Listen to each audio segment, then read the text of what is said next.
Well, hello everybody, and welcome back to the Pittsburgh, Pennsylvania Regional BullShooter stop here for our 38th annual tour.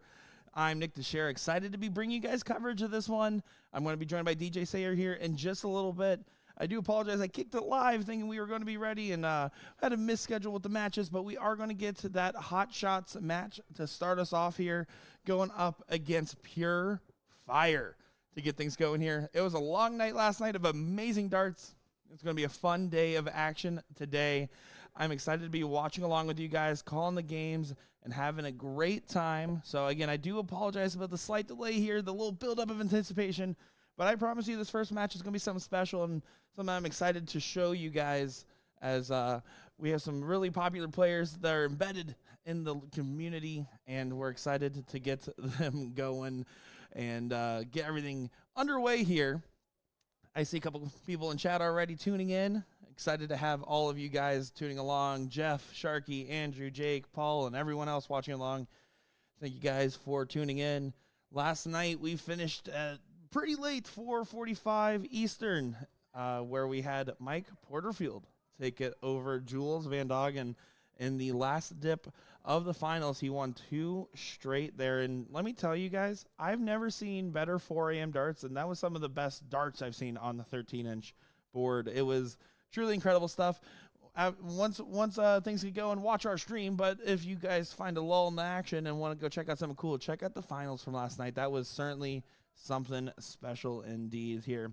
So these guys are over at the board now. They're about to get warmed up and get underway here, so give us just a moment's time. Give us literally just a minute or two. We're going to be there. Going to kick on some tunes for you. In the meantime, be back in just a moment with myself, and then in a little bit, DJ Sayer. Don't go far, guys.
Well, hello everybody. Once again, time to bring you some action here. Sorry for the little delay in the game. We had some bad internet on the dartboard there, trying to get everything sorted out. But excited to kick off day number 2 here in Pittsburgh.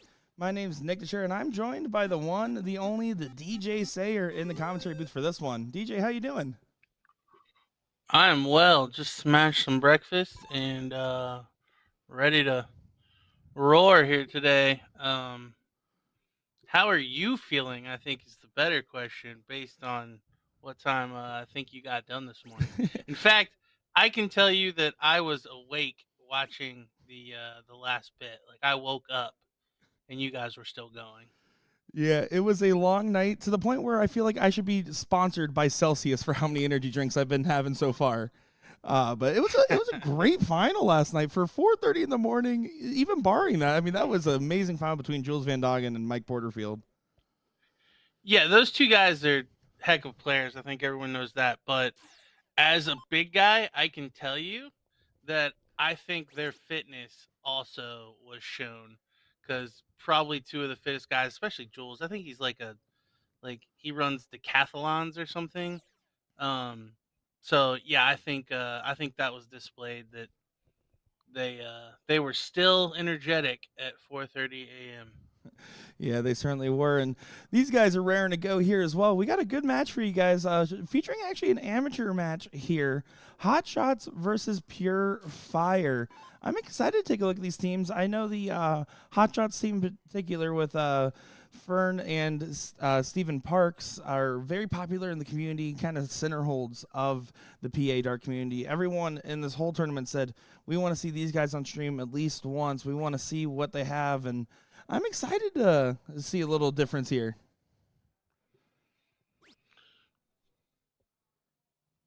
So if you guys do want to check out the brackets, they are on the BullShooter app.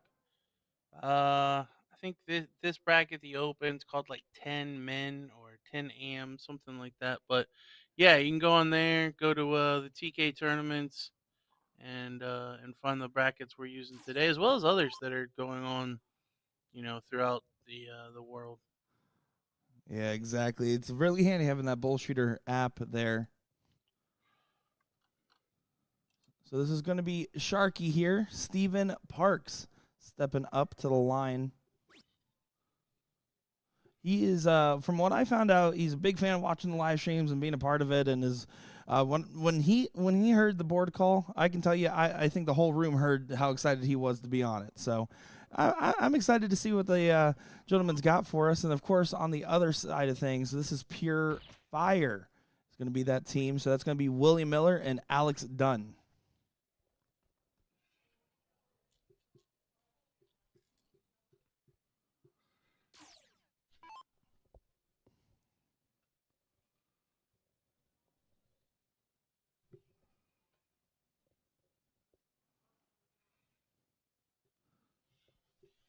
I will say there's a lot of people here, over 500 plus players individually playing currently right now. I mean, that's a lot of dart throwers in the room.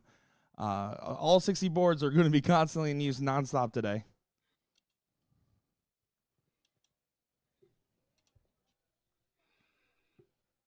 And for the people at home as well as myself, what number board is the stream board this weekend? It would be board 60. That's where you guys will find all the Okay, action. so if we see 60, that's what's going to be streamed. Got it. Absolutely. Absolutely. And with the stream, we're yesterday, Gordon and I were joking, we're kind of taking wherever the bracket gods take us. Because there's so many teams. We had the highest number ever in the whole history of the tour, according to Brad, a number of entrants in the pro bracket yesterday. So we're trying our best to just get matches going. And then once we get later on into the bracket there, we've been getting a little bit more picky and choosy.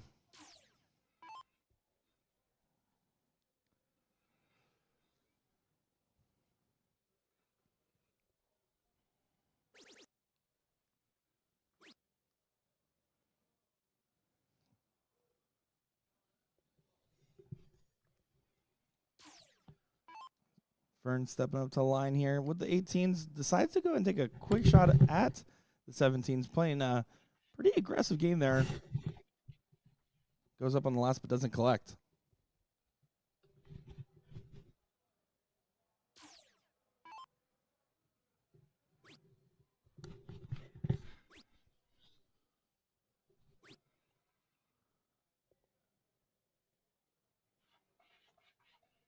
So, DJ, everyone's dying to know, what was for breakfast? I whipped up a traditional breakfast, just some sausage patties, hash browns, toast, and a couple fried eggs. Sounds like a pretty good breakfast. Oh, I throw down, bud. I didn't get to be a chubby kid for nothing. That's fair. I also did a traditional breakfast. Leftover pizza from last night, cold. That is a traditional dart tournament. We call that floor pizza. Yeah, So absolutely. typically, Friday night you order like 4 or 5 pizzas. You end up tossing boxes on the floor, and then you wake up the next day and you're like, "Hey, I'm hungry and I don't have time to hit the hotel breakfast because I was playing at 4:30 in the morning. So let me just grab a couple of these cold slices of pizza, or actually room temperature slices of pizza." Yep. I was lucky to have the fridge. I got the cold pizza, and listen, I needed all 2 hours of the sleep I did get. Yeah, good for you, man. I don't know how you're doing it. I can't believe Gordon stuck it out. I'm going to be honest, me too. Me Like, too. cheers to him. If he was doing today, there's zero chance. Like, I, you, like, I do not envy you having to do all 3 days. He and I at least can rotate Friday and Saturday, because going all night Friday and then doing Saturday morning, no. Like, It's brutal for sure. You sent him a text after the stream finished. I was like, hey, man, I just want to say I appreciate you staying up with me. Crush it as always. He still hasn't answered it because he probably fell asleep at his desk for all I know.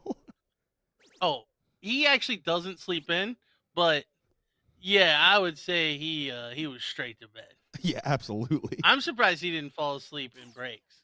Like, I I've traveled with that guy enough. Like, you'll be on an airplane mid sentence and just fall asleep. That's a skill, honestly. Alex done here. Two Looks like bulls. Alex is gonna take this first leg. Well, I thought he was gonna get her done there, needing 2 bulls, but Sharky will get another chance here. Needs a lot of bulls really to have an impact on this. It looks like Fern playing the strategy, asking Sharky to try to get that 7 or the 15 out of the way. Yeah, Fern over there giving some coaching. Stevie is a special need, so their work as well as a partnership, and they've been playing a lot together and really getting involved in the local community. And Fern spent a lot of time coaching as well on Stevie's side, and I definitely feel like right now what we're seeing is some first round blues on the board, especially first round amateur side bracket right on the stream. That's one heck of a way to start your Saturday.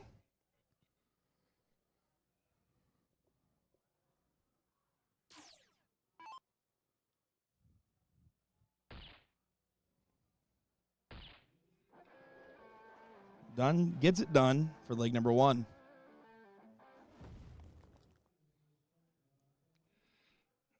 Am I being attacked in the chat saying I don't like dippy eggs? Dippy eggs are my favorite eggs. Like, I throw them down. They're done in like 30 seconds. What do you mean? I cook up maybe like a rare steak. 10 seconds on each side. Give it to me.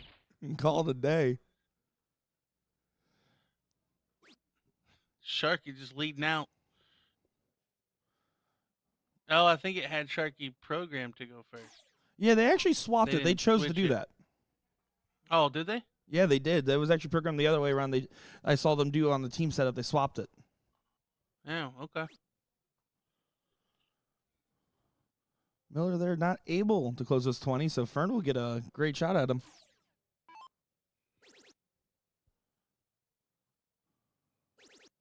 Well, look at this. Needs to get a let's go from Stevie in the background there. Let me tell you, DJ, the walls are pretty thin in the stream room here. I can hear pretty much everything said at the board there, so hopefully they can't hear what I'm saying, but that's usually how that would work, right?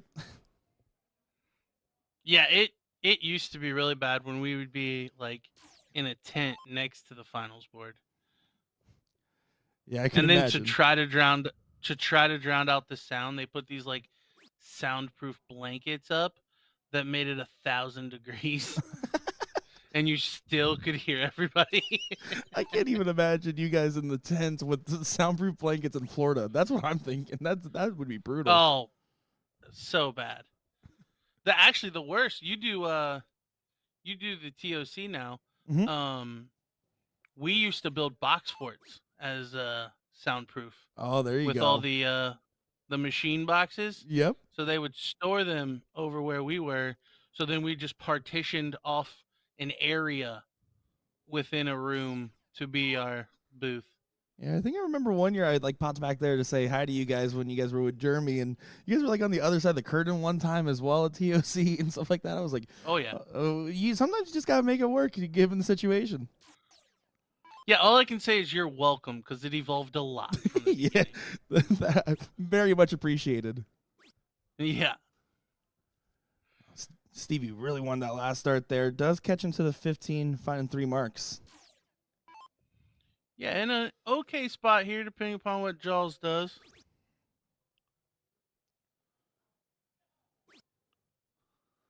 I like that shot from Jaws. Get rid of those high ground. You got some points on the board there. Put some pressure on Fern.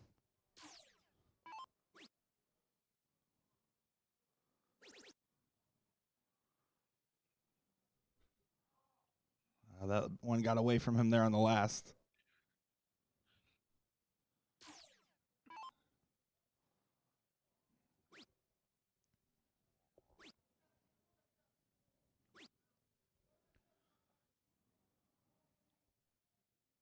A little bit of a precarious spot for Jaws and Alex as well here. You obviously want to get the win, but given the situation, you also are, empathetic to Sharky being in the match. Yes, but at the end of the day, I think the biggest sign of respect, no matter who you're playing, who you are, is just to try your best. And of course, it weighs on your mind in one way or another at times. But for these guys, I think right now they're on the stream. They have their friends and family watching as well. They want to try to put on a show if they can. Yeah, certainly. One of the the moments that Gordon and I joke about quite often, it was the Bloodshot or the Buckeye Open. It was a Columbus tournament, probably 20 years ago now at this point, almost. And Gordon actually had to play a kid like the first round. It was like a 12-year-old kid or something. And Gordon felt horrible about just thrashing this kid. And he kind of looks at the kid after it was over. And he's like, "Hey, you see all these people? Like they're here for you, like rooting for you, and stuff." And he's walking away. And Bill Davis, if you know the name, like one of the best players in the country, like at the time for sure, just looks at Gordon's like, "Kid, sign up. You have to beat the kids." That's right. Absolutely. That's fair. Yeah. Like, and Bill's so soft spoken and like you would never expect it, but we will kind of joke like, "Kids sign up, you have to beat the kids." Well, hey, that's the best part about playing like adult youth tournaments. As an adult now, I'm like, yeah, I get to beat up on kids and not even feel bad about it because I have a kid to justify it. It's perfect.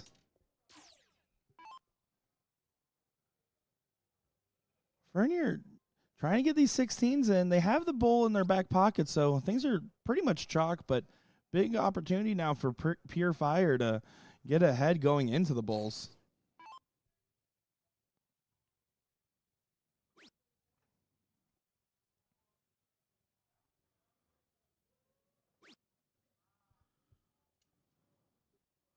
All right. Sharky needs a lot of 16s here. Yeah, Alex really wanted that one. I heard him say, "You need all 3, take your time."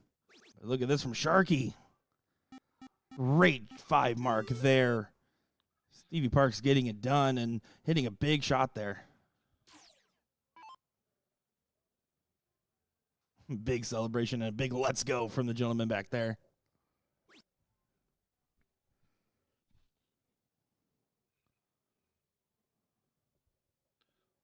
Fern polish off 2 bulls. He's taking a breath. Yeah, very important darts here.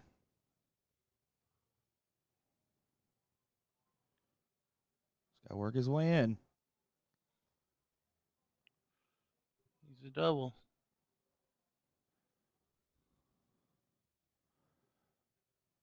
So now Dunn will get a shot. Yeah, what, 5-2?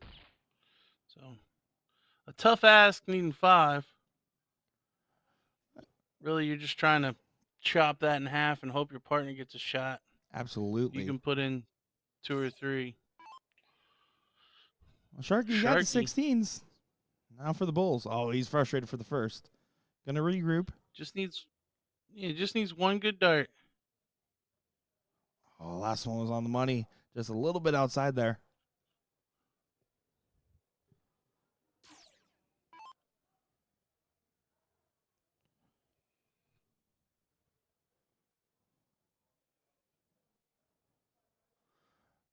Miller's not going to get it Fern's either. gonna get another chance.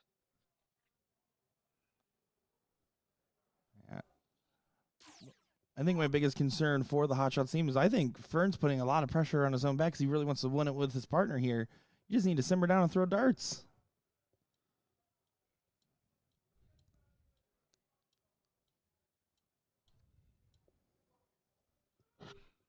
He said fudge sickles there for everyone watching along.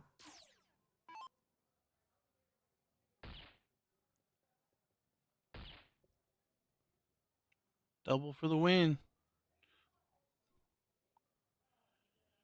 So 2-2. See Sharky there giving a little shush to the audience there. I mean, you got to back it up now. He wants it. Kick it through the uprights. Oh, it gets away from there. It's a lot of pressure, especially when you're playing an amateur side match, first on the stream. And let's be honest, we got a fair amount of people watching right there. So a lot of eyes on it.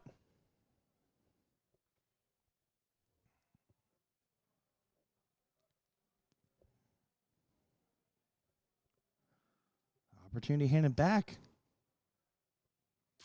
Who wants it?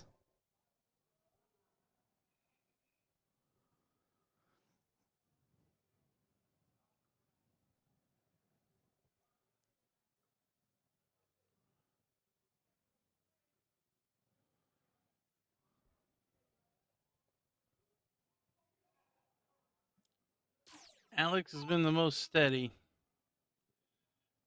Wouldn't be surprised to see this go away. Oh, last one just got away from him there. Let's see, his partner says, take your time. Stevie's trying to get dialed in for this. Does a Scott Kirshner phantom dart?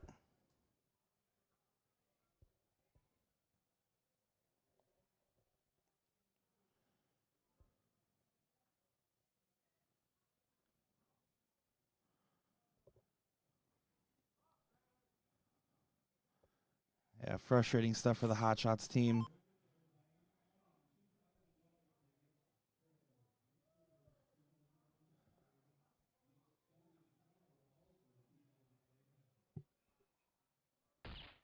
And Pure Fire does get it.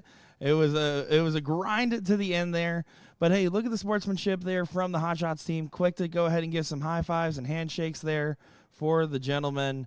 And what was a very hard-fought battle that was a little bit tough to get across that finish line there. So, guys, we're going to get some more matches here shortly. We're going to get that Pro-Am underway. But I do want to make one thing very clear to all of you guys watching along. Regardless of who's playing and what's going on, make sure to show some respect to the players, guys. They are people here. They're going to watch us back. They're going to read the comments. Be respectful. Doesn't matter who it is or what's going on. Unless it's Mike Moloney, then you can say whatever you want. But everyone else, let's be respectful, guys. All right? We're going to get the action back here shortly. Kick on some music. Get those guys over to the boards. It will not be a long delay at all. Nick DeShare and DJ Sayer in the booth. We'll be right back.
Here we go, guys. Sorry for the delay there. We're having a fun start to our Saturday, let me tell you. But we got a great match here. We got Not Dr. Handsome versus Sticky Rice, our first Pro-Am match of the day, a round 2 matchup. Both these teams coming off the bye here. I'm Nick Teixeira, joined by DJ Sayer for this one. Yeah, so not Dr. Handsome. We got Brian Bigham and Ezra Gandy. Brian getting ready to throw now. And Team Brown Eye, Tyler Little and Mike,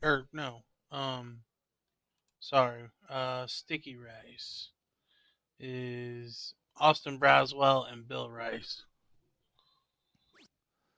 Yeah, Austin Braswell, one of my Florida friends, came out here. Was excited to play in this one. And Bill Rice, someone I'm not as familiar with, but is the other half of the team name, I would presume. Was that? I don't know if that means Austin's Sticky or not, but I'm not going to think too much about it.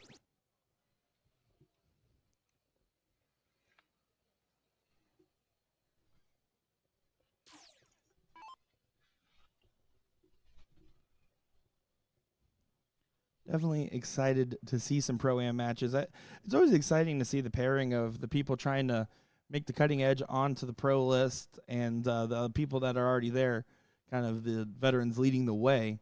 It's always interesting to see some of the matchups and pairings because normally when you see these doubles, it's the normal traditional pairings.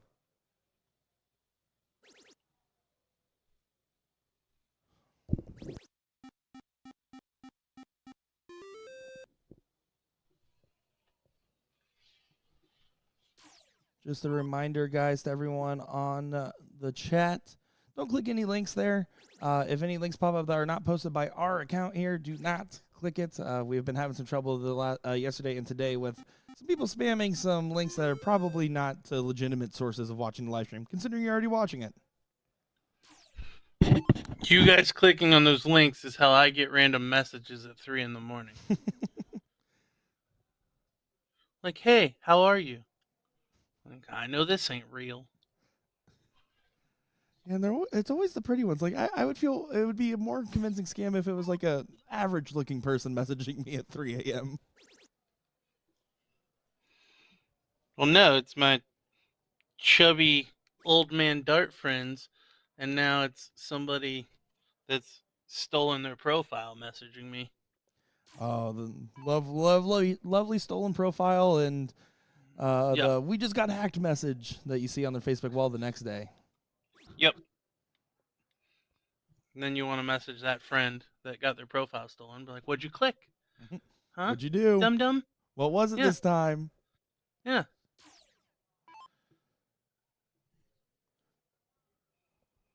Right here with an opportunity to take away some of this high ground, especially after that first start trip. What a shot. Around the horn. Big 9 mark there from Brian. Yeah, puts the onus on Bill now to have to load up these 16s. Needs to find this last at least, and just catching the wire there, giving Ezra a great opportunity to have a huge advantage going into the Bulls. So did you say you don't know Bill? I do not know Bill personally. I'm not familiar with him, unfortunately. I was just curious if he came from Florida with Austin or if he's local or how they got paired up. Yeah, I'm not 100% certain.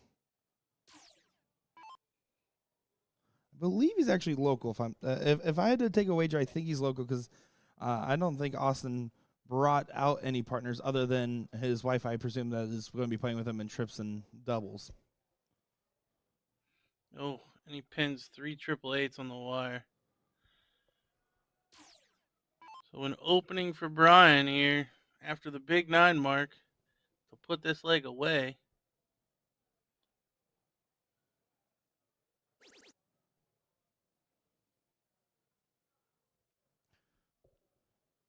Ryan with a 6.67 and going to increase it, it seems. What a first game performance there. Is now a 6.75, leading the pack. He's actually averaging nearly the entire other 3 combined. Brian's a player, man. I don't think a lot of people really know him yet. A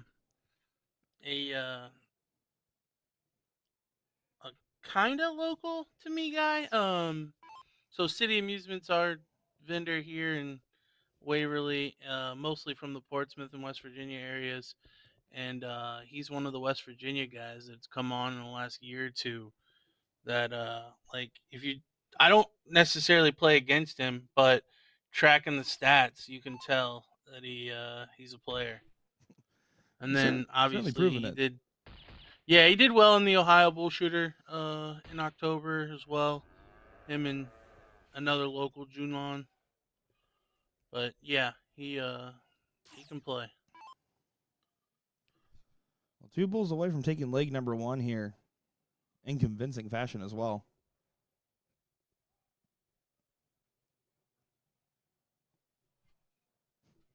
You can see how disgusted he is with himself after averaging a 6.75. How dare I wire a bull? Hack.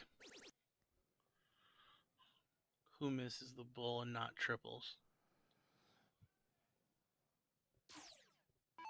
See, I just miss them both. I'm very equal with my approach to darts.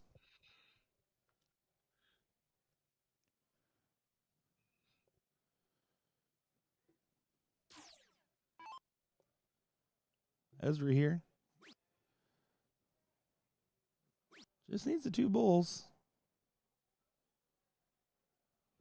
A little bit of finish line itis here for leg number 1.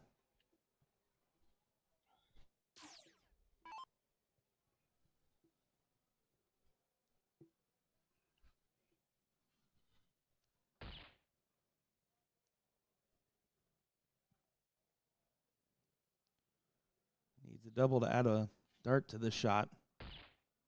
Won't be able to do so.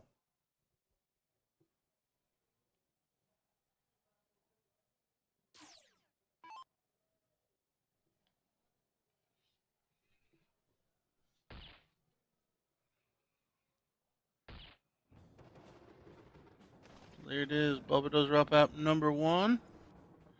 Finishes with a 5.82. Solid opening to the day. Yeah, 5.82. It's definitely a solid opening today. Both 6.75 of these, before the bull shot. yeah, both of these teams did get a bye, so this is the first match for both. Yeah, we have a full amateur bracket today, and then in our Pro-Am bracket, 69 teams, the funny number, and 71 women's teams. Actually, more women's teams than the Pro-Am. Just barely. Dang. Pittsburgh's always been a huge one. Absolutely. Like, I don't get it, honestly. Like, there would be Ohio people skip the Ohio BullShooter to go to the Pittsburgh one because they always went to the Pittsburgh one. Like, you realize you're gonna have to play against 82 more people, right? You know, ironically, you say that. Other than the Florida BullShooter and the I did the Georgia BullShooter once. This is the only other BullShooter I attended out of state. So, as a player, Oh, I got you. yeah, Yeah, again. I don't know why. Well, and then I know some like Pittsburgh locals that will go to like Myrtle and stuff like, which I kind of understand that because why play the one that has a billion people when you could go down to Myrtle Beach and there's a third of the people. Yeah. Also, it's 26 degrees outside today. I left 70-degree Florida for this. I would rather play one of the warmer ones. I always played in this one because I would time it with my visit to Ohio, and then I would actually drive over from Ohio after visiting my family, then fly out of Pittsburgh after, and I did that a couple times. And I probably should have planned it around the Ohio one instead, but I wasn't very smart back then, or now. I I wasn't gonna bring it up.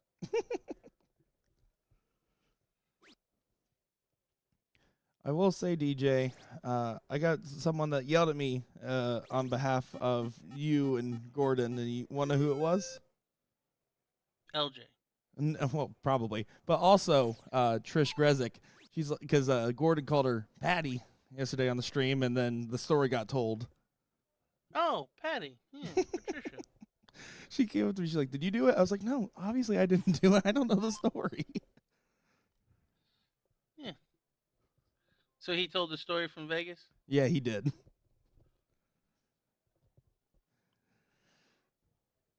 And she had a great performance yesterday too. She actually won it, only dropping one leg on the whole day.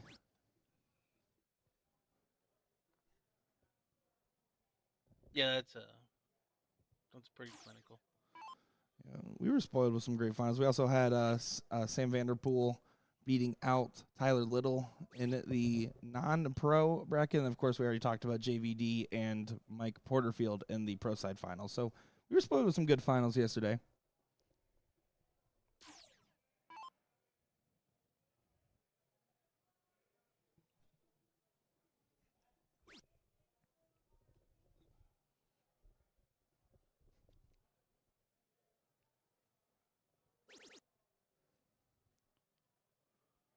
Oh, frustrating last start there for Brian.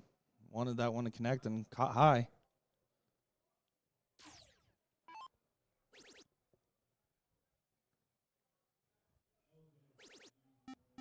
Bill's really come to life here in the second leg. He struggled in the first one, but putting the team on his back this leg. And Braswell is definitely a little bit below, or not a little bit, significantly below his standard. He's one of those players that you typically see in the mid-4 range. And right now just falling short with Bill giving him all the support here. He needs to capitalize on it, get the team in sync. Yeah, really with Brian averaging, I mean, essentially 2 marks per turn less on triples than what he was doing in the last leg, and then Ezra also down at a 1-3-3. This kind of feels like a must-win leg if you're. Well, it is because they lost the first one, but it feels like one they should win if you're Austin and Bill. And of course, it's always frustrating with the quote unquote first round Blues, although it's technically a second round match. They both come off buys. So it's one that's just struggling to settle into form playing first match on the stream. But you only get so much time to figure it out, especially in a best of 3 format.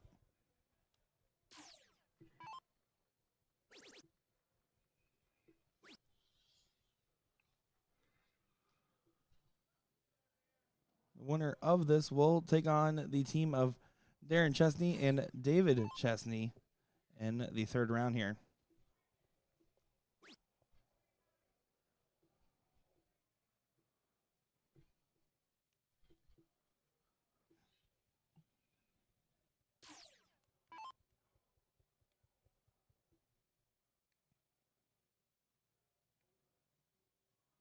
Braswell kind of laughs that first dart off, but is able to get underneath and get the dart needed there.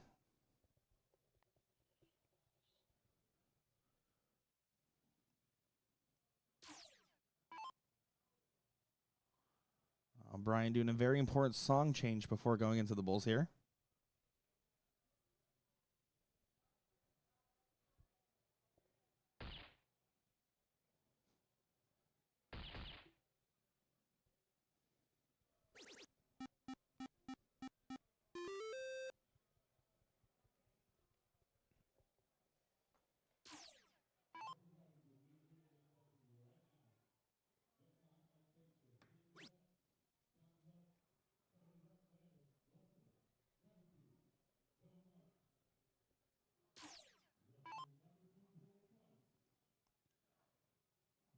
There's going to need all 6 here on the Bulls to get that point lead back.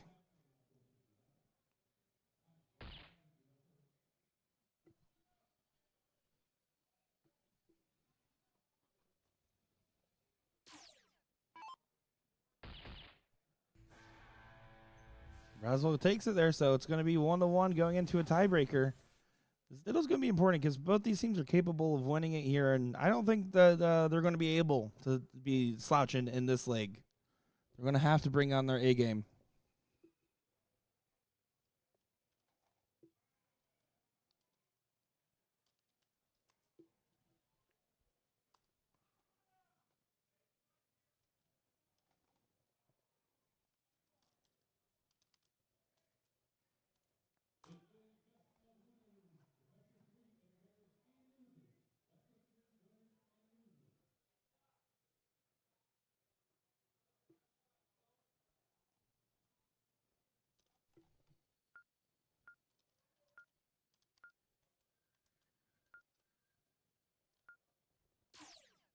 Here we go.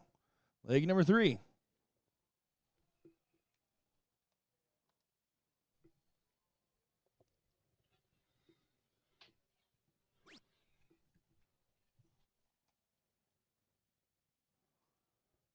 Drop dart there for Austin. A little discombobulated there.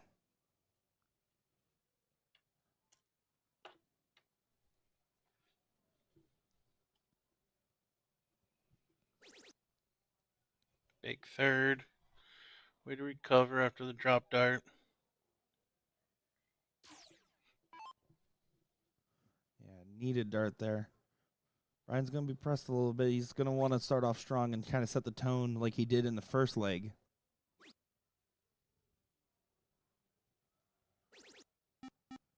See those first two darts, he definitely released early on them. And they kind of floated into place. And that last dart, he had a nice clean follow through, and he kind of showed, hey, why wasn't I doing that the whole time?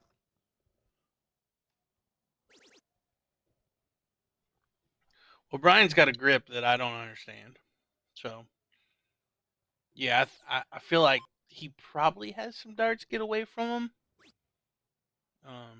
But that's just because I can typically imitate most solid throws. I don't know that I would have control of the dart gripping it the way that Brian does. I have to keep my eye on that one for sure. Like, it doesn't look fundamentally wrong.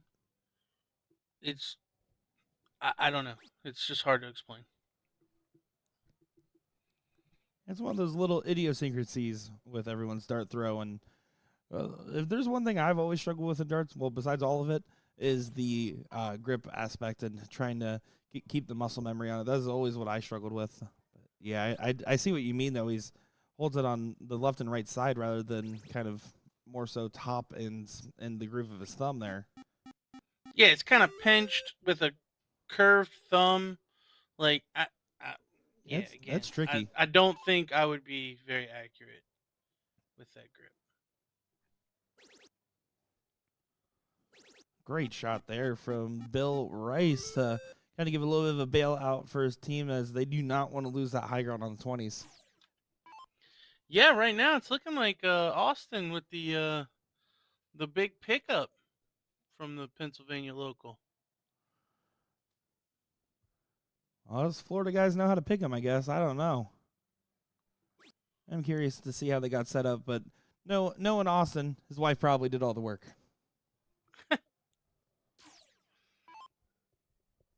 She just wanted a really strong trips team. She's like, "Don't you worry, I will find us an AM." Yeah, right. I was eating lunch with him yesterday, and Stacy's like, by the way, you're going to this tournament. I went ahead and set you up with so and so. I'm like, are you like his manager? Do you get a cut? And he's like, we're married. She always gets a cut. Yeah, my wife likes to buy things and then tell me I bought half of it. Dude, that's so great. You get half the high heels. Yeah. She doesn't buy high heels.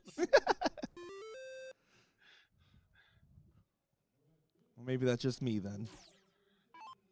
Just you, bud.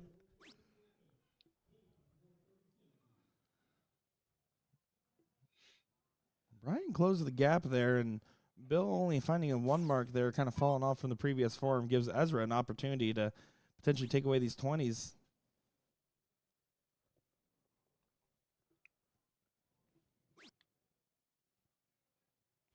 I feel like he's blocked. I would prefer if he took the shot, honestly. Just barely sneaks in that single.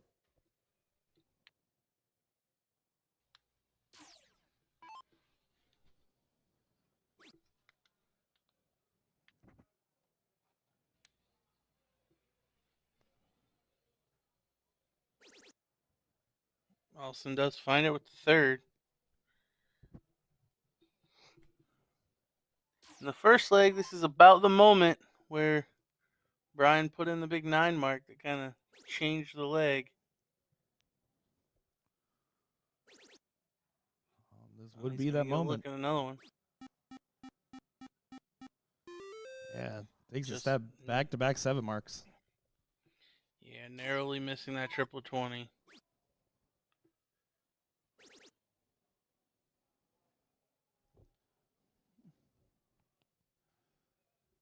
Not a bad pickup there for Bill. Does regain that point lead, but if I'm Brian, I told Ezra, hey, I want you to take a shot at the 20 at some point in this throw. I think he was there, and it kind of slipped from his hand. Well, yeah, I was gonna say, especially with him struggling the way that he is, like allow him to get comfortable with the easy shot. I think is the right way. Like you want to get that point lead, but hey, give me a big fat 20 and then go point. Like before that shot, I think once he gets the 20 out of the way, it'll almost feel like he's mission accomplished and could possibly relax with the last two. Yeah, certainly. And if you're ever playing with a partner and you're not sure what to tell them to do and whatnot, just look at what they've been averaging roughly and say, all right, well, where's the most efficient way they can use their 2 marks, for example? And if that first mark is going to be spent closing that 20, that's a pretty good way to spend that first set of marks, and just about using your darts most efficiently and getting your partner comfortable and settled in. And Brian just goes ahead and takes away that 20 here.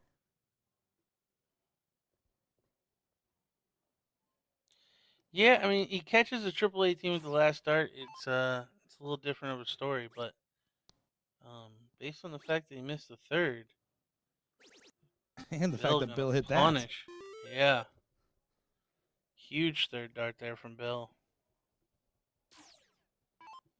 Yeah, that's a huge moment for sure. And as we're here, it's going to need to collect big. That's a great start to the campaign. Need to follow that barrel.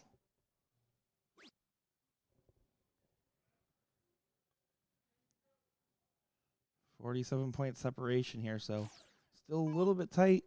Austin might go ahead and pop that 17 first. Does do so.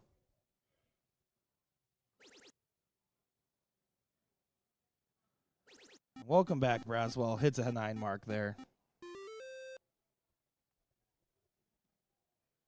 Don't count Brian out, though.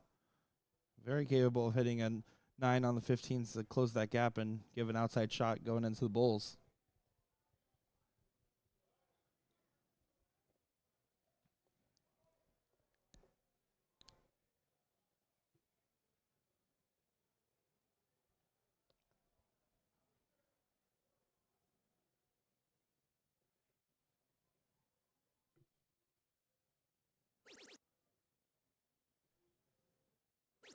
That's an impressive adjustment.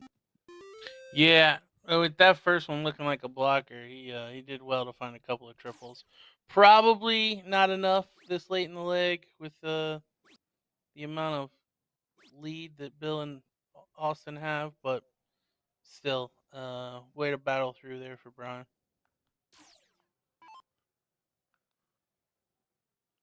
Ezra needs to pave an outside chance here. Has to get a couple Bulls on the board. They're down 7-3 on the Bulls, plus the 17s in the sticky rice pocket. Braswell to take it in game number 3. 3 Bulls needed.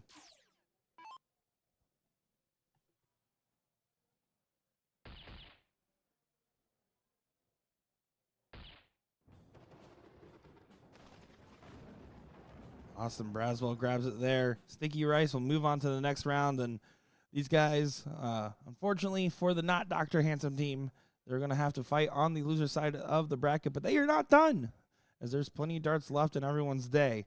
And we're not done either, as we're excited to continue bringing coverage of the Pittsburgh Regional.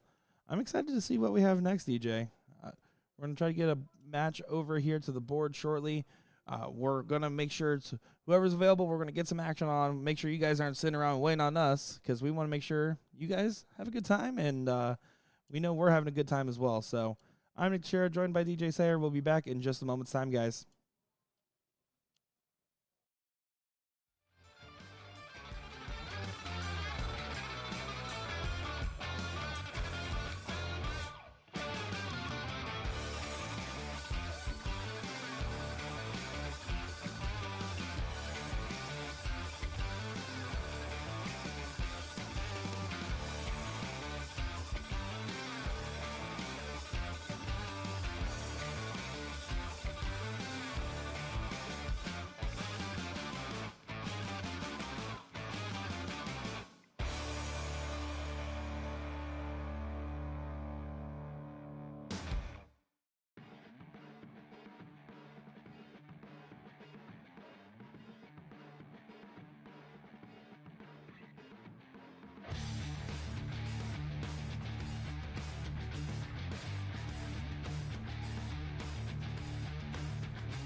here we go, guys.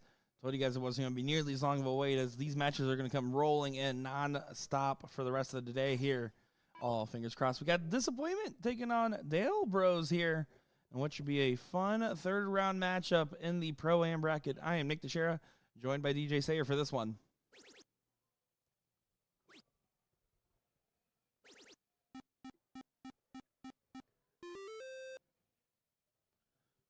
Travis there starts off with a 7 on the 20s. Did get to see him yesterday. He had a pretty good run on the pro single side.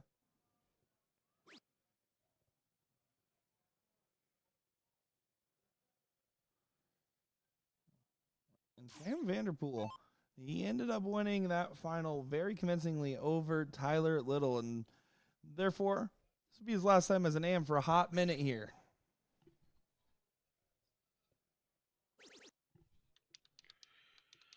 Another couple of Ohio boys. Yes, sir. You know they were going to make the stream a couple times today at least, except for Patrick McGinnis. He's not allowed on the stream anymore. You just put him on the stream. He was on the sideboard you just showed. And I regret it ever since. Yeah,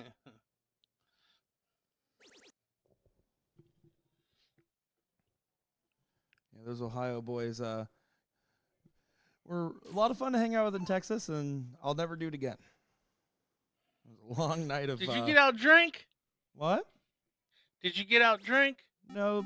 Well, I held it blow for blow, but they didn't know I was as bad as I was until I went to the hotel room and immediately went to bed. It was we like to party. Oh, they do. It was a great time, and I made a whole post about it on Facebook talking about how good an experience it was and hanging out with those guys. Of course, my winners and losers side loss was to Travis, taking third in that blind draw. He knocked me out before the split.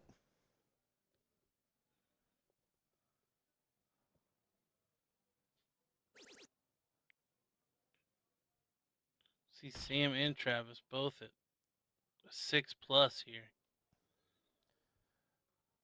Yeah, that'll do. If you can do that all day, that'll do.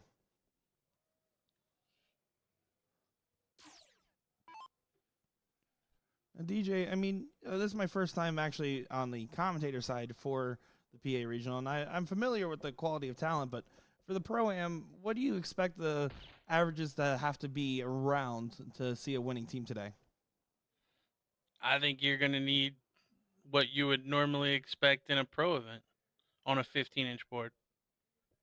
Because, I mean, as we see here, Travis, a pretty solid pro, playing with the guy that won the AM. Like, that's the type of teams you're going to play. And then I think we saw earlier in the bracket Porterfield, who won the pro, playing with the runner-up from the AM, Tyler Little. His cousin. And then is Jules in this field? I wonder who he's playing with. It's probably somebody solid. You've got Joe Hedrick and Matt Eisman. Like, you're essentially, what the pros are doing is they're finding somebody that is pro level as an amateur. So it's going to require you playing like a pro team. Yeah, couldn't agree more. As the standard's high, and especially when you have a packed field like this. I mean, over 60+ teams here. There's not going to be many, if any, easy matches here. A couple teams playing up from the non-pro side because it was full, but for the most part, the pre-registration had over 60 teams, and therefore most of these guys were planning on playing together on the stream here in the Pro-Am.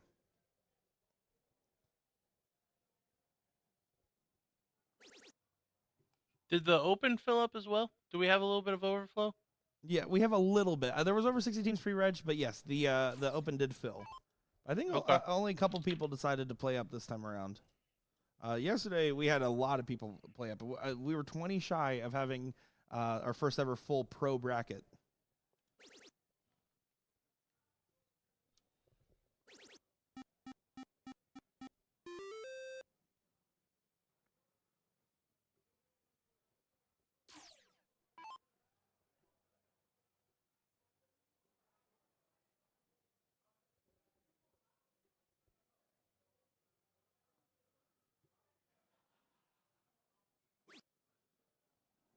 30 here.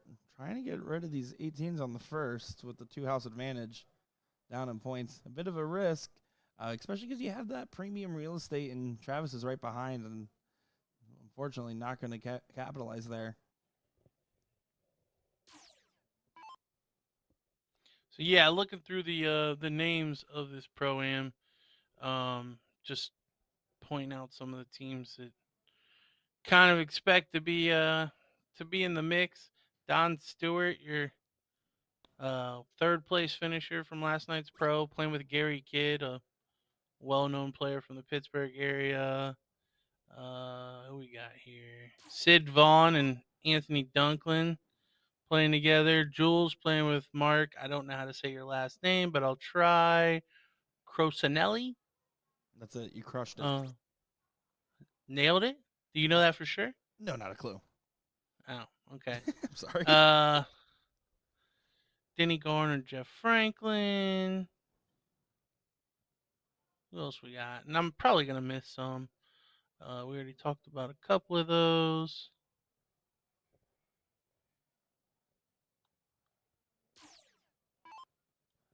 But yeah, I mean, like I said, old Johnny Lackey in attendance, playing with Jason Chris. I don't know that I'm familiar.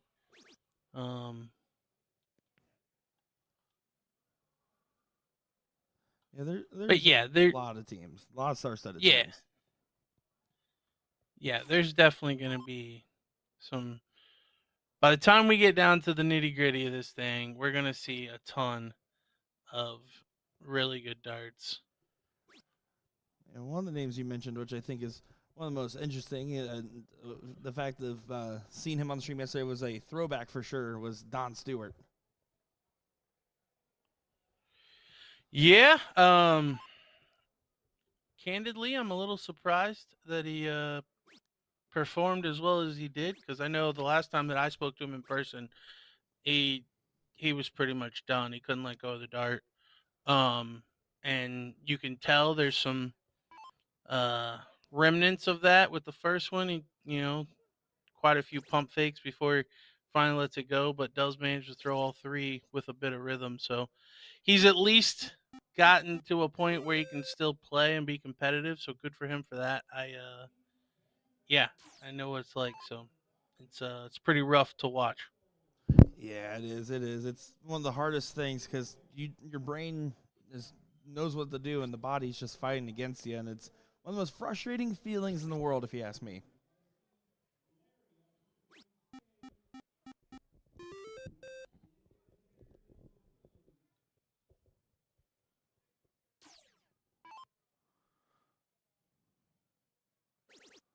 Team disappointment trying to stay in it for the second leg here, but Dale Bros finally on that breakaway that they were trying to get and doing what needs to get done here.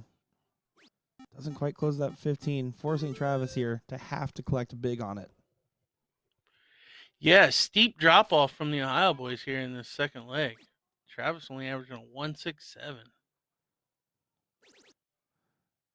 Travis must It's a have little forgot to charge his early headphones.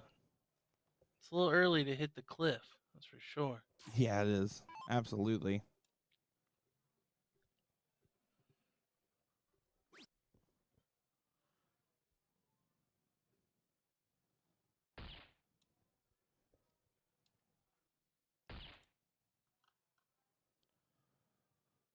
Sam here is going to need to collect as many bulls as possible, but this game's pretty much in Dale Bro's hands, so expect to see game 3 here in a tiebreaker.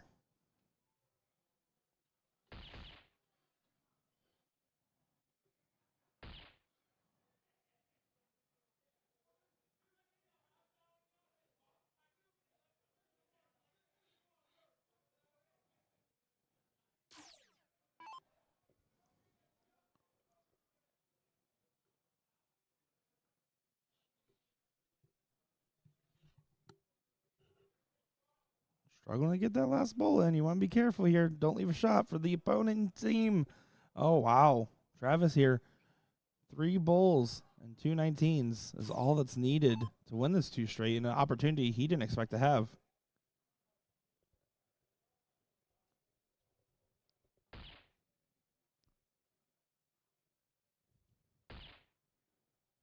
Doesn't collect, though.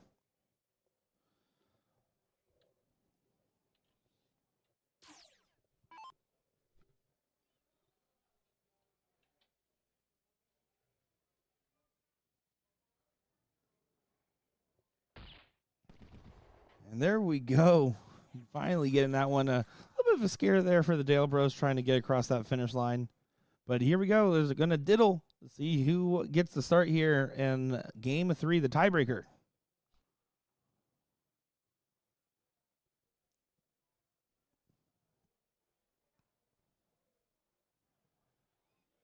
Solid cork there from Travis, but certainly room to lay another one right on top of it.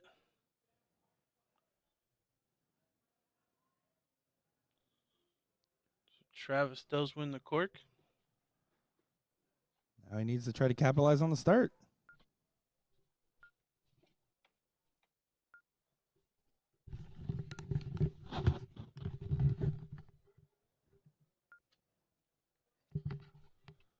What you got in store for us, Schuster? Let's see what you got.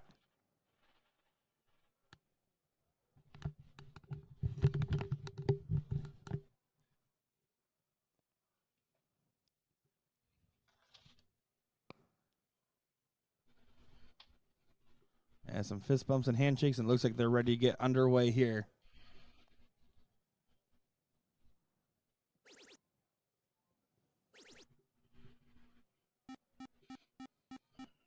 Travis coming out firing. Pile of 20s. Yeah, Travis and Sam trying to channel that first leg form that they had here.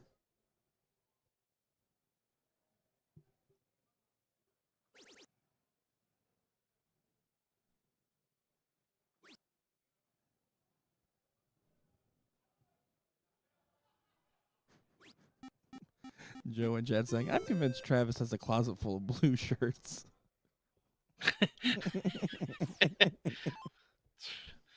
It's a fair bet because he really does wear a blue polo a lot.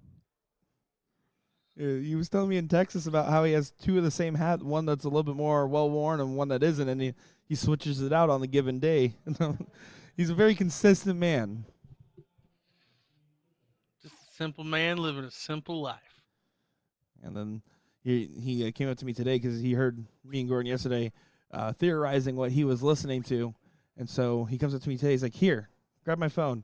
He shows me it's a Spotify playlist with his music that he had on there. And I looked at him. I said, there's only 40 minutes of songs on here. Is that all you're expecting to play on your darts playlist? You're only expecting to play 40 minutes today? He's like, no, I just listen to the same ones over and over. Interesting. That's the word I would use. Like I'm not much of a music guy, but I can't imagine listening to the same. I mean, I guess 40 minutes, even if you play for, 3 hours, you're only hearing the same song, 4 times. Yeah, it's not too bad, but I don't know. I mean, to be fair, I haven't been a headphones player in a long time. The only time I ever will play with headphones if it's a remote tournament where I don't have a lot of friends in the bar, and that's simply just to keep myself engaged and keep energized and not get into bad habits. But otherwise, I haven't played with headphones other than when I very first started playing. Yeah, I've never been much of a music enthusiast, so headphones don't do much for me. What's even worse is the players that put headphones in and then listen to the stream while they're playing. That I will never understand.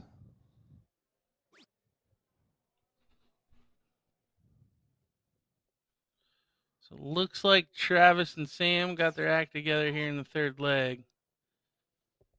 Travis could actually wrap this up right here.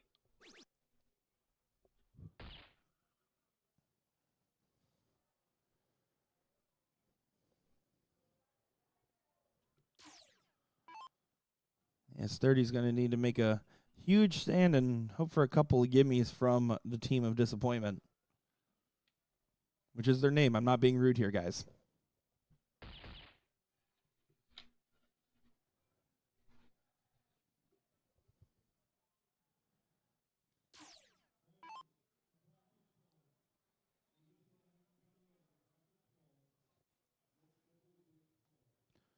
Just heard the announcement over the loudspeaker. Mixed triples is full, by the way.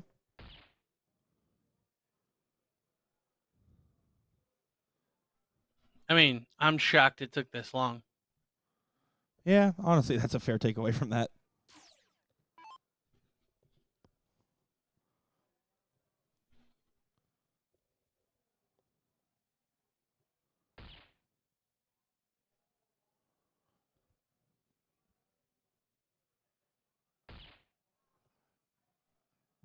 And those might be the last darts on the winner side of the bracket for now for Dale Bros.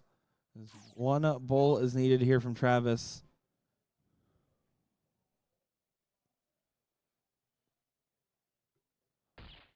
And gets it there. So Travis and Sam continue on the winner side.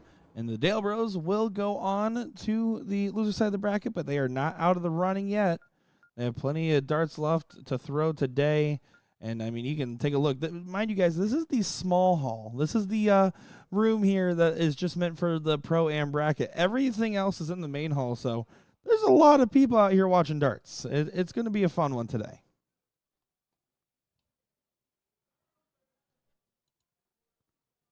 So give us just a moment, guys. We're going to figure out which team's coming up next on our live stream board here, get them all set up, and then bring you guys the action live here for you on Facebook and YouTube. Nick Teixeira, DJ Sayer, be back in just a moment's time.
Well, here we go, guys. I keep saying it's not going to be too long of a break, but then, of course, something happens in the background.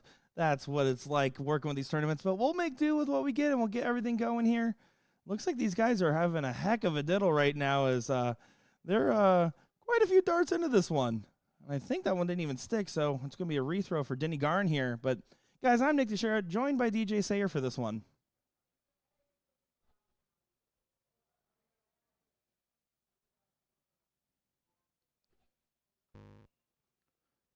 Oh, no, it didn't stick again. And it doesn't help that all those flights are crisscrossing that diddle right now.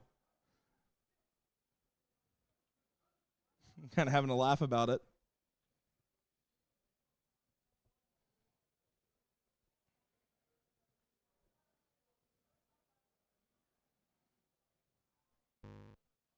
Does get that one in there and doesn't leave much room left. I mean, the Rich Durbins is going to have a heck of a time trying to get through that dart there.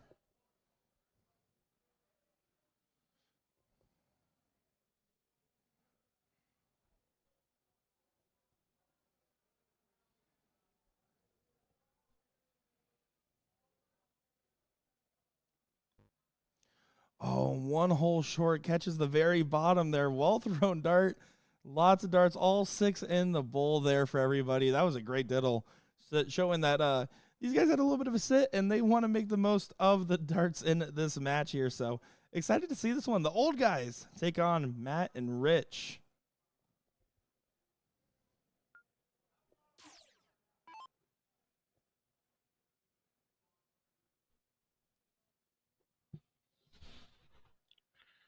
Looks like Denny gonna lead us out.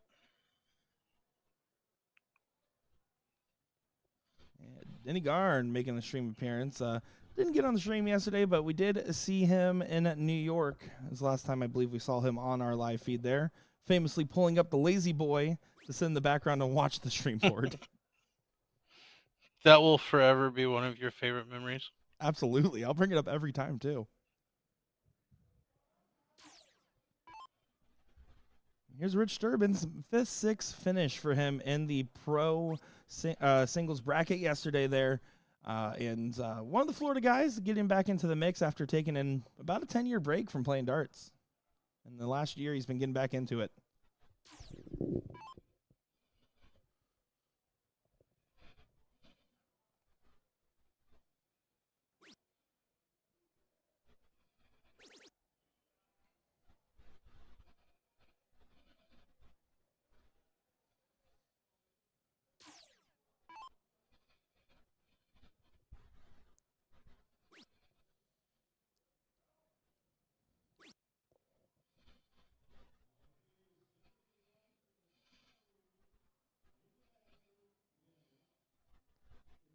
Only 2 19s there for Matt, so slow start for Matt and Rich, and the old guys can take a big advantage of this one.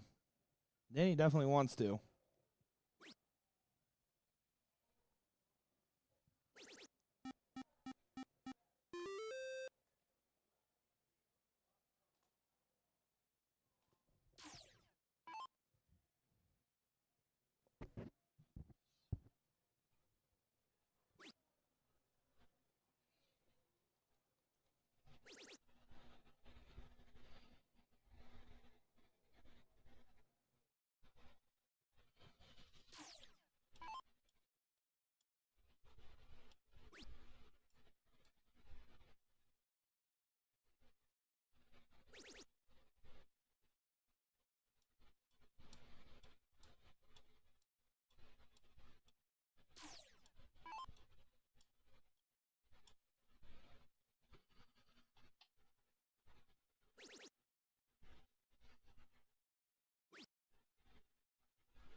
Nobody really getting going so far. 3.0s and 4.0s. Across the board here. Denny should improve his with a first start triple. I say should. Does end up finding a double 18. No doubles in cricket, FYI. Some doubles in cricket every now and again, right? Only the winning double when you have to have it. That's the only one I'll allow. That's fair. Oh, Rich find a 9, though, closing that gap and getting themselves back in the race.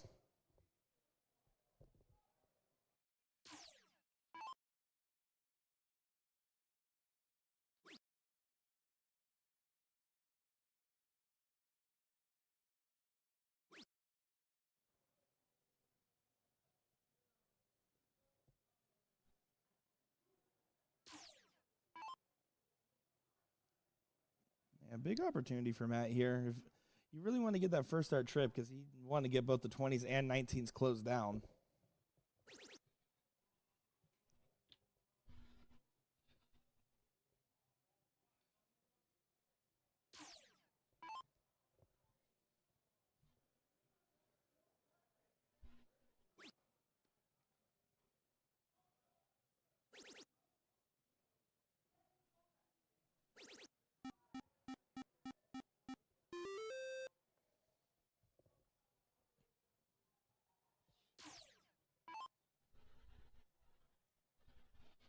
Denny Garn taking a big shot there and doing what needs to get done. Forcing Rich to try to find perfection once again.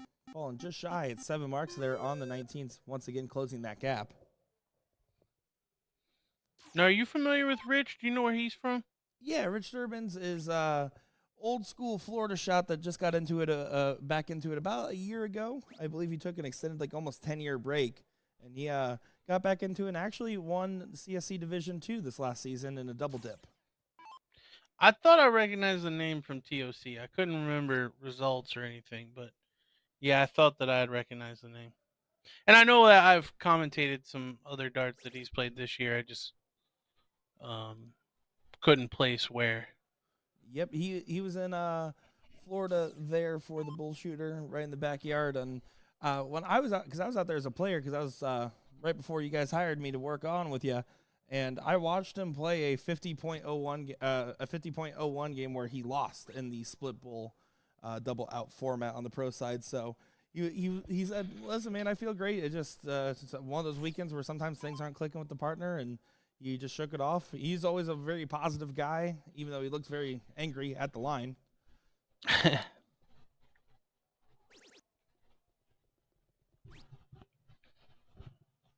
Big shot there from Sturbins.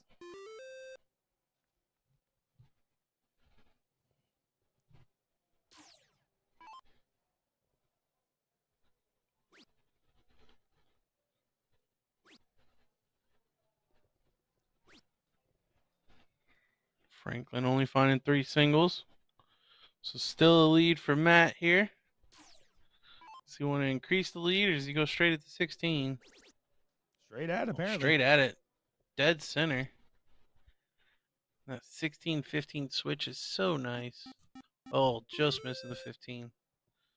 That's probably my favorite, like, hit this triple, then move to this triple, is the 16-15. It sounds counterintuitive because it's complete opposite side of the board, but there's something about it. There absolutely is, and I couldn't agree more. Is Denny Garn, big shot, almost got those 17s there, kind of threw that last one a little bit wayward. Really wanted that, and now puts a little bit of pressure back on Rich, who has been playing really well this leg so far.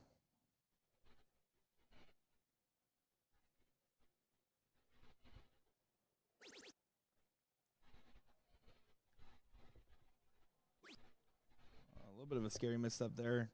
Not able to expand the point lead quite as much as he would have liked, but did get the close and the point lead going into the Bulls. The game shot on.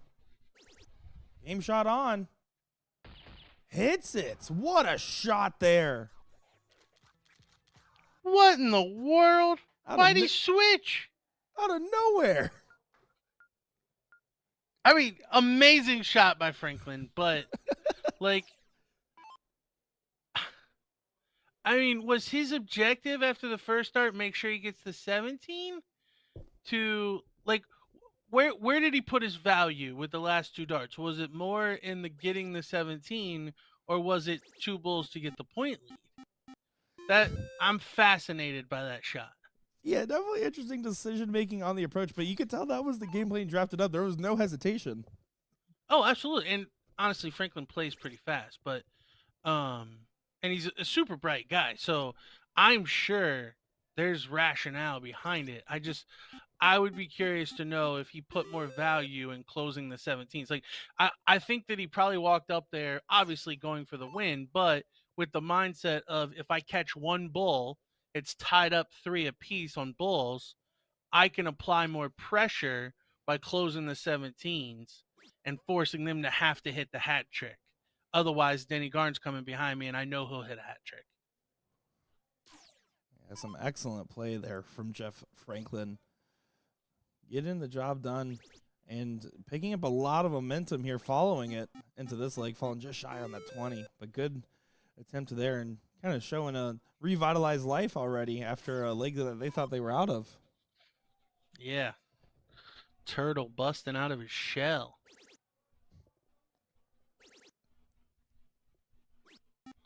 That is his nickname, by the way.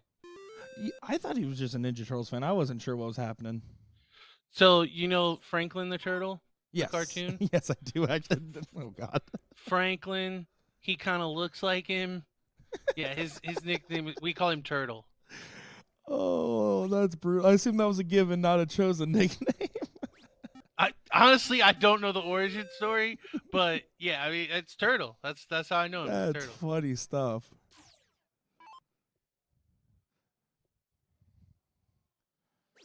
Well, we got a competitive one here in this so far.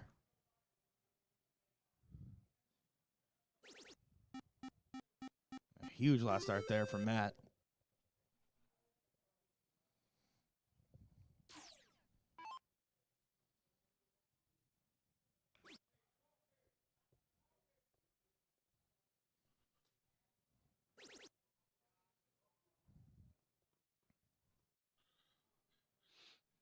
Franklin shot kind of spurred everyone on, too. The averages on the board a heck of a lot higher than they were in that first leg. I think it spurred on the whole room because there was a loud audience reaction for that one as a lot of people let out a big cheer for a big game shot like that. And with how packed this hall is, I mean, a lot of people are spending time watching the bullpen when they're not playing a match. Puts the extra eyes and extra pressure on all those starts, making the shot all the more impressive.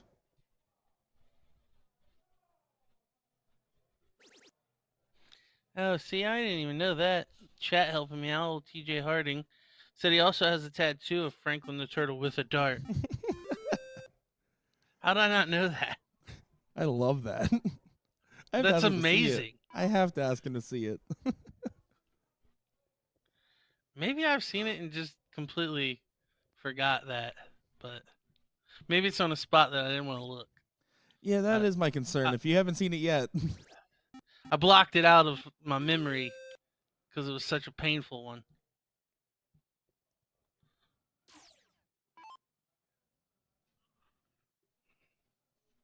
X on the 20s. He's just trying to give himself an opportunity to shoot upstairs with advantage. Yeah, I wouldn't have minded just taking it away with that third because Rich, I mean, certainly capable. I don't want to let him tee off on the 20. Yeah, I agree with that. Here it comes. Yep.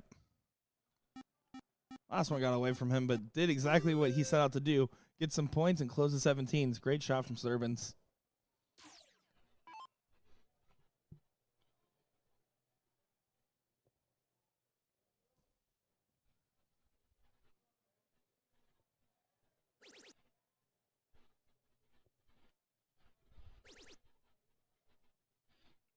Didn't he look up? Yeah, he does. Transfers that pressure to Matt. Matt has to decide, does he want to close up by 48 or open the 15? Well, once again, first starts the triple 16 for close.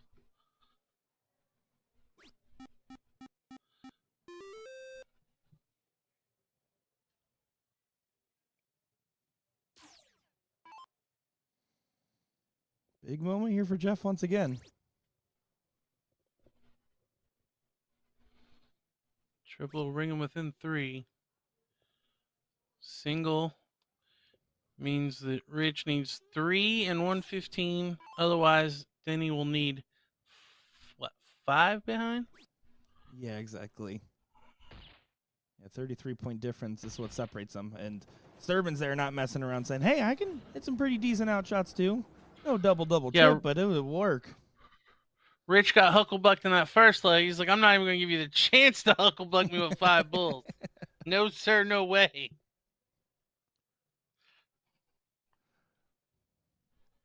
Not gonna lie, Denny's convincing Phantom Dart there got me on the first diddle, switching too early.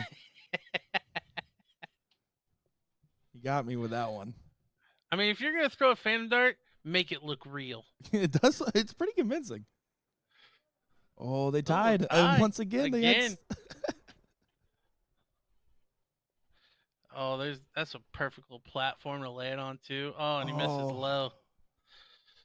Denny should be able to ride those right in. I guess he only needs any bullseye to win the cork, but would not be surprised to see a pretty double. That'll work too.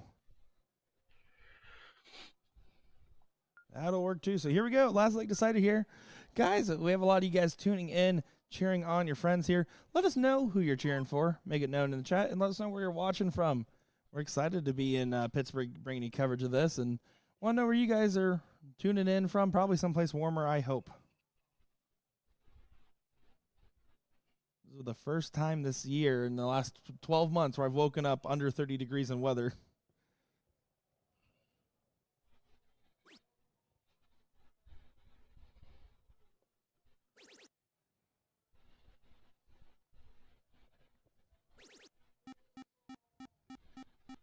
Solid open. So Rich gonna have to fire back immediately. This match to move into the top 8? No, 16 of the winners. The winner of this will take on Incredibly Handsome.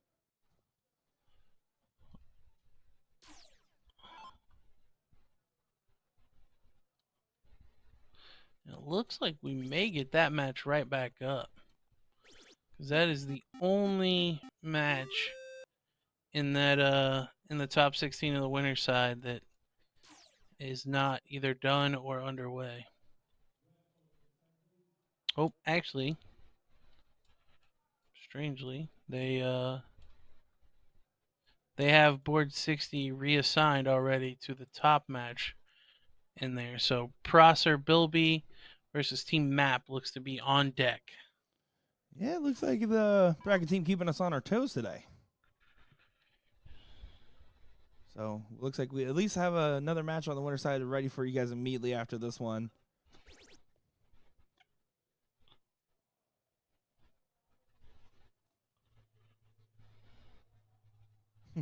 Tom Jefferson saying, did you guys get some new streaming gear? I had to turn my phone down. Much more clear sound for sure. Yeah, we got DJ and upgrade with the headset. We're using some new streaming softwares as well. Trying to get everything touched up around here and clean up shop. Yeah. It's good to hear. I'm glad. Thank you, Tom. Because I've only been asking for the better headphones for quite a few years now, and LJ finally delivered. Yeah, you don't want to know what I had to do to LJ to get those headphones. Hey, that's between you guys. What happens when you're in the hotel is on you. That's why I'm remote. Yeah, the smarter man, honestly. I tried that the first couple years. Oh, and that's that. We're gonna pivot away. Look at this. Jenks almost gets that last start in the 18.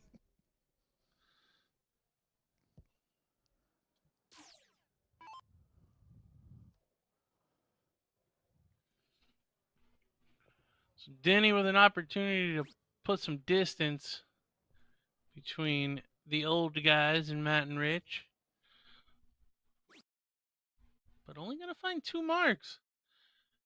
You got to feel like that's best case scenario if you're Rich. You lost your 18, but I'll take Denny throwing 2 marks in front of me all day long. Because that's not going to happen very often.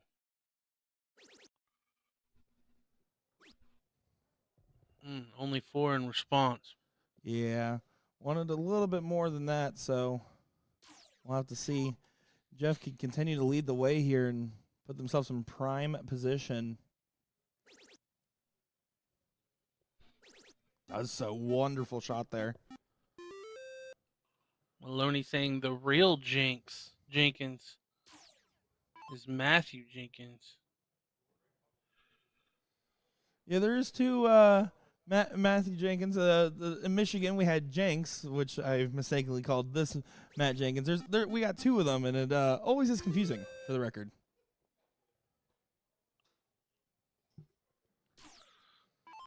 I just read the name on the board. Smile and wave. Smile and wave.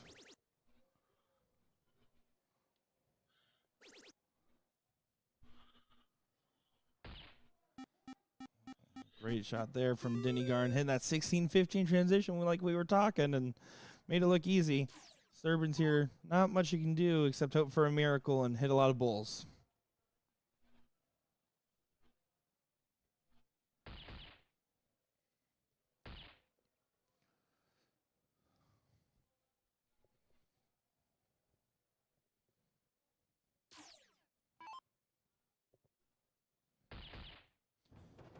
There you have it. Handshakes and high fives abound as we're ready to keep on going. We already got our next match assigned, guys. Excited to see that. It's going to be Team Map Colin Rath and Michael Peter Jr. taking on the Prosser team. Prosser and Bilby. There we go. So, guys, don't go far. We're going to get those guys over to the board right away. This time, I really mean it, okay? Don't go far. We won't take too long. We'll get some great darts underway here. Nick DeShera, DJ Sayer in the booth. Be back in the action in just a moment's time.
Well, here we go. We got an enticing affair here. Prosser and Bilby taking on Team Map. Although it looks like they had a misinput on the board here. So it looks like they meant to swap teams before hitting start. They want to psych us out. Yeah, no, they're good. All right, they were all walking around a little confused there for a second, but it looks like we're good to get underway. Nick DeShera here, joined by DJ Sayer for this one. Yeah, we got our first top 16 winner side match on our stream. So should be getting down to the point where everyone's loose. They've got a couple rounds under their belt. And they can just start letting them fly. Yeah, I'm excited to see this one here. I do love Bilby's dart setup here. That's literally identical to my old dart setup back when I was playing quite a lot. Those Target Carrera Sports, titanium shafts, and fit flights at the end there. That's exactly what I used to throw, although he's probably going to do it a little better than I did. Aren't the Carreras the ones that were like super expensive? From Target? Yeah. Yeah. Yeah, they were. Or were those? They were. Was it the Elysians or something like that? Yeah, so the Elysians are the ones that are about $500 to $1,000 depending on which generation. Yeah, that's what I was talking about. Those are the main ones. These ones were, I mean, they were still like over $100, but I won mine off a guy in a blind draw once. That's how I got mine. Wait, you got to tell that story. So I used to run tournaments and be a vendor years ago, and I was running the tournament, and so it was an odd number. They asked me to go ahead and play it instead of just running it, and hopped in the tournament. I was like, guys, I didn't even bring my darts. I wasn't expecting to play tonight. And the gentleman said, hey, I got these Target Carreras. You can throw them for the night. And I ended up winning the blind draw, and I looked at him, and I said, how much you want for these darts? And he said, how much did you win tonight? And I said, I won like $80. He's like, deal. And so didn't exactly win it off him, but for me it was basically a free roll to get those barrels. Okay, no, that makes sense. You said I won them off somebody. Like, wow, you guys are playing for pinks down there? Yeah, no, we weren't playing for pinks per se. I have done that before though. Unfortunately on the losing end. So you've given some darts to the dart community is what you're telling me? Yeah, especially if it's like, I used to buy those like Red Dragon barrel mystery packs that pop up on like Amazon and stuff like that, where they give you 4 random sets for like $30 that whenever those pop up. And usually whenever I have those, I'm willing to gamble with them a little bit because most of the time I just put them on a shelf. Gotcha. Big 9 mark there by Michael. Getting back into this leg. They were pretty far out of it, but filling up the 18s. I did see Jason posted on Facebook last night that he was very satisfied with the way he played in the pro yesterday. He didn't have the best results, but like it was one of his better performances in the pros, I think was the gist of it, and he was satisfied with the way he played. So maybe some confidence coming into today. Yeah, it certainly might be the case here. Some good insider information.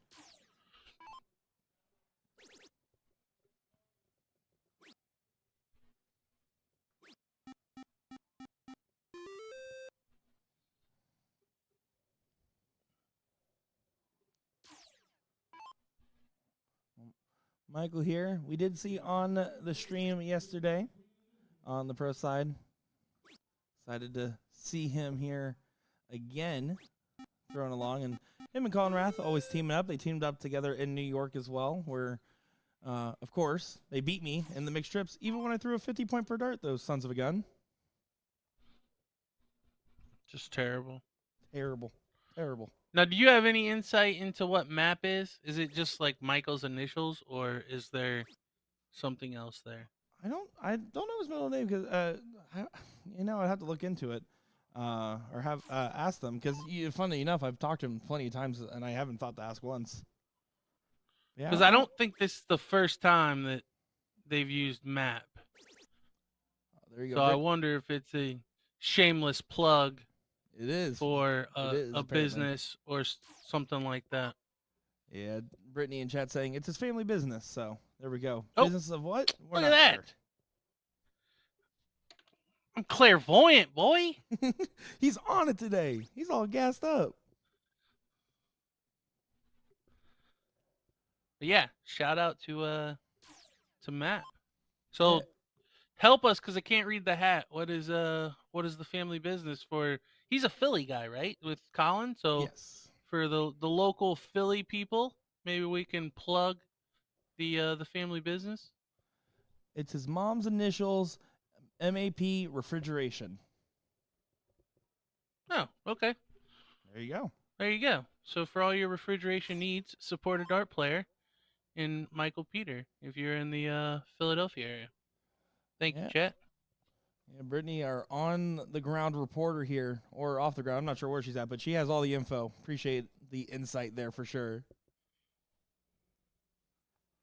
Oh, this is a moment here for Colin. That was a missed start there from Prosser that can really hurt if Colin's able to capitalize. Needs all three though.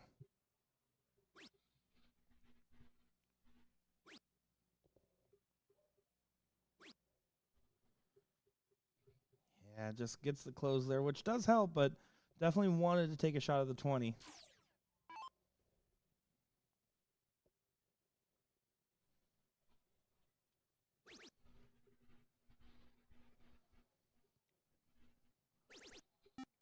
Jason pointing up. That's where Frank went. Finding the triple 20. Extending that lead. Yeah, you have to when it's that close in the point race. Take a couple shots there. There's no shame in grabbing some points and making sure you're staying in front. You don't want things to get dicey on the Bulls.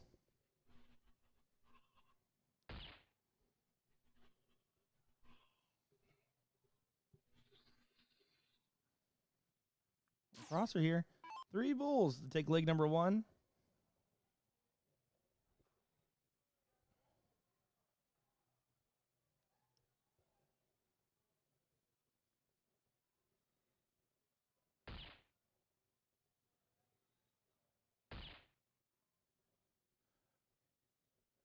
Man, Prosser's darts. I'll try to get a look at it the next time he gets up and throws there. But I mean, they are super thin and smooth. That's for sure. Maybe some of the thinnest barrels I've seen.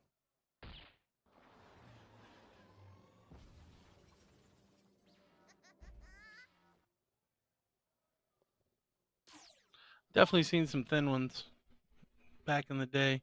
Ram Guevara used to use, what was it called? Like the M3s or something like that. They were like, I mean, not quite like mosquitoes, like the steel tip Vokes or whatever, but I mean, they were pretty thin. Like Yeah, they used a special tip. You couldn't even put a 2B8 tip in them. yeah. Now he has his own custom line of darts, but I mean, he still has his very particular needs. Ram Guevara throws 9.2 gram darts, which is insane.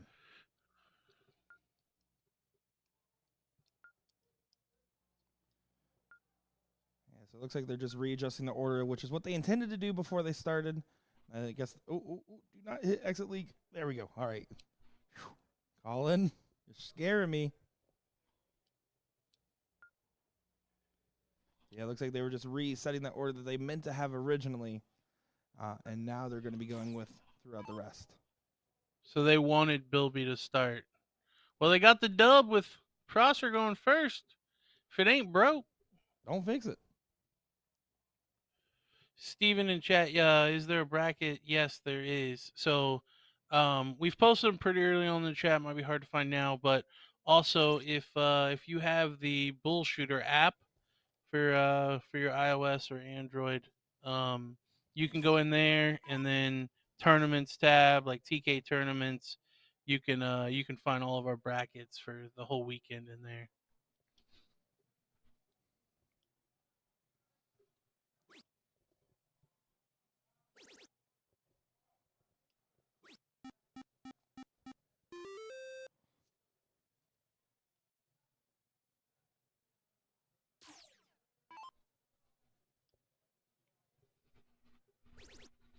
Good first start there for Michael.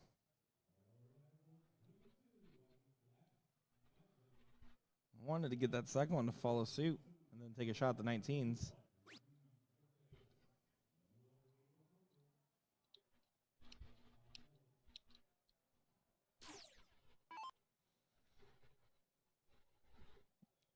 We'll say a huge shout out to Colin Rath as he right before the match, and he said, "Hey, I just shared this everywhere I could." So he was like, when he's on the stream, he lets his people know, and a lot of people like to tune in and support him. And he's a great guy. If you guys have never had a chance to meet him in person or talk with him, he's a really cool guy. Yeah, Colin, one of the guys that we first had on the podcast back in the day. Definitely a pretty good ambassador for the sport. Doesn't get out quite as much as he did back then, but still always representing in a positive light. And when we get that podcast back up, I think the fans have been clamoring for it. Where's the Action Dads at? So we've talked about it, but honestly, life, like we both just it with my work schedule being third shift and then him having now 3 Yeah, little ones. that's true.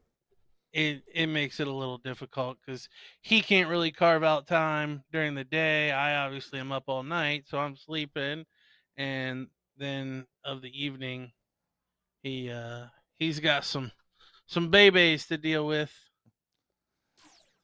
Fair enough there. Well, if you ever did get back into it, you'd have a silent producer in the background that would be happy to get you guys back in the action, Dads. Man, I tell you what, honestly, like I appreciate that and that makes it more intriguing because based on what you've done so far with this, I can tell you got the chops. I finally made you proud. I'm doing it. It took some convincing, but we're there. There we go. No, it's been a great learning experience working with you guys, and definitely. I mean, this is my first time really trying to work with a whole different team than what I was used to, and it's been an amazing experience so far. So, really been happy to be on the tour for sure.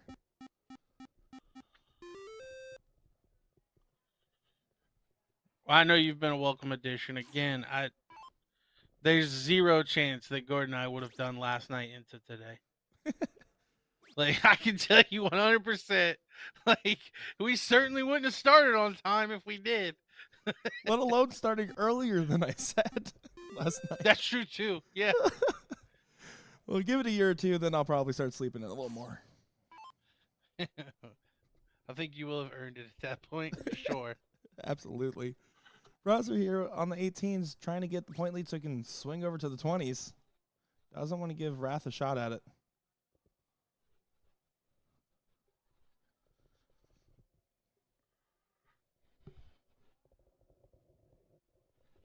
Oh, and only a 1 mark from Jason. Slack visit.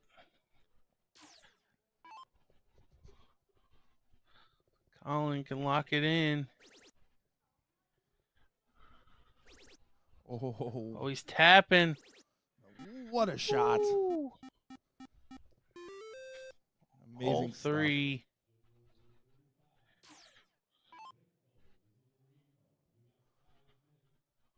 Yeah, that was exactly what Colin drew up there and was able to capitalize fully. And you can tell it kind of shook up, gave a little shell shock over there to Bilby. Yeah, the turns, or the swings, excuse me, they just happen so fast.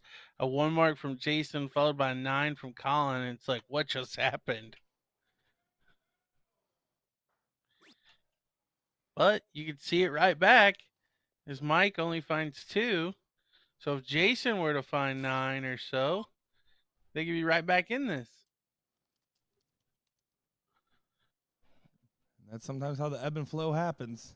You never know, and you just got to try to keep up because you're always in a match until it's over.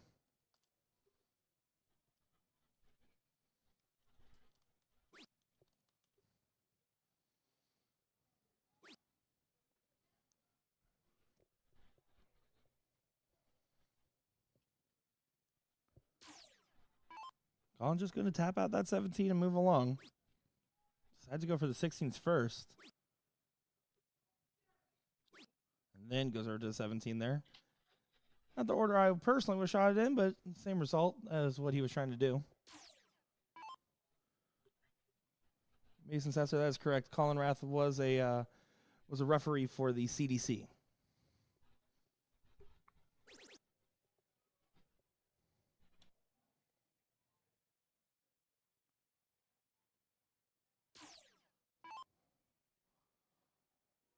Slim Reaper here. Michael Peter Jr.'s. Gets the 16s. Now over to the 15s.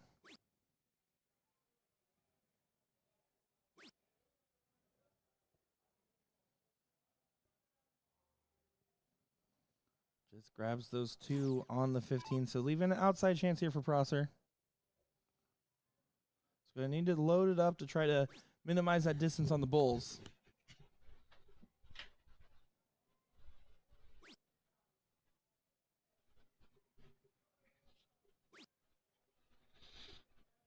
It's looking like we're going to be playing all three. Colin only needs 115 and 3 bulls to take leg number 2.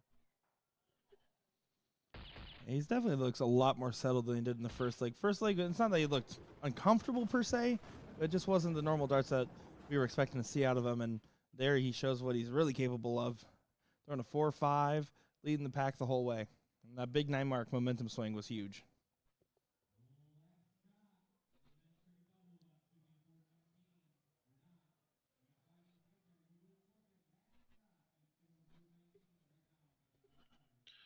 Bilby with a solid cork, but definitely beatable. Yep, Colin betters it just by a couple holes. Look at the hat Prosser's wearing now. He and Patrick Ataya do this a lot. Like I think in Chicago last year, like they wore funny hats the whole time. Honestly, I respect it. I mean, I can't judge a guy with a funny hat when I dye my hair for every other tournament. Fair.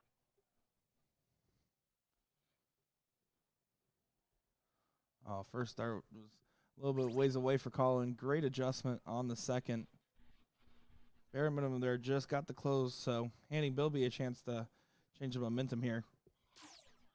Yeah, Colin shotgunning him up there this time.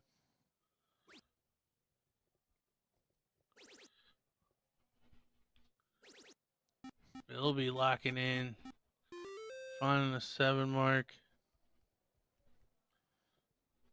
Yeah, that's exactly what he wanted to do there, and that's such a momentum swing shot in the third leg. It's going to push the other team of Team Map here to have to play to the best of their ability, saying, hey, we're here.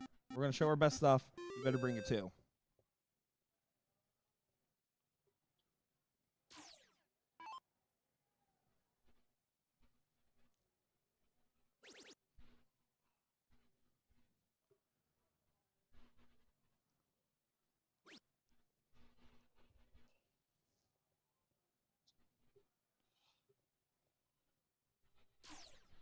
Colin wants to get that trip 18, then he can shoot the 9s.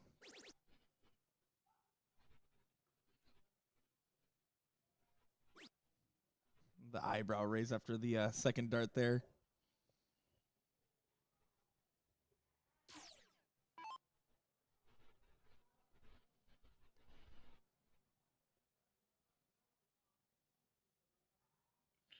Ooh. Bilby, after opening so strong, only going to find 1 this time. So advantage to Team Map.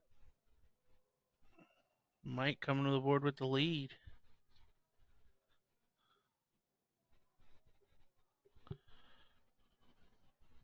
There's some frustration right there. Really wanted to collect. Only getting the trip on the last dart, which is a huge last dart, but again, you want to try to force your opponent's hand, not give them options.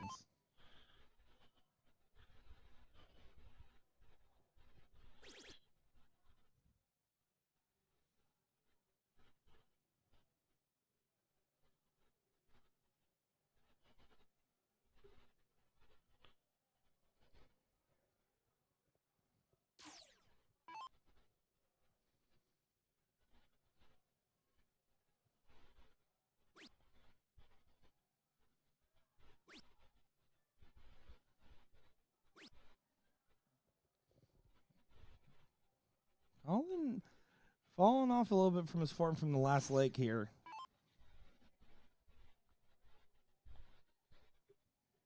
I don't want to try to get corrected as fast as possible. You don't want to continue in this battle forever.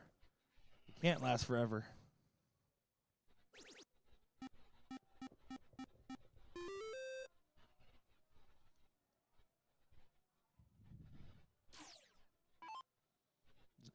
give you guys a heads up here. Coming up next on the stream board, looks like we got Vaughn and Dunks and then Legion Connection going at it there. So looks like that's what they're giving us on another winner's side match teed up for you.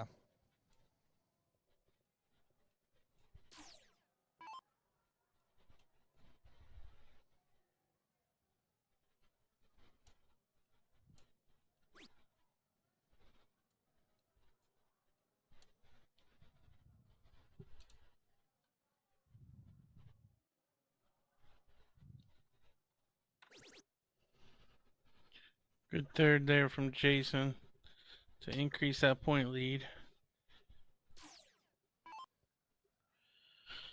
Colin been up and down. Played a subpar first leg, a pretty good second leg, then struggling here in the third.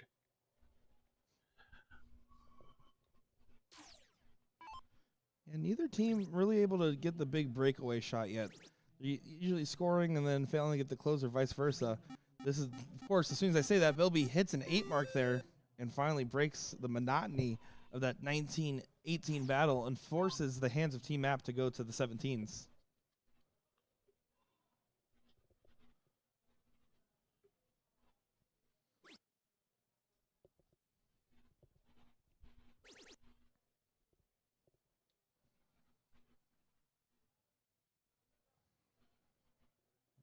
Yeah, last start was crucial to stay true. He needed to fall on the trip, and really a 7 wasn't even enough because Prosser and Bilby can just continue to dictate now. One more good turn, and it puts him in pole position for the Bulls.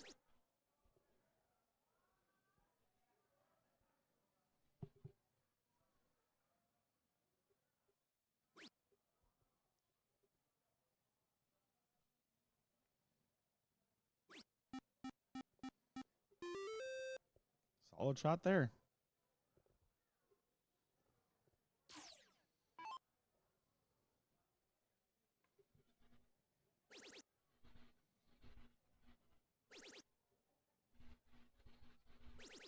Colin gets back in the fray, finding 9 marks there and keeping the dream alive. Was it too little too late? Saw the eye roll as soon as the third one went in, as if to say like, "Oh, now you do it." Right. But I mean, honestly, this leg's not over yet. I mean, Bilby could make it feel like it's over, but without that triple 15, this leg is still alive. They're 9 marks reach away from having the advantage going in the bowl. One good turn, and that's a start to it. Doesn't take the swing for the 19s or 16s. I think personally that might be one of the better looks you're going to get. I would be okay with just taking the 19 on the third, but yeah, I agree. I think you got to take a shot there. The 19 just so much bigger than the 15. I'm fine with a point battle. I think you just have to kind of level the playing field of 15s versus 16s. Agreed. Well, now the point differential is at an all-time low. 5 points difference, so only a single need to get the point lead. Then the options will be in Colin's hand.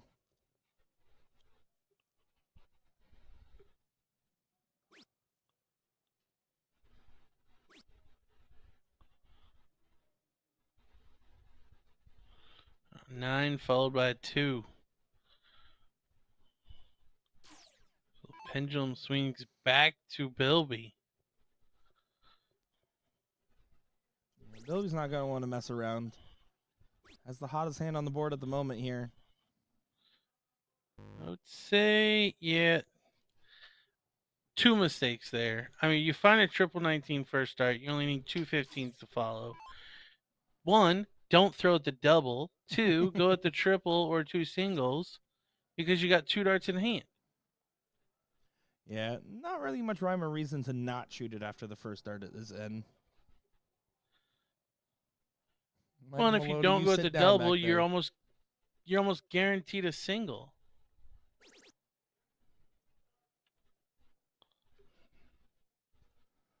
Well, the battle continues on.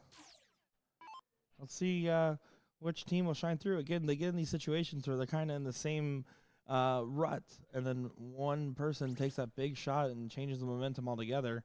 Prosser wants to be the one to do so here. Yeah, Jason gonna play it smarter. Just go big fat. That's exactly the way you talked about it, and that's the better way to shoot it there. First start trip, then When you go see for those two closes. you see Bilby in the background with a fist pump, so he knows how big that shot was. He literally had the opportunity to make that exact same shot a round before. Good response by Colin. Yeah, again, keeps them within striking distance. I mean, if a critical error from Bilby would leave a game shot, needs to make sure to not let that be on the table and hit at least a single on the points or close it out here. And this is that chance, that opportunity. Michael Peters knows it.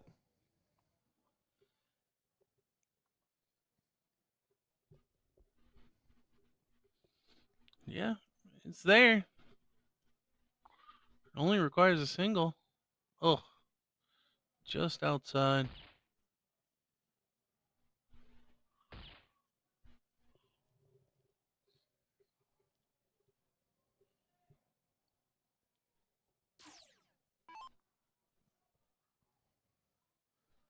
Prosser to clean things up and call it a game here. Goes right for the bull in the second and collects. Handshakes immediately, so Collins quick to put out the hand and say, hey, that's a good game there. Give some hugs, some loves, and respect for the guys. As unfortunate loss there for Team Map, which they know they had more in the tank. And on the other hand, Prosser and Bilby doing what needs to get done. And that last leg, 4 O's or higher for each. So good stuff there. So, DJ, we got Vaughn and Dunks versus Legion Connection next on our stream board here. I'm excited to continue on our run here as we're into the top 16 here, or excuse me, top 8 here. So excited to see what we have in store for us on our winner side bracket over here in Pittsburgh, Pennsylvania. Guys, don't go far. We're going to put on some tunes here, get the guys over to the boards, and be back in about 5. So don't go far, guys. We'll be right back over.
Here we go. Another action and a great match taking place here for us. Vaughn and Dunks versus Legion Connection here over here in Pittsburgh, Pennsylvania for the 38th Regional Tour.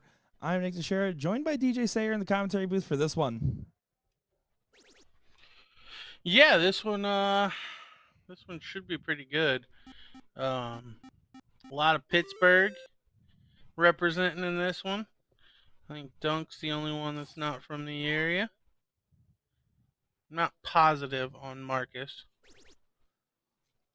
Yeah, I was going to say, this is a match filled with people where I know pretty much everyone's name here, but I haven't had a chance to actually commentate or see any of these guys throw in person with myself yet. So excited to see what we have in store for us. I know it's going to be a high-octane affair from what it seems.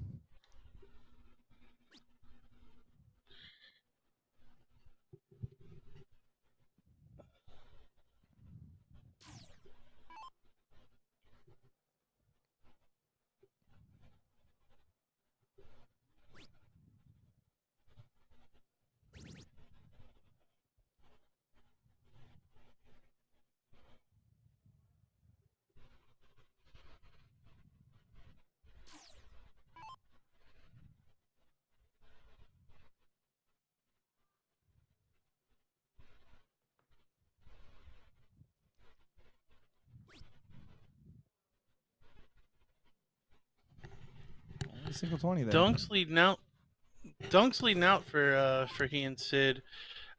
I don't know if that's pretty telling or not. I would say it either means that Dunks has been playing really well today, or Sid's been playing really bad, or both.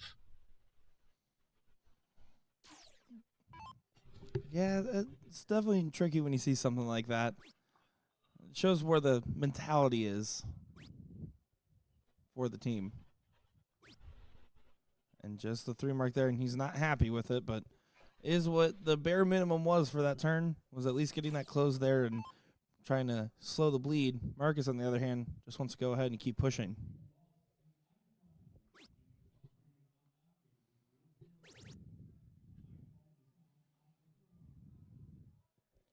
Do you want to give a reminder for everybody? This is our second to last stop for the regional tour.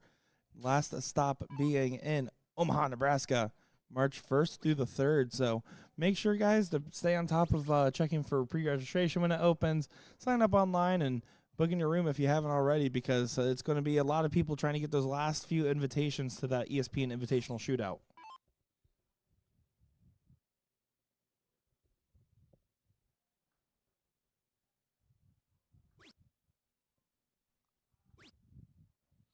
Oh, Bob having to use all 3 to get 2 17s. Still has the lead.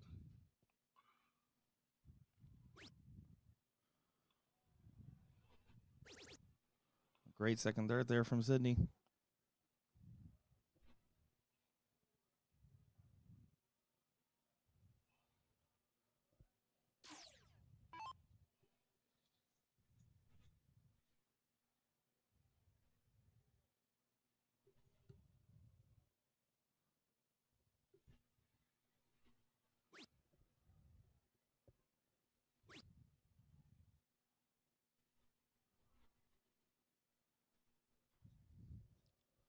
Marcus there frustrated with that turn. And then he could really make this hurt.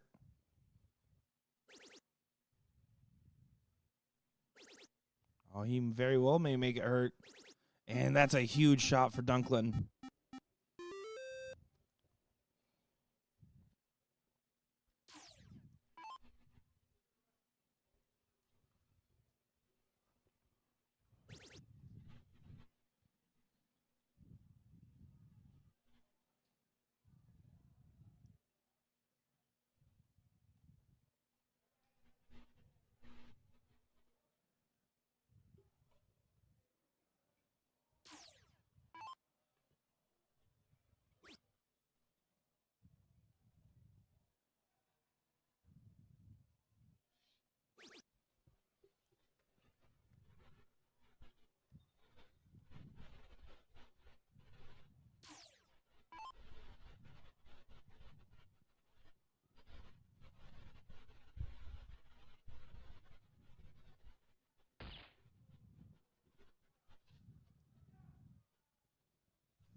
So 1 bull needed here for Sid.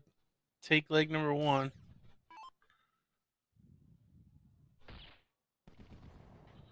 There it is. Not the best of legs, but job done if you're Sid and Dunks. For Bob and Marcus, they're going to need to step it up.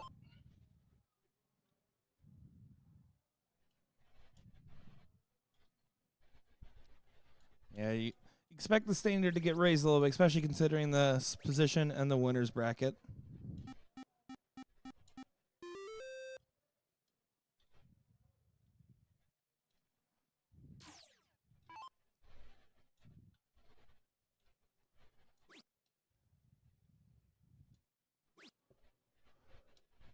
I will say, Jules Van Dongen's team 2 and out. Did not see that one coming today. I do know that the fatigue was definitely hitting, and I have to imagine that played a big factor into today, but 2 and out. Well, we talked about it earlier today. Jules probably the most fit guy in the room. Absolutely. So, if anybody could do it, you would have thought it would be him. I mean, to have only at best case scenario a 5-hour turnaround, and that's with 0 warm-up darts. You're coming down at start time. It is nigh on impossible to do. So it just pushing yourself to the limits. And to be honest, the big carrot on the stick was already achieved. So might just take the time to rest and reset, and his partner as well. Yeah, are you sure that he even played? He does. Yeah, they have 1 leg 1 on the board, so they actually lost to the Prosser team, Prosser and Bilby, in the first round, 2-1, and then lost 2 straight to Wheeling's finest. Gotcha. Yeah, I did want to double check that first. Because I've definitely gotten done in the wee hours of the morning and canceled the first event the next day before. Oh, absolutely. I remember one time I was playing at the Florida State tournament, and for the first 3 years I went, I always won a trophy. I always placed top 3 at least in one event. That was always my goal, just one plaque each year. And there was one year where my partner and we were playing Saturday night, and it was late, and he's like, "Man, I don't want to play Sunday morning darts. I'm not feeling it. Is there any way I'll pay for the entry fee? I don't care. I don't have it in me." I was like, "If we plaque tonight, you can have the day off. I don't care. We don't have to play." I was like, "But if we don't get a trophy, I'm waking your butt up here in the morning." And woke him up, and we got the trophy the Sunday darts, and he was not happy about it. He was the most unhappy winner I think I've ever seen. Love you, Easy. Hope you're doing well.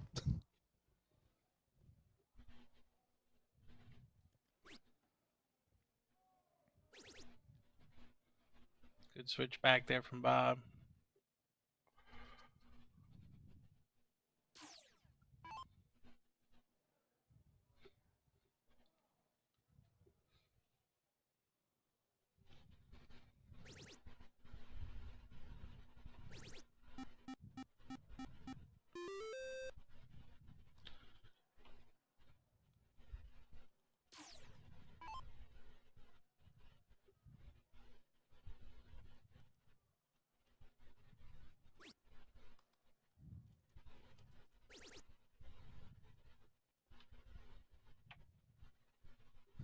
Paul Schwindeman saying, "Most unhappy looking winner, hold my beer." Yeah, he looked not pleased many times. Old stone face.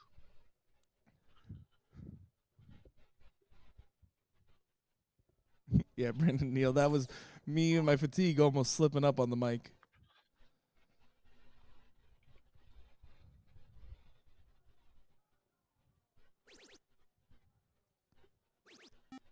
Good shot there from Alton.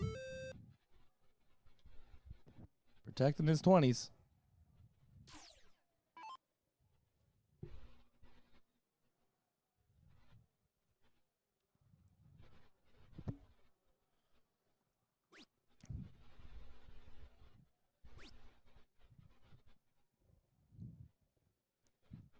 Frustrating miss there for Dunklin, but I will say, I mean, he's looking pretty impressive in this match so far.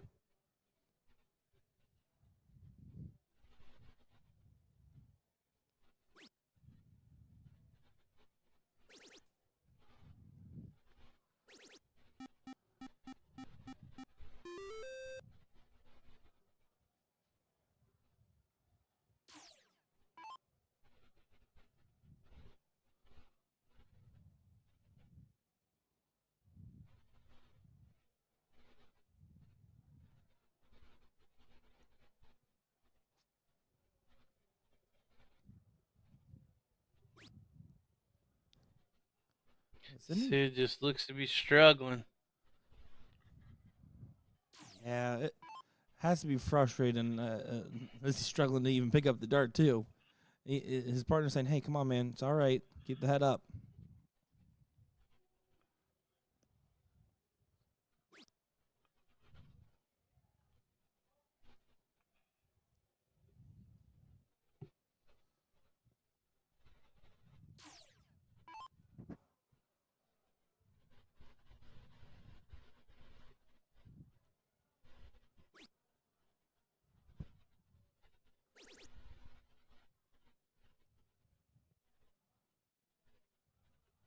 That's not going to be enough. So Marcus George here just going to close these 15s. Then on over to the Bulls to force a game 3 last leg decider.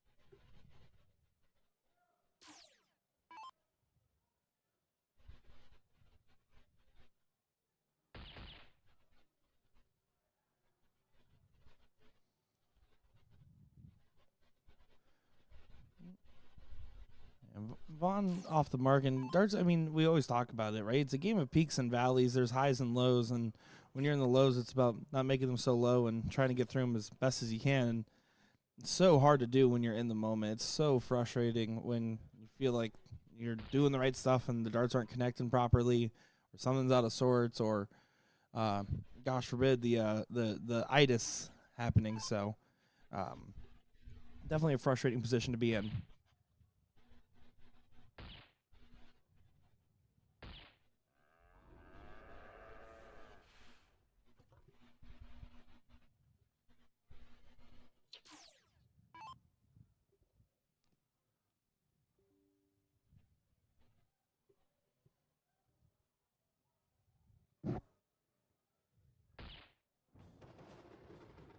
George gets it. Knotted up at 1 apiece. Sid said he's a game 3 player. You definitely got the diddle part down.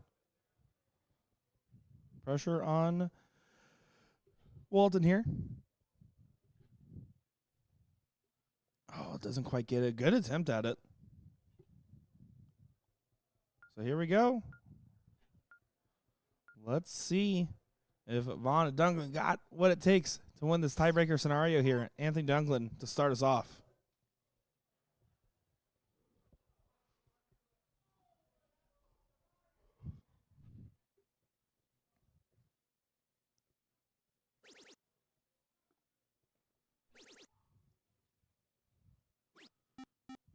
Great opening.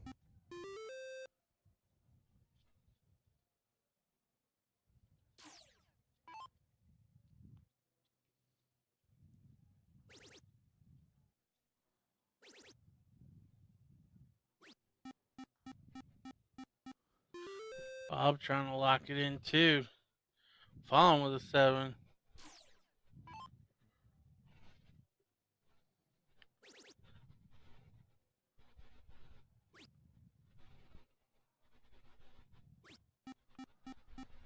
Five mark there. Everyone so far coming out of the gates running here. It's always that last leg decider that I feel like brings out the best or sometimes the worst in people because of that pressure of the moment. Game 3 player? That's it. That's the best kind of player, honestly. That's who I take every time.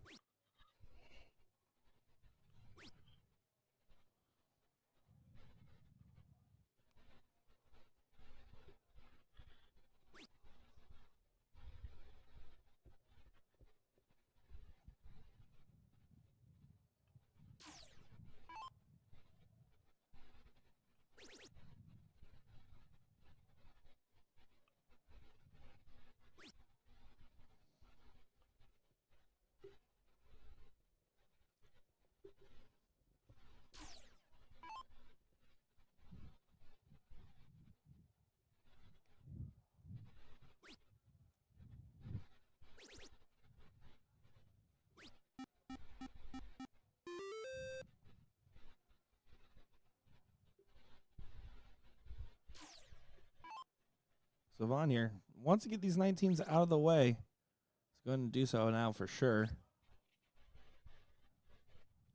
Goes back up top for more. Again, consistent 5 mark. He's a little frustrated with that last start, but there's no reason to be. That's exactly what you need to do in that turn, and you accomplished it.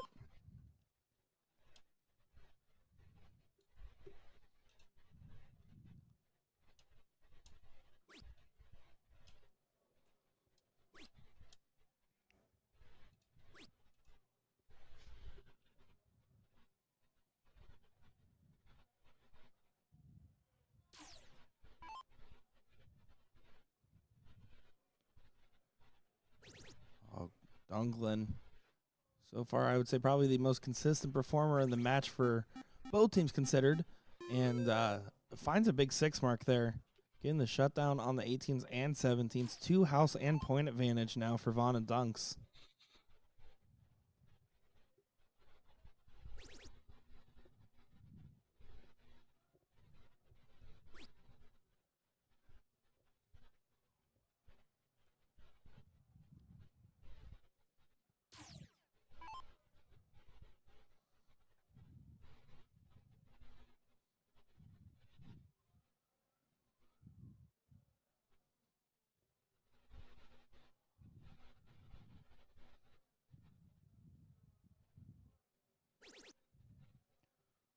I'll start there. He gets that 3rd house as well. I like it, especially after the first 2 kind of blocked you out. Hitting the cover shot is very much needed. Does give Marcus a chance here to force the hand a little bit if he can load up all the 16s he can get.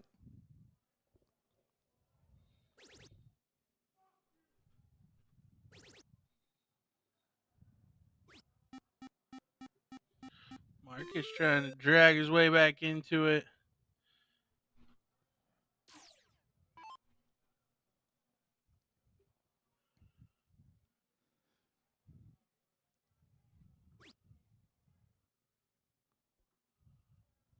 Oh, Dunks leaving the door ajar. Bob Walton coming with the point lead. He's contemplating it. You got to take the shot, right? Even if you just get to 20 and 17, it's a win. Yeah, and then you can bail out after the first. Yep. Yeah, I think the risk of those shots normally is if I hit the first 2 and then miss the third, well, then they're in a good spot. But there, you get the 20 and 17 out of the way and miss the 15, you're still in a really good spot because now you've leveled it to 16s versus 15s. Yeah, I couldn't agree more. And that's what also a good partnership is, right? I mean, Marcus had to hit that 7 to give Walton the opportunity there, and Walton took the attempt and then bailed out when he needed to. I mean, that's some good team strategy there.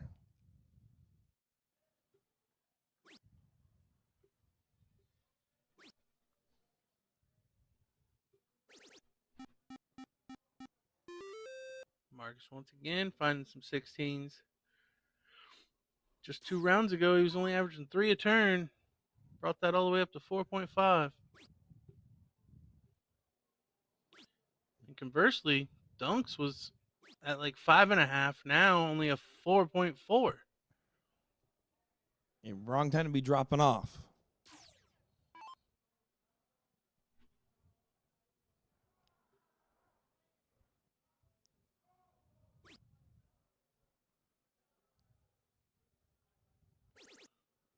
Bit wayward with the second. But does find 4/16. Yeah, I almost wonder if it's something along the lines of just getting too excited to take that shot and you're not giving yourself a chance to properly get set.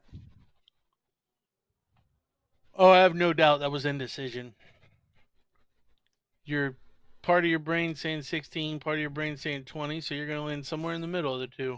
The 12 being that.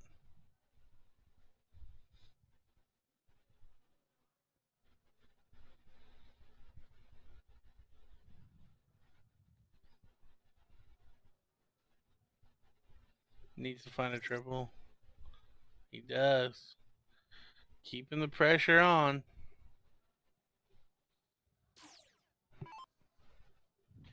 But you kind of feel like Dunks is due. I was literally about to say the same thing. You have the feeling, and he wants it to be due. Get 6.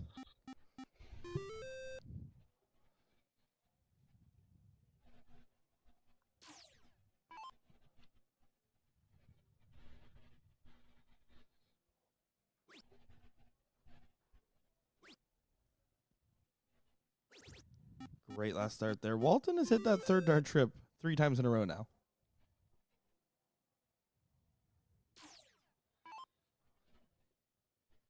I ain't never surprised when I see Bob Walton hit triples.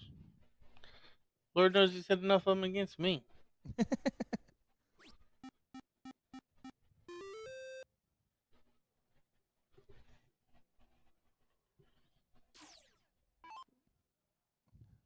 Having a little bit of a laugh there.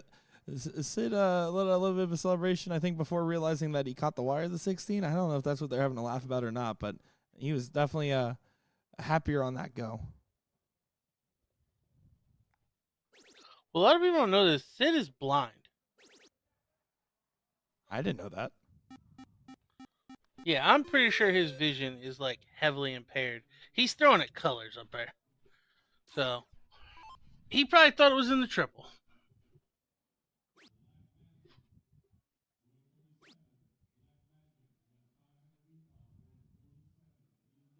Oh, that's a big error there for Dunklin. Kind of second guessed himself after the first 2 darts and then just threw the third up.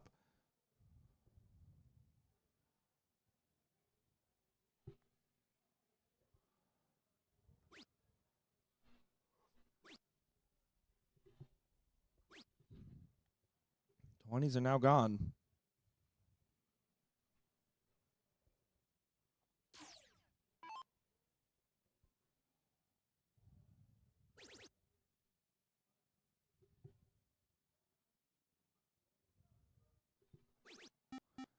What a last start there. Needed that. That double's approved because he blocked the triple and needed the double. I feel like we need like a special graphic for when you do approve a double. Yeah, big like star blast, like approved. Maybe like a stamp or something. I'm thinking like a stamp. There you go. That'll work. Action dad approved.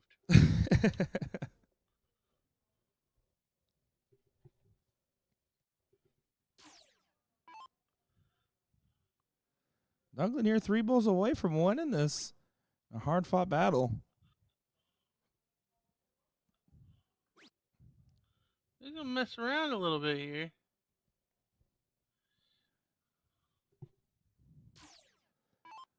Yeah, 58-point separation. Decent gap, but you want to be careful. Don't want this going on too long.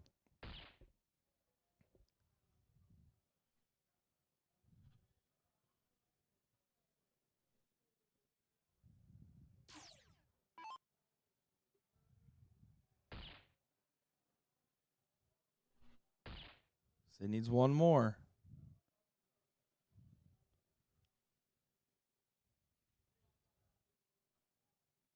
Doesn't get it, but no game shot.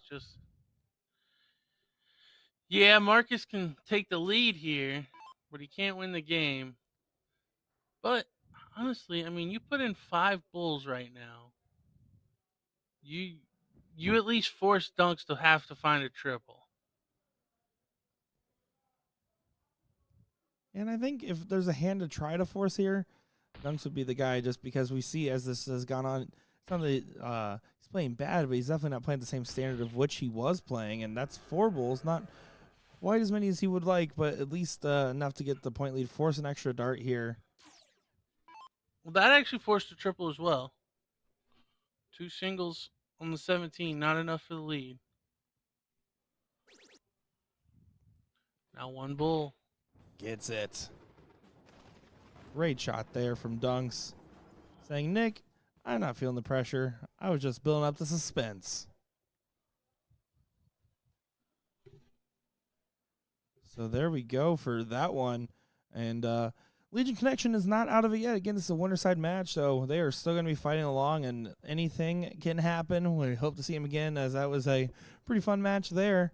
We're set up for another good one as we get Glory Hole Diddle versus Free Beer. God, please get rid of team names.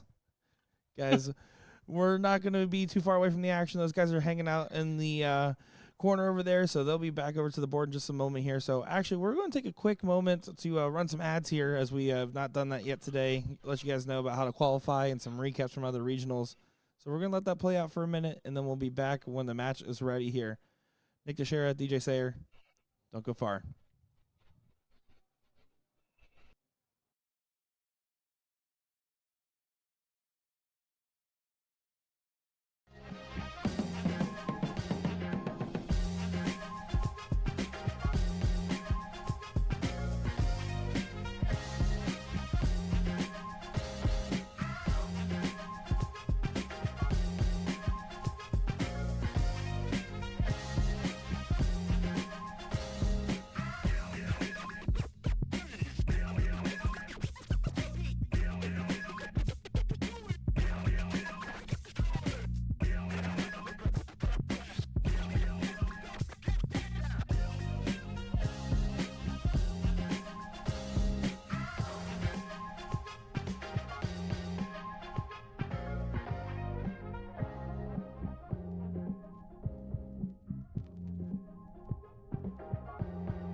The 38th Annual BullShooter World Tour is set to begin September 8th. The tour will be your opportunity to qualify for an invitation to the 3rd Annual BullShooter Invitational Shootout 2024. To qualify for an invitation at the regionals, win first place in the Pro Cricket Singles, Pro 501 Doubles, or the Women's Combo Singles. The European BullShooter will award 2 invites. The finals in Chicago on Saturday, the 501 Doubles, place first or second in the Pro AA, Pro, Women's AA, and Women's A levels, or Monday's 501 Singles, the Pro, and the Pro AA levels. And of course, our top 2 finishers from our 2nd Annual BullShooter Invitational Shootout 2023 will receive their invitations.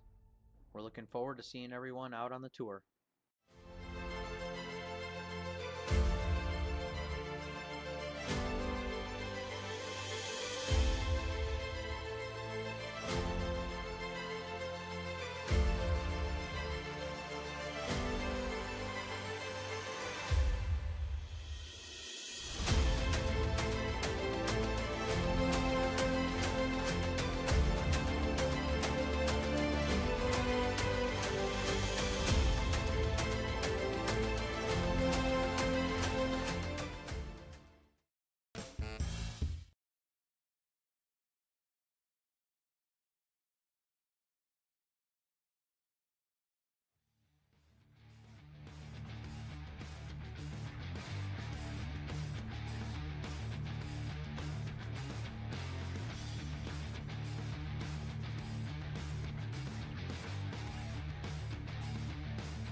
Here we go. Another good one for you.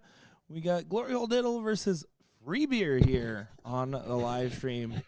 Some professional team names, some top-tier players. Excited to see what they have for us here. And then the winner of that will take on either the Old Guys or Team Brown Eye in the next match. Excited to see how this develops, as we've been having a lot of fun covering these top 8 players or top 8 teams so far. Juice coming out firing. Winning the cork and opening with 7.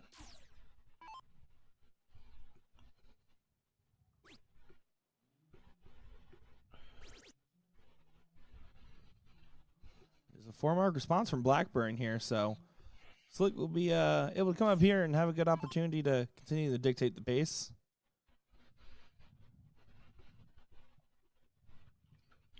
I feel like that's the most like dart-looking screen ever. Slick playing tiny. Yeah, you're not wrong there.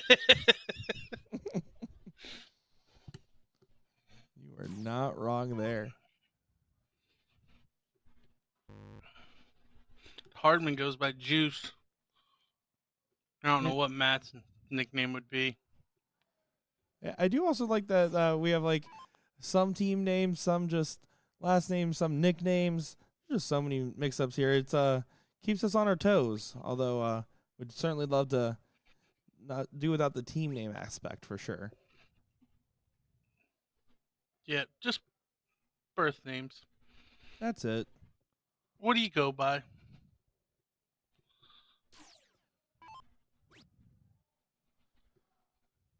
But Nick, how are we going to get you to say glory hole on the live stream? Don't worry, I'll still find a way. I love that you think it's all about you. It always is. They specifically chose that team name thinking, what will make Nick DeShera uncomfortable when I sign up? Well, to be fair, I never said I was uncomfortable. It's just distracting, Fair enough. but also uncomfortable.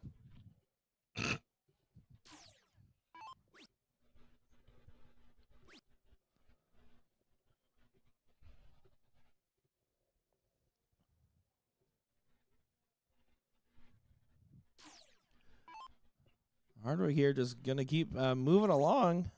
They're doing pretty solid so far. 3 house advantage.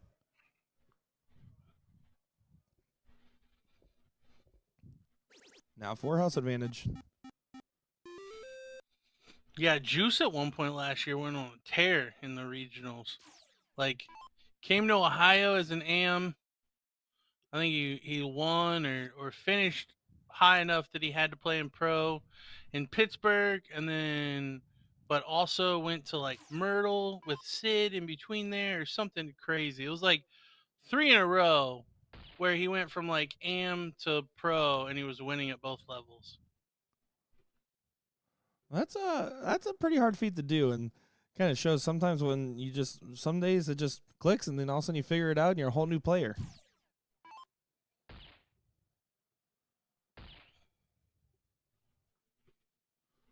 I still think one of my favorite stories from the playing up of the tour so far is Kelly Thornton and Mason Sasser out of Tennessee, not knowing that they were going to have to play on the pro double side, and then ended up making it and making a big run at it as well. So, for the Pro-Am, they were just both AMs. They played up and ended up winning the finals. You never know. Yeah, Mason definitely has been one of the stories for the tour this year for me. Yeah, right beside Denny Garn and the Lazy Boy.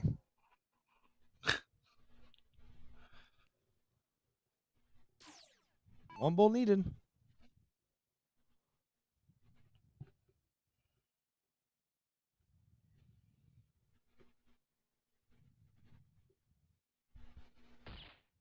Gets it there on the second. So game 1 advantage there for Team Diddle. Free Beer is going to want to start off strong here.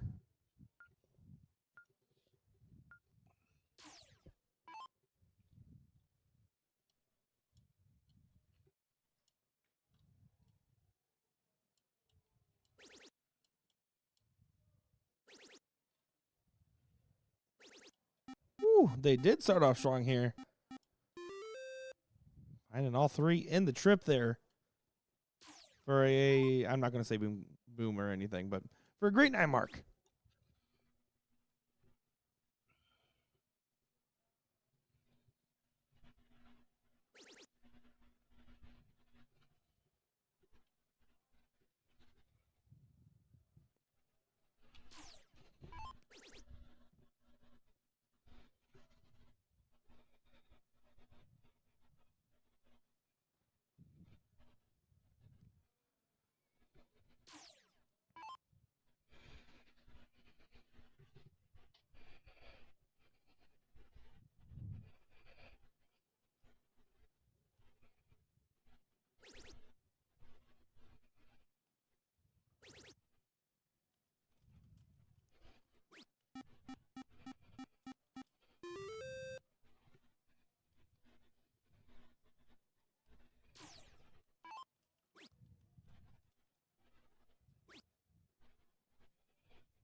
Juicier can really make this one hurt. Those 16s, well, an extra playground, not particularly helpful in this instance. Decided to take a quick switch to the 20s. So I think you need to hit that trip first because 16s aren't scary by any means, but it is still a 2-house advantage.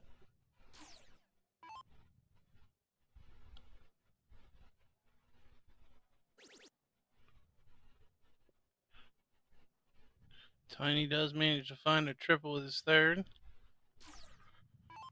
But Slick will come up with the point lead.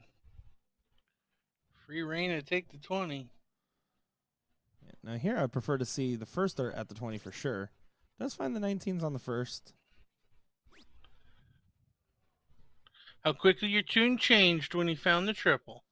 Well, you know, there's no such thing as a bad dart if you're hitting trips, but there's sometimes some better darts.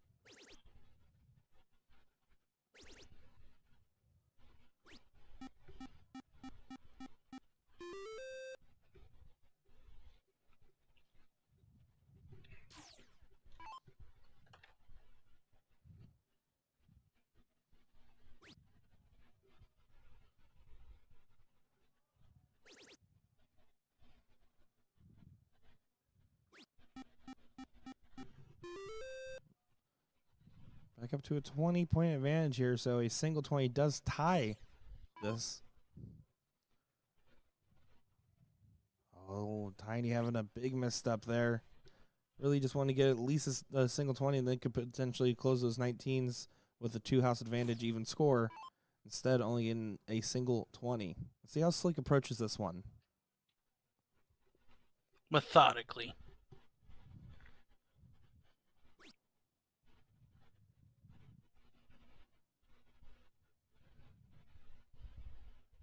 You want to do the one at the point 2 at the close, but that second one didn't hit at least a single.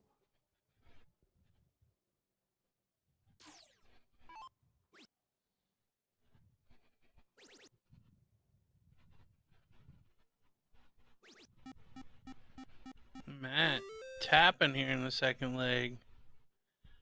Averaging a 6.25.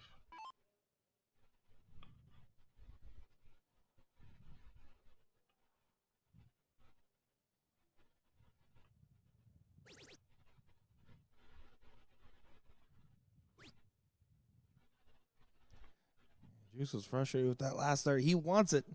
You can tell he's invested in it, but we'll see. Tiny had a lax around the last go. Needs to find something here. Ooh, completely walked on that last start. Yeah, Tiny's struggling.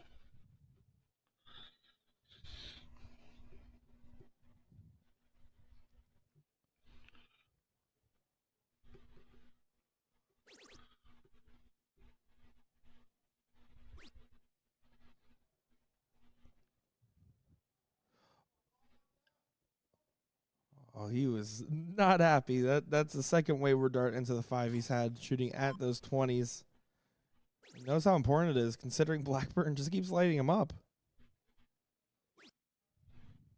I think it was a best case scenario for the Diddle team. Yeah, only 4 compared to what he's been doing every turn. He's going to lose that 20. Yep.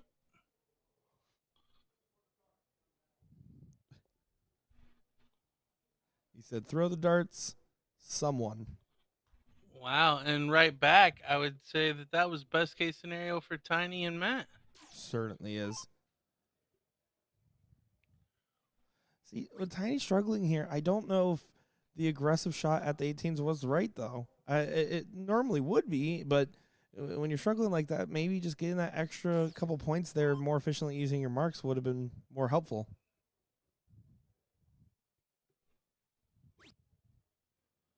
So getting a little scrappy here in this one. They're all kind of feeling the heat of the lights at the moment.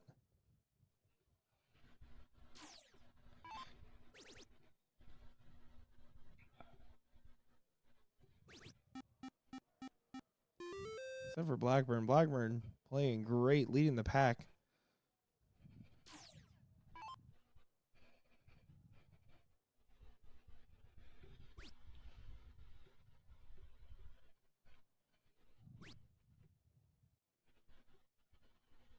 Need some juice on it.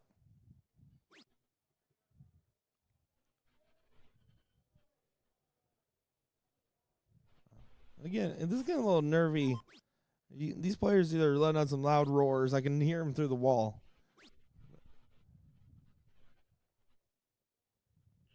Tiny's going to have to figure out how to stay put on that third dart. Yeah, definitely think there's some potential foot fouls in play. Well, not even so much the foot foul, but it's not helping him. No, I mean, it certainly he's isn't. so off balance on his way to the board on his third dart that, I mean, he's missed by 2 numbers multiple times because of it.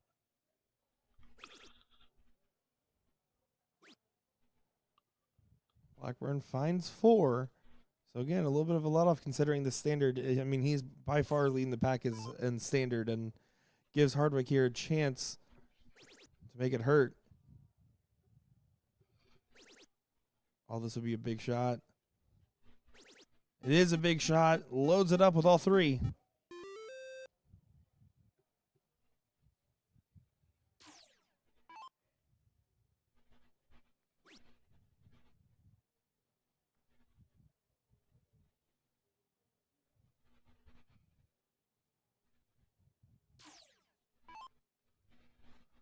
Here we go. Slick wants to get these 16s down. You don't want Blackburn at an open number. He has been the best guy on the board. Wants to make sure to stay true on the close. Does do so.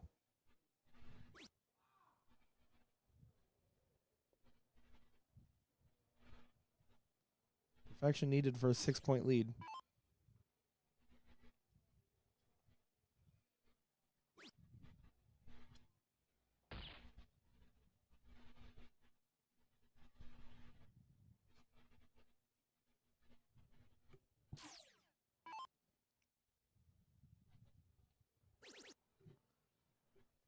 Juice finds the 15s with ease. Can take this match. Not in this turn here, but they've set themselves up to go 2 straight.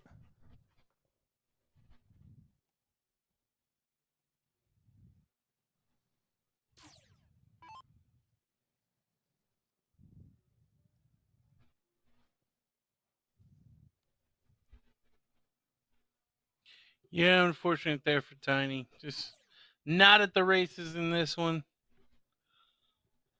So Slick only needs 2 bulls to move into the top 4, right? Of our correct. winners bracket or semifinal. Yeah, that is correct there. So good win there for the team Diddle. Free beer. It's going to the loser's side of the bracket, but they're not out of the running yet. So we have 2 teams now cemented in our top 4. We're going to have coming up next here the old guys versus Team Brown Eye on your stream here. So we're excited to continue bringing coverage of this one. It's been a lot of fun so far. So, guys, we'll be back in just a moment. Don't go far. Nick Teixeira, DJ Sayer.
Here we go, back in the saddle, ready for another one. This is going to be a good match here. I think this is probably one of the more tantalizing ones we've seen today. The old guys taking on Team Brown Eye, Denny Garn and Jeff Franklin versus Tyler Little and Mike Porterfield. This is going to be a fun one, and I'm excited to see what we have in store for us here.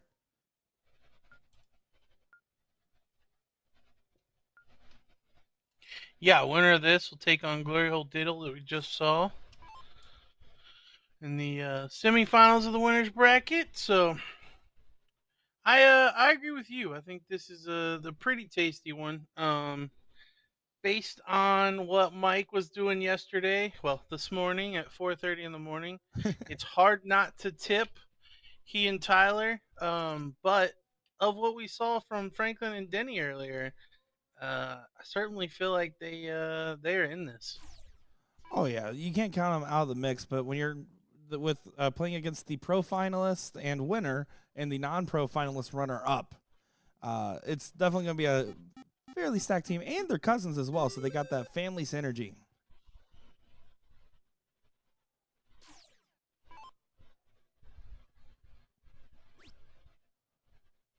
Jeff and Denny, of course, played well earlier and plan to put on a show here for us.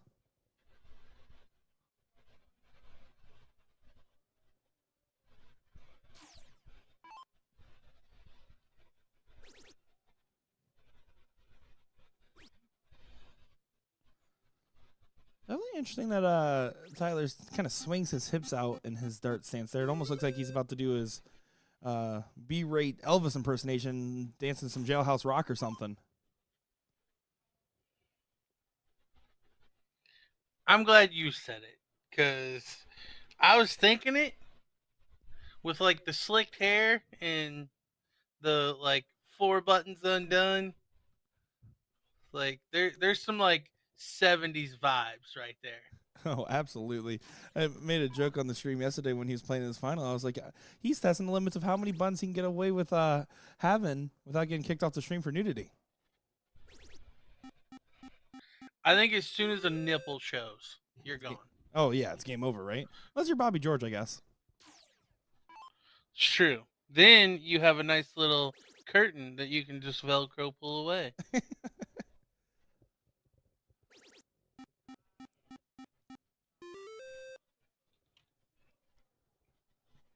Tyler hit a 7 on his previous go. Just going for the 18s on the open here. And then just switches to the 20s and then back over.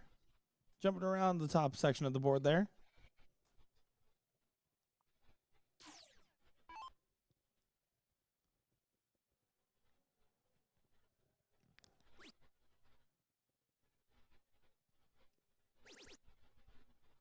Oh, but then he's going to try to collect as much as he can. Even with the X on it, I do like contesting the territory. You don't want your opponent to get that second number up, and getting 5 there means you got some juice out of it as well with 36 points.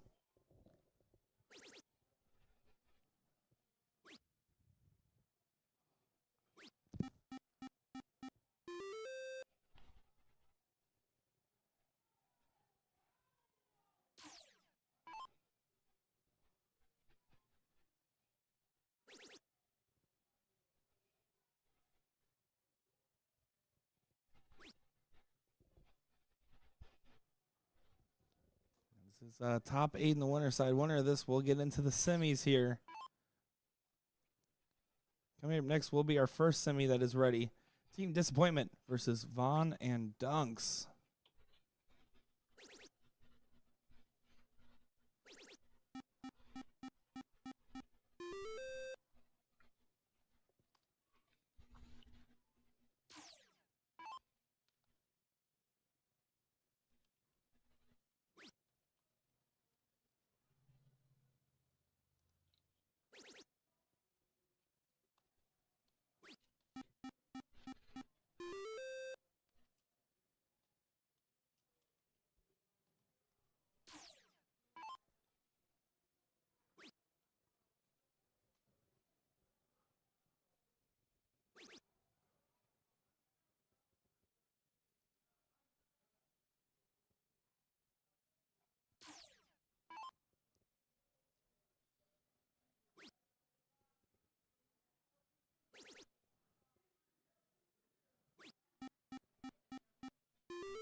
Franklin felt like he had no room on that last start on the 15, so went ahead and took the switch over there.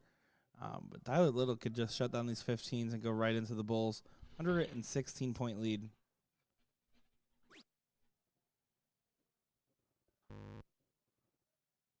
he catch it? No, he Nope. didn't.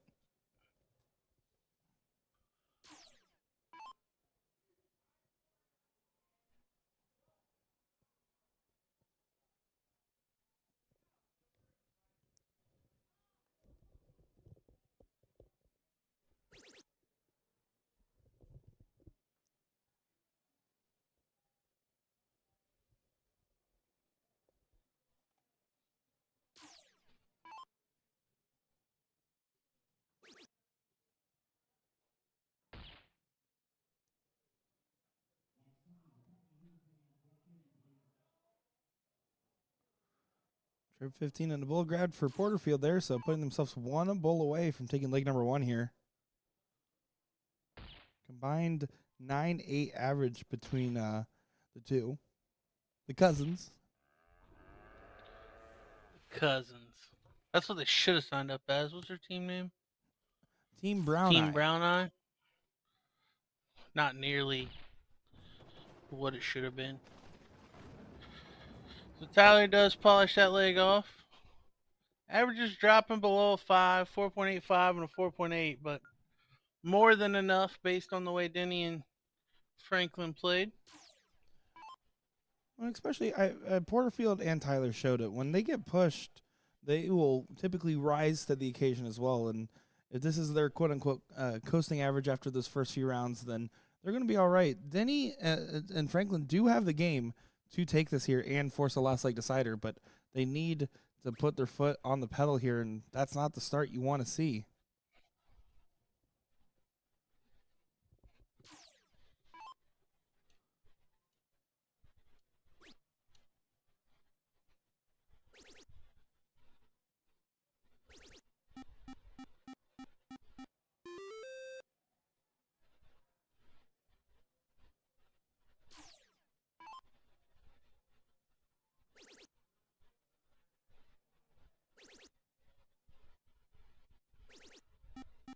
Franklin picking up Denny. Pile and a half of 19s, filling it up.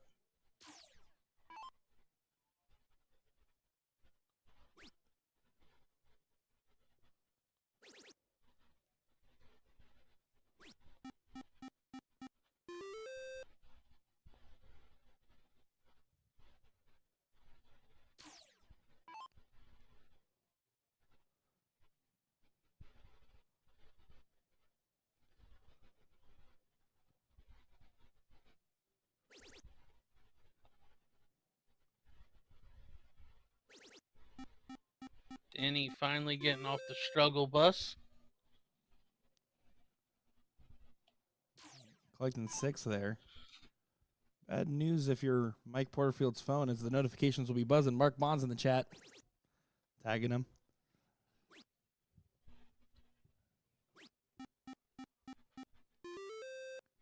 5 mark there for Porterfield.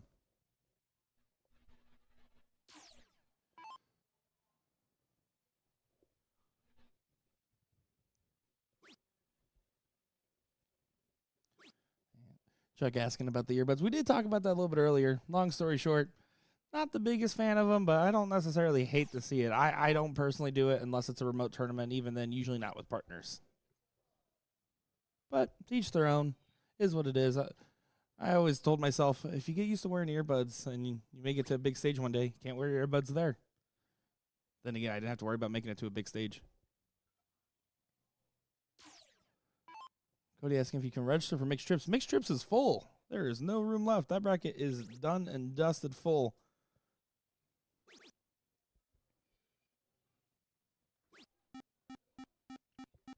Yeah, I think the way of the future with the pre-registration, people got to jump on board. Yeah, I wouldn't be surprised if by the next, like, this is the first tour where we experiment. 37 tour, I remember 36, that was where we started experimenting with online registration. Now it's become predominant, and I wouldn't be surprised if in the next year or two it starts switching to online-only registration like a lot of other tournaments do. Not saying that's in the works or not. That's up to them at the end of the day, Arachnid, but I wouldn't be surprised if that's the direction things are heading.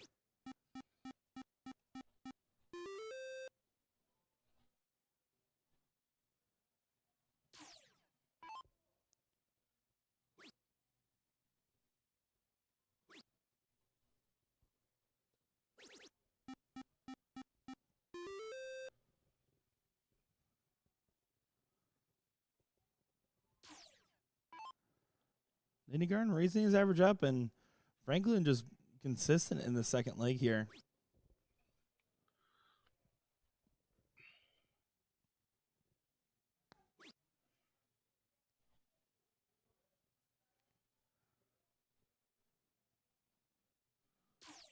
What Porterfield do with this opportunity? Wants to try to load up some 18s here.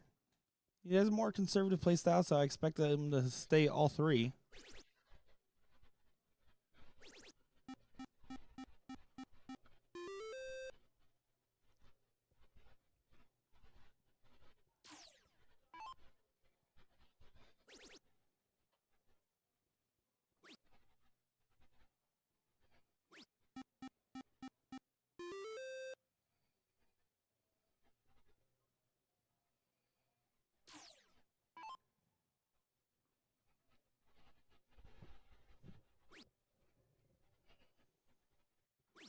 Tyler's going to be frustrated with that turn. Yeah, you can see it in the body language.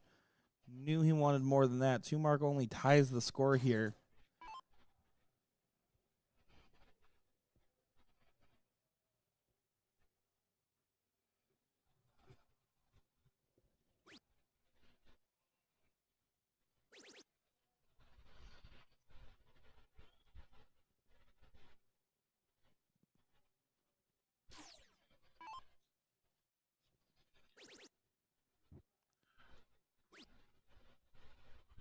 Mike will have to stay there.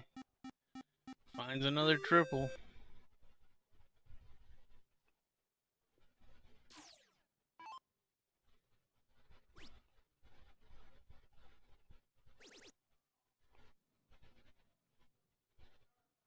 Oh, last one catching the wire there. Very deceiving dart. Looked like it was going to be money.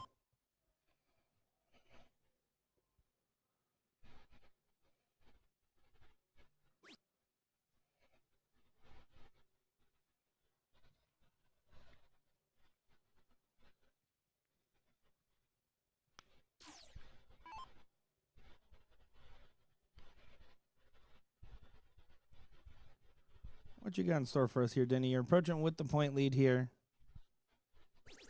First third trip at the 19s gives you so many options. Decided to try to contest the 17s there. I don't necessarily hate it. It's not like we've seen a lot of 18s necessarily being hit from the Brown Eyes, enough where it would scare you to try to close immediately. But then again, I don't know. Porterfield's going to try to make it pay.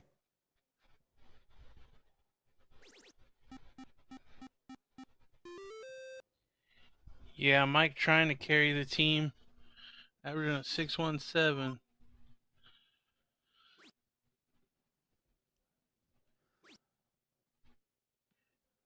Now, I've seen Tyler Little online plenty. I'm sure most have.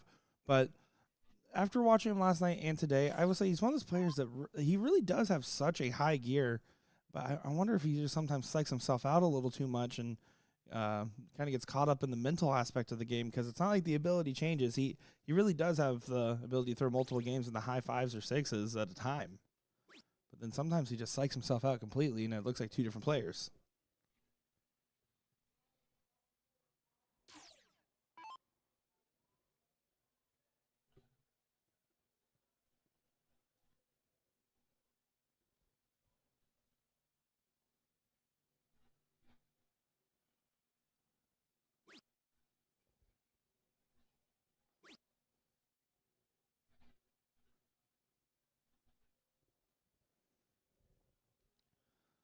Porterfield here, 617 average after 12 rounds thrown.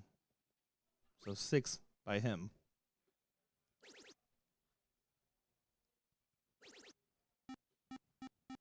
hits the 7 mark, raising his average just a smidge.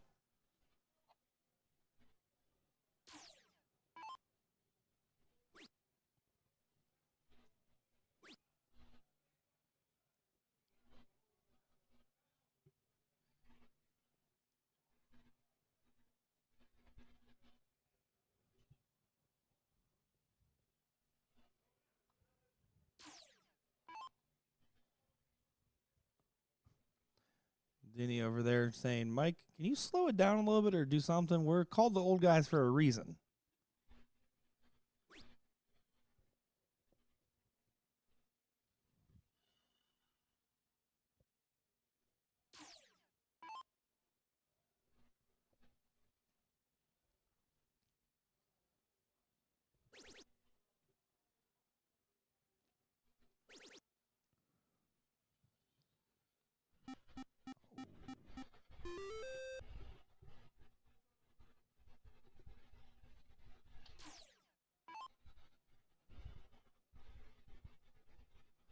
Solid 6 to keep things close, but Porterfield doesn't get the close on the jump down there and has to go back up.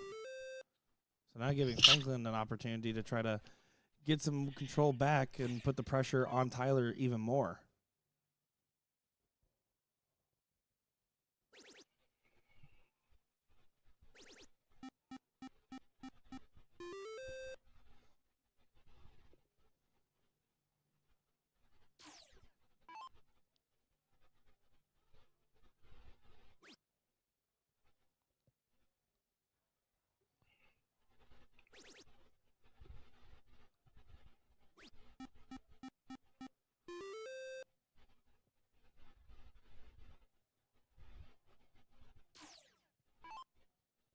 Chuck saying in the chat, seems like a lot of people at these regionals.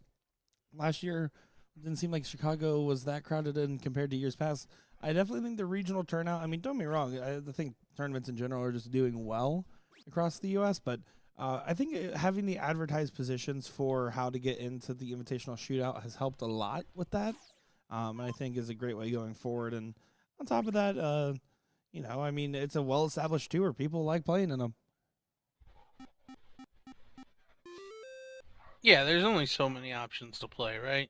So I think for BullShooter, they're in a unique spot where there's not really a whole lot of competition for high-level soft tip tournaments where you don't have to play through an operator or league system to qualify.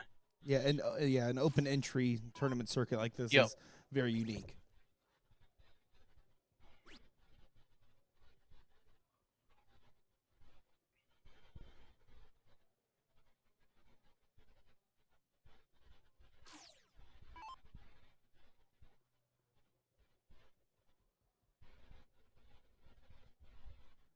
Didn't you hear? Back pushed against the wall.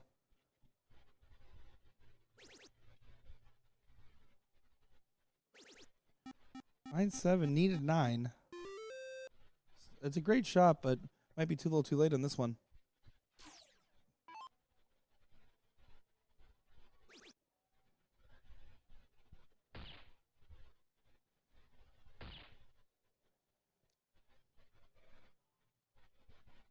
Porterfield with a 5-8.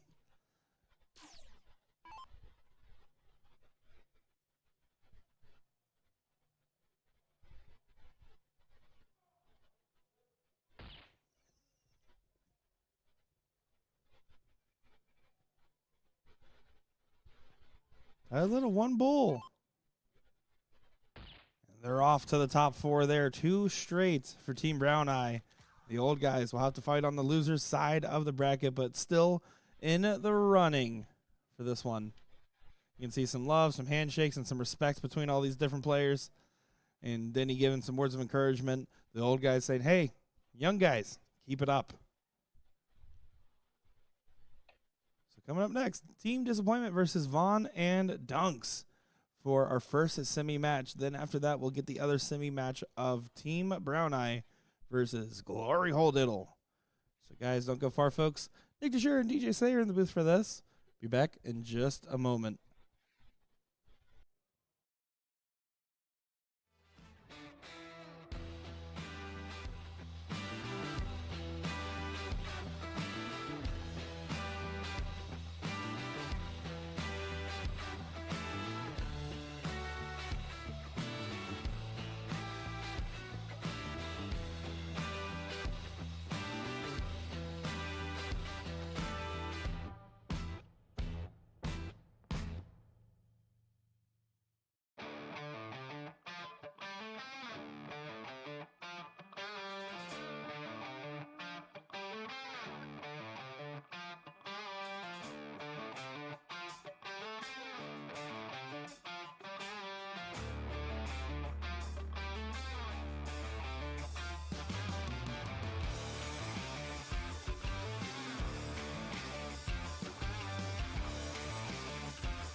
Time for the top 4 and the semis on the winner's side.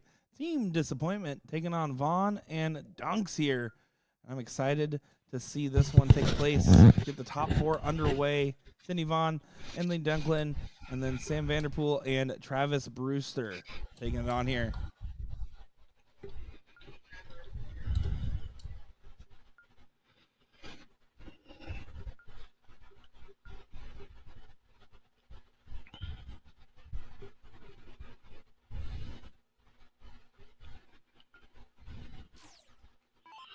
Looks like we're ready to roll. So Dunks to lead us out. For those that are just tuning in, we did see both these teams earlier, and when we watched Vaughn and Dunks was not only starting, which he is here again, but he was actually definitely leading the way on the team, and Sydney Vaughn had some moments of highs, but lots of lows there as well. So we'll see if he's able to kind of channel back into form. He is all smiles and having a good time. All 4 of these guys really are, but Travis and Sam are not going to take it easy on him.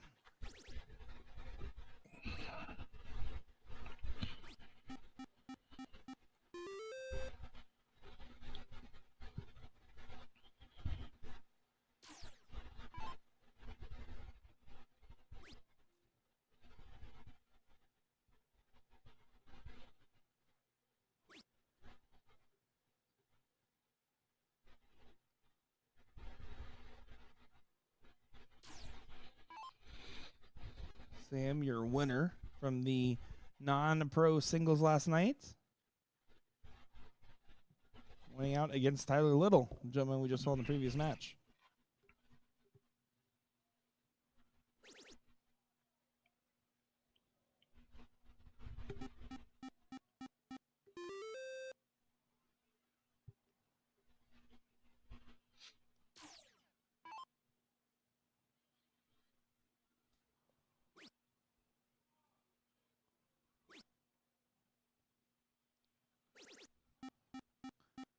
Definitely interesting with Dunk's throw, seeing that he kind of holds it away from his eye line and almost brings it back to the side of his head there.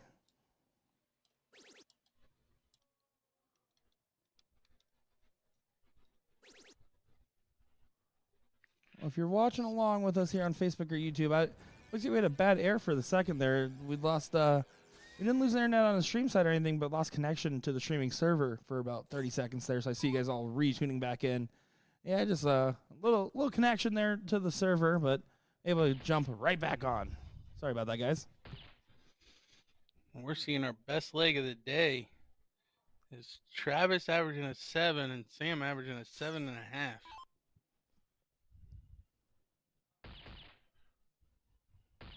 Wow. Wow, you're not kidding.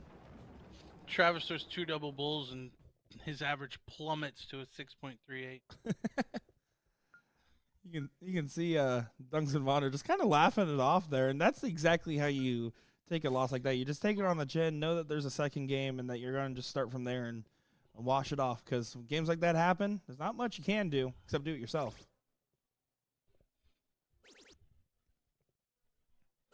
And so they will. Great 9-mark start there for Dunks.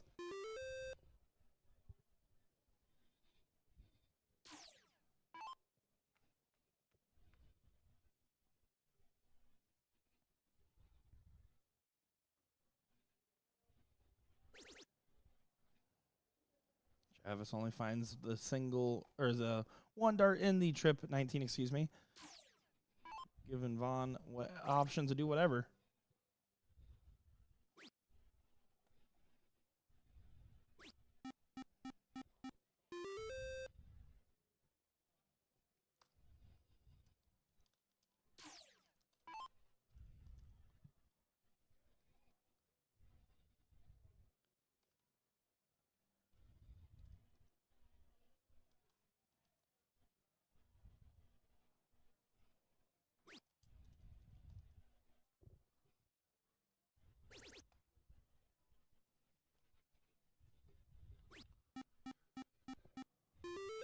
Before this match started, Travis said, "Hey, can you be nice?" And I said, "I am nice." To Sam.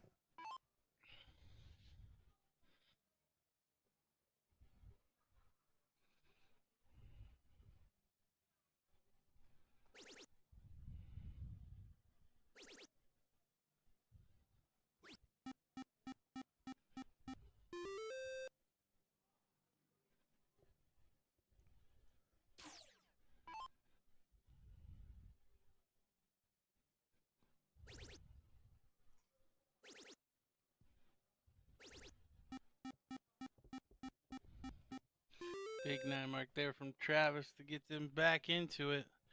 Now only trailed by 7 points.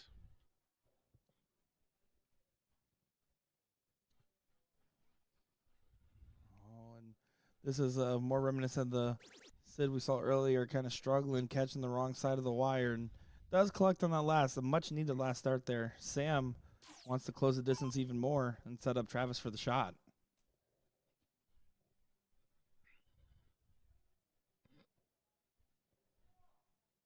He just put a 3 in the bed on the 18s.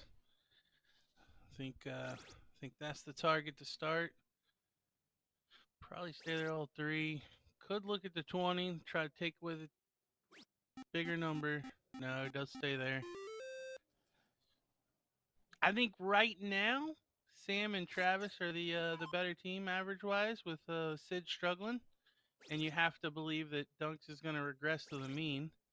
I mean, you have to believe that Dunks is going to regress to the mean. He doesn't Never believe mind. it. He doesn't believe gonna, it. He's gonna stay an 8. But yeah, I was gonna say I think Sam made the right call in just extending the game, because they were playing better, but Dunks having no part of it.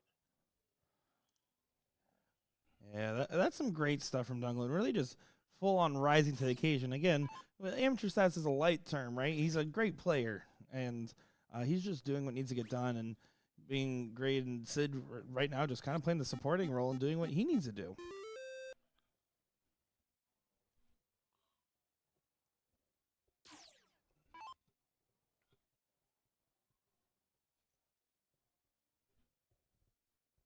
Yeah, not a whole lot to think about there, Sam. It's 15s, bud. I think he's thinking, man, my partner's throwing a 5-3 and I'm throwing a 6, and we're down to the 15s. I think you look down at his hand like, why do I only have 3 darts? This isn't I need enough. more than 3.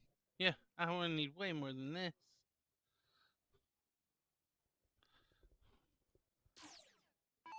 Nine mark, 7 mark, 8 mark. Last 3 turns for Dunks. And the 8 mark was a 9 mark, let's be real. That is true. Honestly, he would have had that out there. He kind of got that first start, kind of escaped him, and then he was like, okay, double bull, single 15 for the close. I mean, I did say the only way to respond to both the players being on fire is to do it yourself, and Dunks absolutely did. And and Sid there, to credit to him, played exactly the support role he needed to there to keep a partner with a hot hand like that going.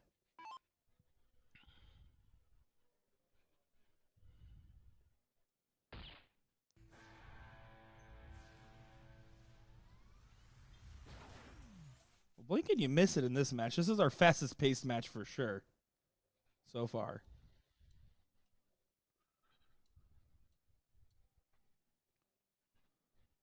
Blue shirt Travis, the show first.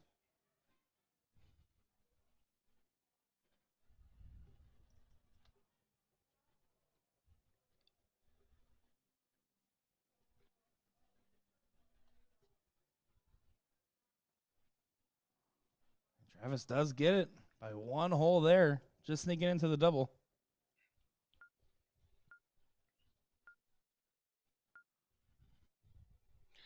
This for the right to go to the king seat match. Yeah, big game here, and all 4 of these guys are well aware of it, and all 4 of them have put on a show for us so far. Let's see if who's going to rise to the occasion here in this last leg decider.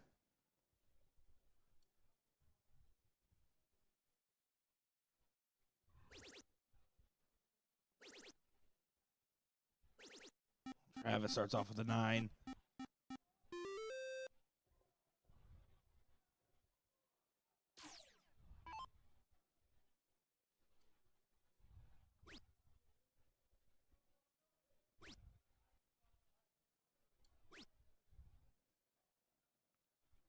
This is the wrong time to regress to the mean, as you said earlier.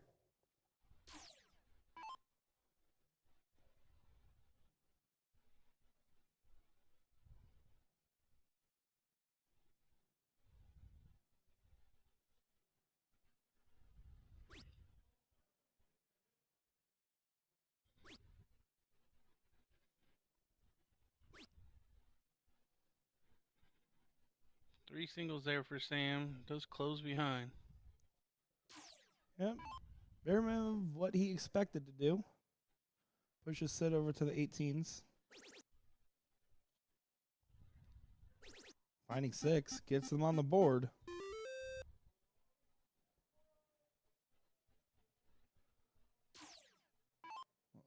See if Travis is able to keep up the momentum here.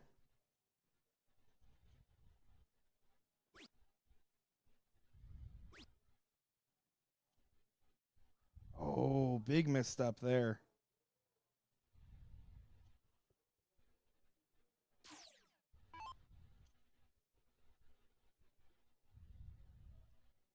What do you got for us, Dunks? What are you thinking here? You think I'm going to hit some triples? And then some more triples. And that time a single. But he thought it was going to be a triple. It was a great shot. Dunks doing what he does.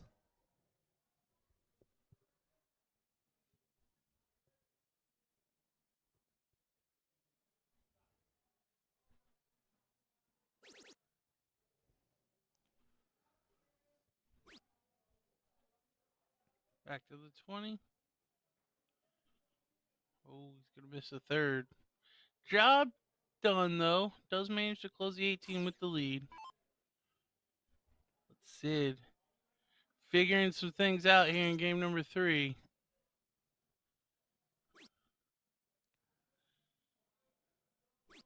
Showing a lot more signs of the form that you would typically expect him to be at. And as we talked about earlier in some said in the chat, it's been one of those downward slopes on the dart game lately. So sometimes it just takes a little bit of a supporting role of the partner, whatever it is, to shake him out of it, because he's looking a lot better in this match.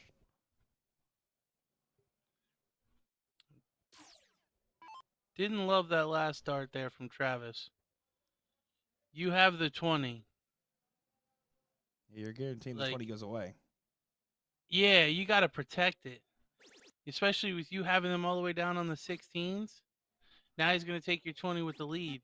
He probably takes it anyways, even if you had hit a single 20 and still had a 5-point lead, but you got to try to protect that 20. In that spot especially. Yeah. Sam can still take the lead here, or at least tie it now and close, but yeah, but this is too close for comfort right now, and honestly, absolutely, the people feeling the pressure is going to be team disappointment. Vaughn and Dunks, they're happy with the outcome, considering their opponent started with a 9 and they've had to fight their way back in. Sid playing this very safe, just going fat on all 3. It's tricky. 3 bulls and 2 16s can definitely go away right here. Oh, that second one was now. Not as tactful as a dart as you would want to see from Travis. So I will say that the last dart may force Dunks to go to 16s. He's shown a propensity to go for score in spots like this. Looking at the bull though. No, he is looking at 16. Yeah, and he needs to find a trip. Yeah, I think that double bull third dart from Travis really affected Dunk's shot there. Yeah, I mean it's a big hit because it forces the hand, and the pressure got the Dunks. That's really all you can say about it, right? Sam now just needs to pop in a single bull, and then we'll get 2 darts for 2 16s. This is as ideal of a position singles. as you want to be in.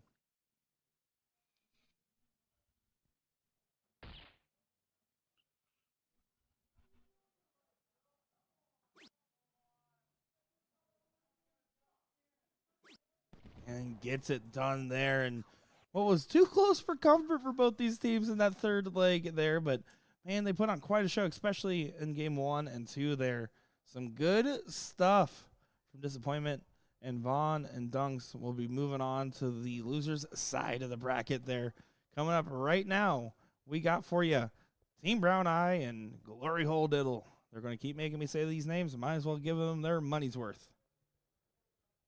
And then after that, we'll get the king seat, I believe, where Team Disappointment is currently sitting. So Nick Teixeira, DJ Sayer on the mic here. We'll be back in the action in just a moment from Pittsburgh, Pennsylvania for the 38th Regional Tour. Be right back, guys.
here for our other semi. It's time to get things rolling here. Team Brown Eye and Glory Hole Diddle duking it out on the dartboard, and excited to see this one take place to see who gets the other spot in the king seat match here. Jason Hardwick Juice starting us off.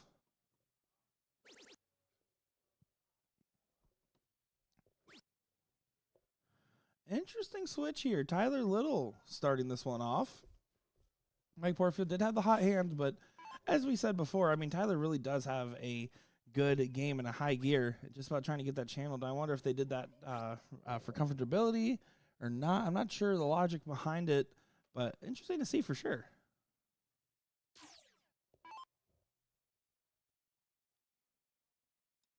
Yeah, I'm pretty curious about that one as well. No offense to Tyler, but I mean, Mike has won the pro and has been playing better from what we've seen.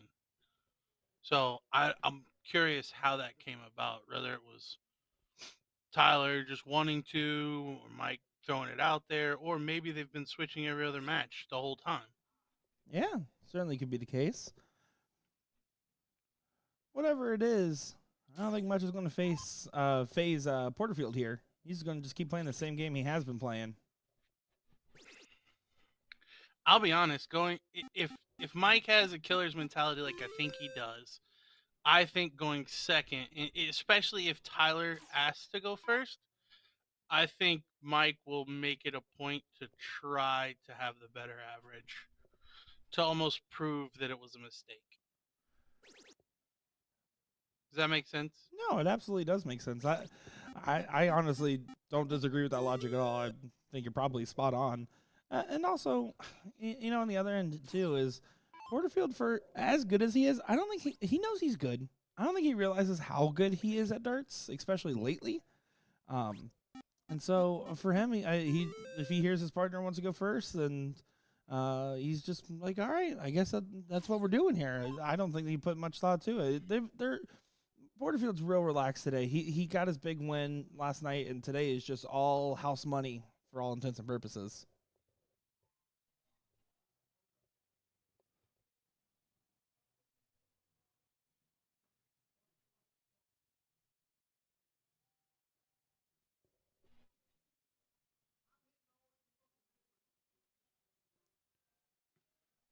He said, I'm hitting all my friendly neighbors and stuff.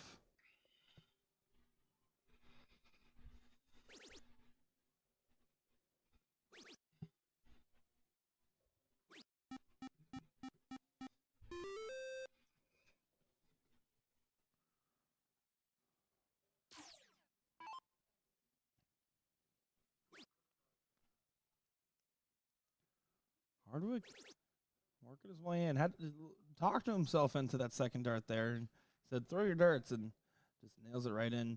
And Hall started to empty up because I can hear them a little more clearly through the walls of what they're saying.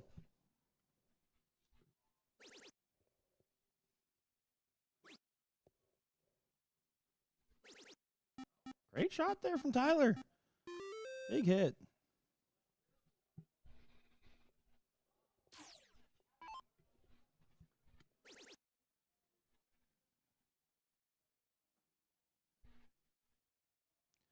Does look like, just to give you guys an update on the other side of the bracket here, looks like we're about to hit into the top 8 on the loser side.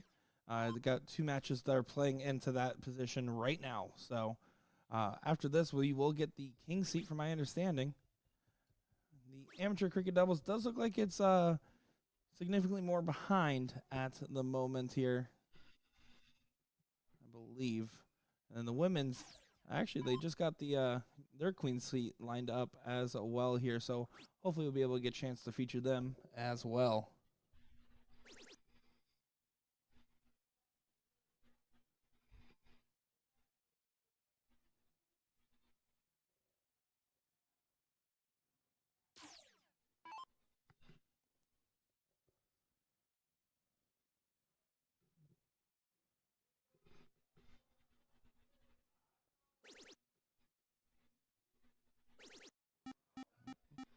You know, maybe going first might have been the right decision. It seems like it's really rised the game for Tyler here so far.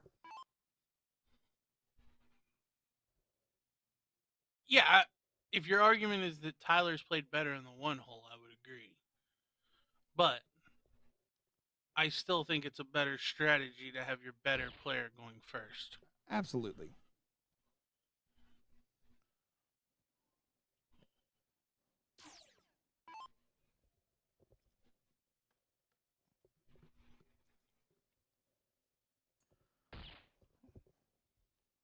So 2 bowls away for Team Brown. So Juice here just going to have to try to load the Bulls. Needed 6 to be able to get that point lead back and add a dart to the shot here. So not going to go. More than likely going to go on to game 2, and you just kind of walk this one off and play on to the next. Yeah, I mean, honestly, with Juice and Slick averaging a 1.5 and a 3.8, wasn't a whole lot of fight there. As Tyler does polish it off nicely with first start double, but doesn't set up the board. Juice lets him know about it.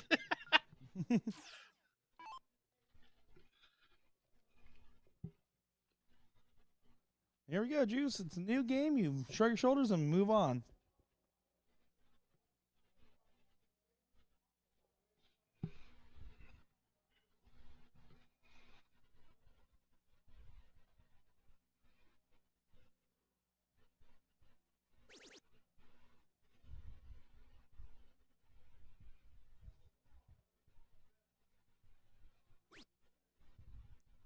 Fighting 4. See how Tyler rebuttals here.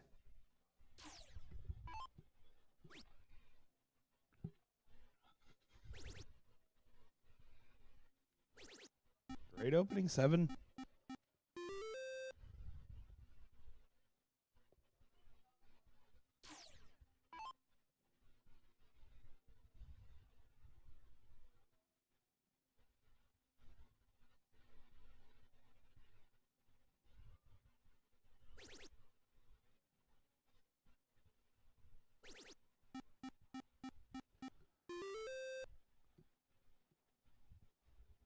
Find themselves pretty comfortable on the 20 so far. Porterfield needed at least 4 before getting a shot with the point lead.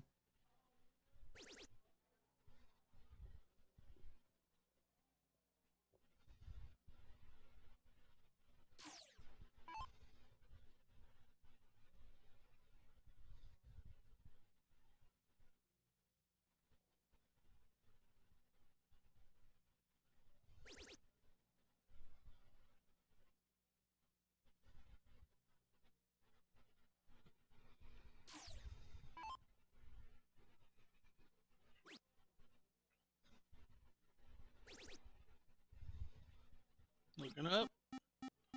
Oh, almost snags the triple 20. Tried to take away the bigger ground.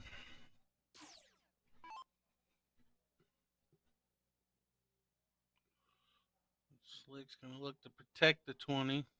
He found a couple of triples on it the last turn.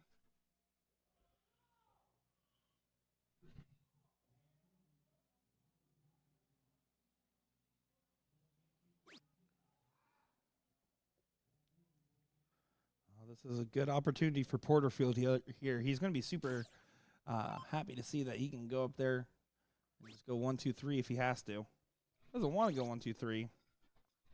Might not even take a look. Apparently, I think he should take the look there 9 times out of 10. But again, he likes to play heavy on his points.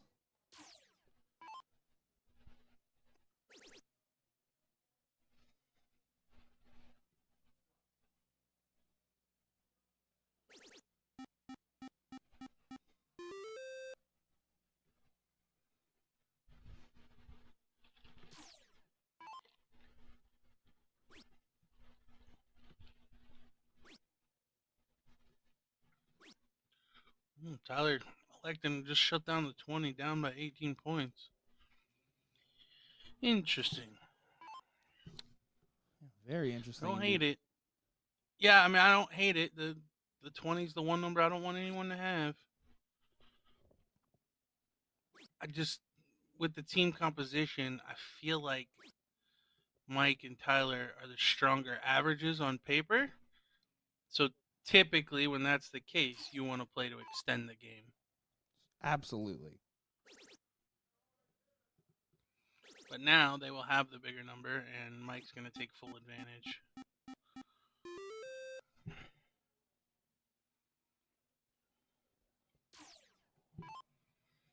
Yeah, Hardwick knows that this is a turn where he needs to start to make that stand or before it gets out of hand. One more of those will do him kindly. Gets it back within 3.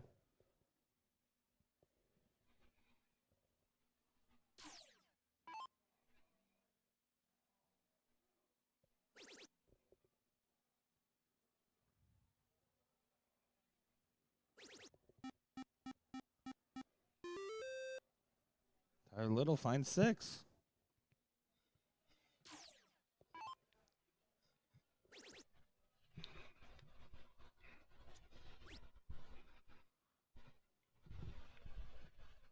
Oh, high on that last art. Slick knows that that one was an important one. Gives Porterfield all the control right now. And right now it seems like he can make anything go his way.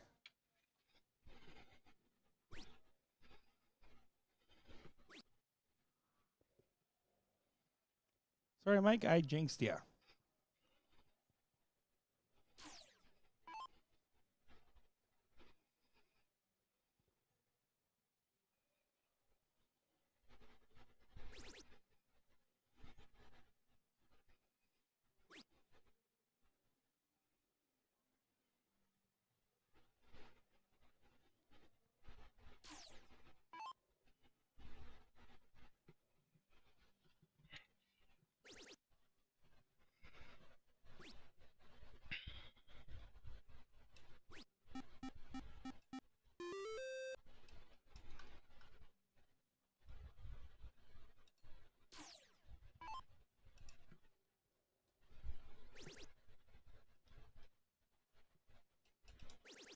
Oh, room for another one as well.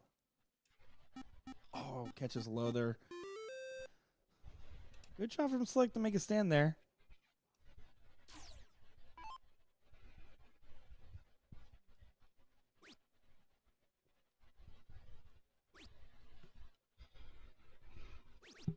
And with a 1-point lead, takes the close there. 2-house advantage. Does Hardwick close or does he go right at the Bulls? Bulls it is.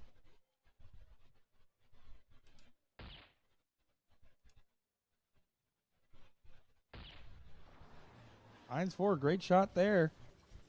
Put a little juice on that one.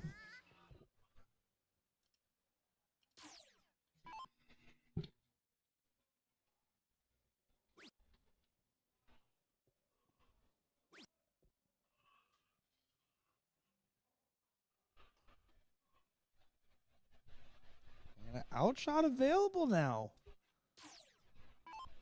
And Slick literally saying it out loud to himself. Trying to will it by his pure grit and determination. Will the darts follow his command? No, they will not.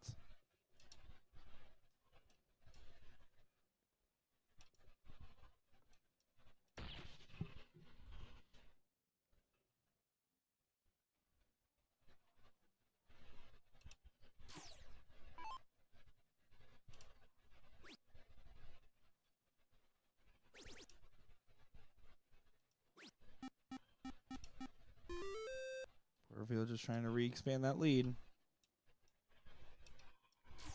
Bringing it back to a 4-bowl difference.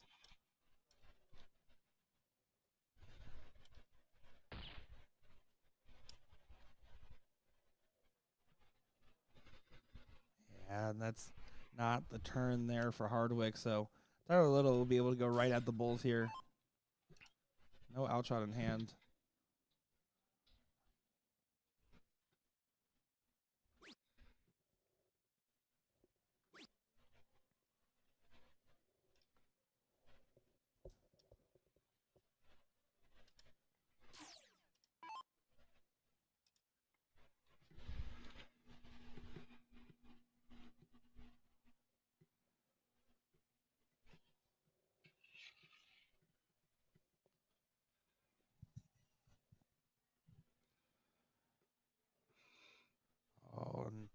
Not the round Slick wanted. Off the mark there. Porterfield's going to try to wrap it up. Said, fine, Tyler, I'll do it.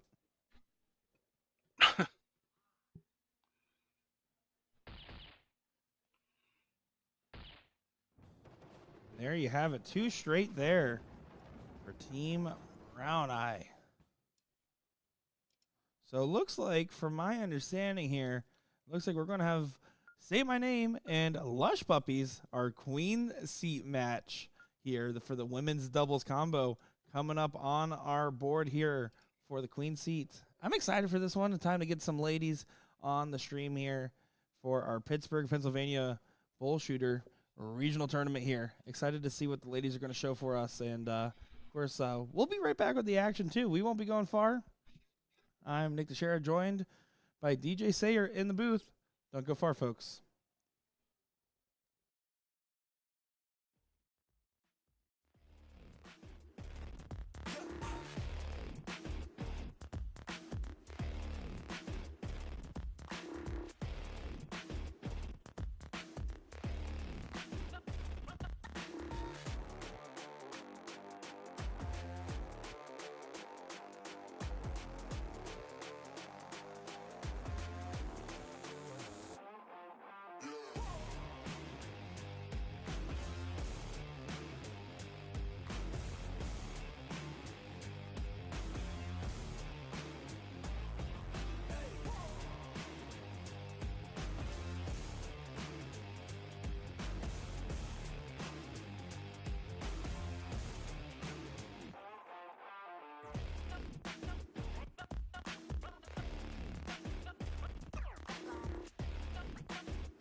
Time to get the ladies on the stream.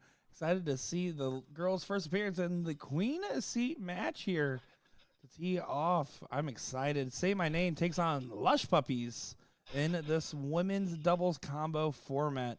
Nick Teixeira and DJ Sayer in the booth for this one. DJ, excited to see some ladies here. Yeah, for sure. Obviously, just getting to see the Queens match. We're getting the I guess theoretic two best teams so far. So yeah, should be really entertaining. Absolutely. Say My Name consisting of Crystal Leiter and Kaylee Kaczynski. And then on the Lush Puppies, on the other end there, Stacy Shelton and Holly.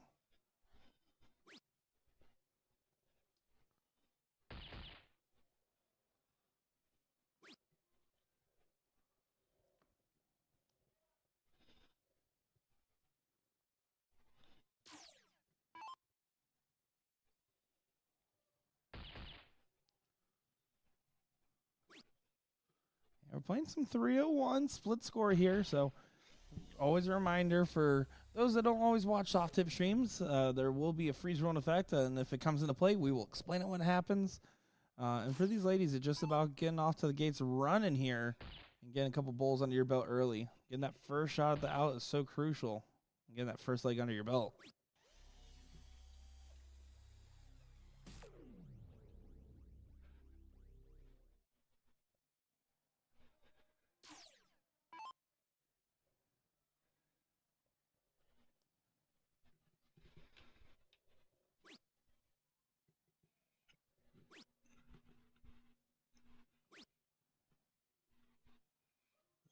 Stacy, not gonna find a bull that time.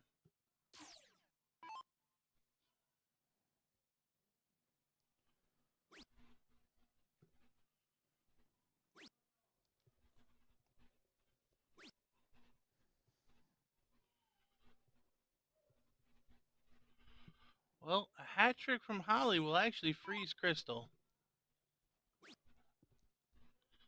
So no worries of that now. But you feel like Crystal may have to take out this 64. Yeah, both opposing players on the out. Pressure is going to be on her back here to take it. 14 for bowl or 4 16s.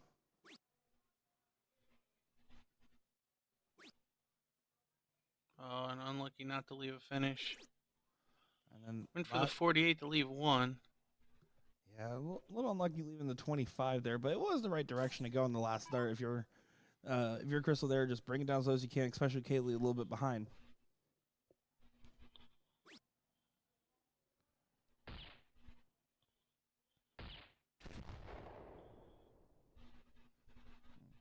Stacy there electing to stay on the Bulls to score more points rather than popping down to the 19 there, knowing that that puts more pressure on Kaylee with the guaranteed scoring. Kaylee probably needs to fill it up. Only going to find 2. Yeah, Holly needs to get below 56 here if she wants to freeze Crystal.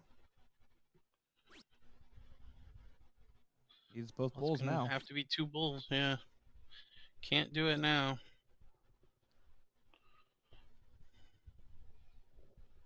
So Crystal will get the shot here. Unfortunately, 25 is a bit awkward in Fat Bowl. This goes 10 for 15. And open out, that's absolutely, you can just aim right at that wire and just get whichever other one you hit. Nothing wrong with that approach there. Taking game number 1. Say My Name on the board. Stacy to start us off here in cricket for leg number 2 of the women's queen seat.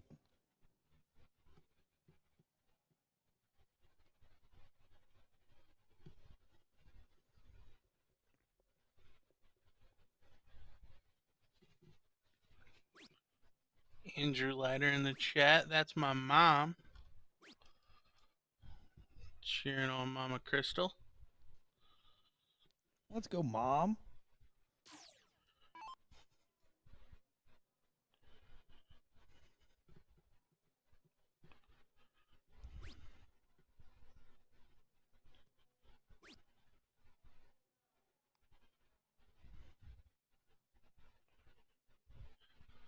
Crystal definitely looks on business. Right there.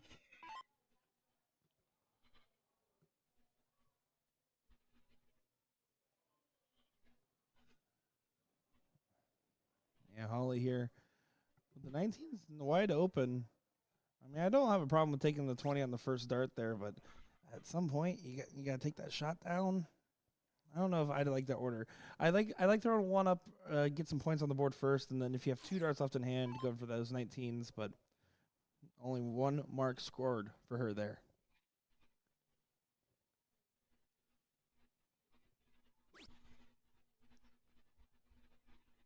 Kaylee blocked herself out of there. There wasn't much room.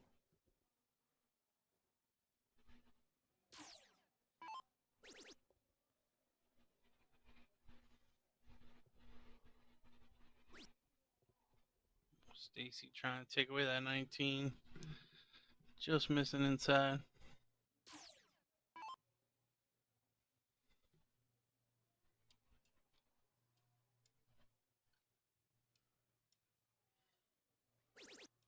Oh, good second dart there from Crystal. She's right on the money. It's starting to write the check. She's just ready to cash it here soon.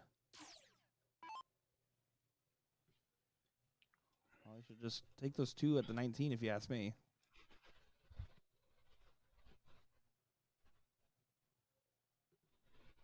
Yeah, not going to be happy with that turn there.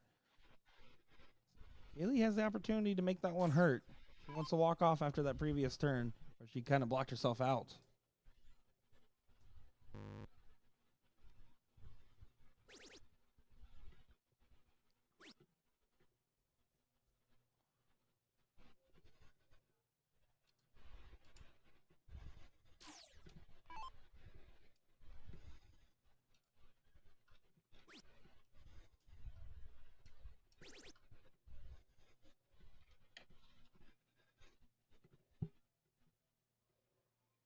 Ooh, full walk off there. Not happy with the position of the dart, maybe, or debating if she wants to take the stab at the 19s. Decides to just stay up there. I think with 1 dart in hand, it's not a bad choice, especially with the 20s.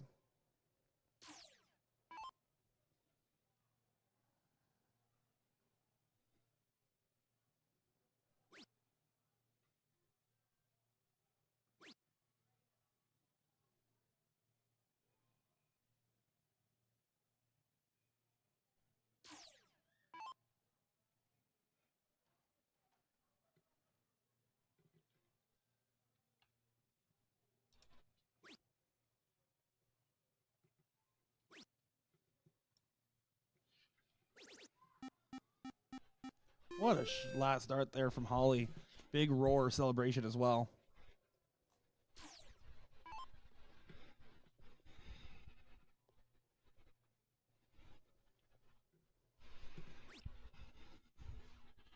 Kaylee looking to open those 17s. She's only going to find 2.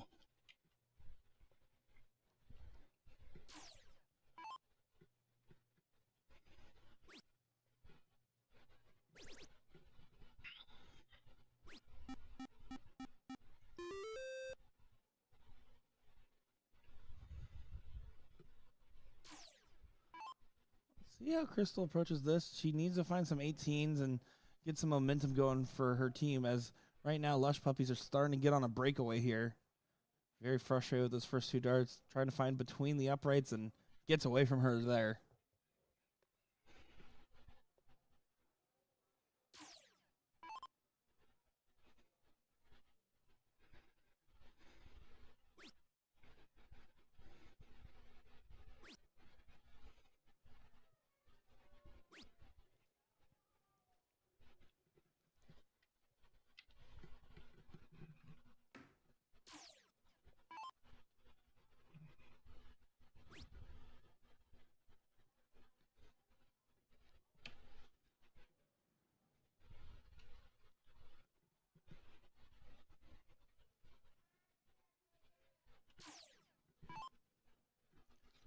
Stacy, clear shot here for that 16-15 transition. Yeah, averaging a 4.25. She's definitely leading the way here in this cricket league. And she does the right shot selection there, in my opinion, too. The Say My Name team already had 1 mark on the 15, so if you're going to shoot either one of those numbers, you might as well shoot the contestant mark so they don't get some points scored on a big turn there. That was at least the idea behind the shot order, I would presume.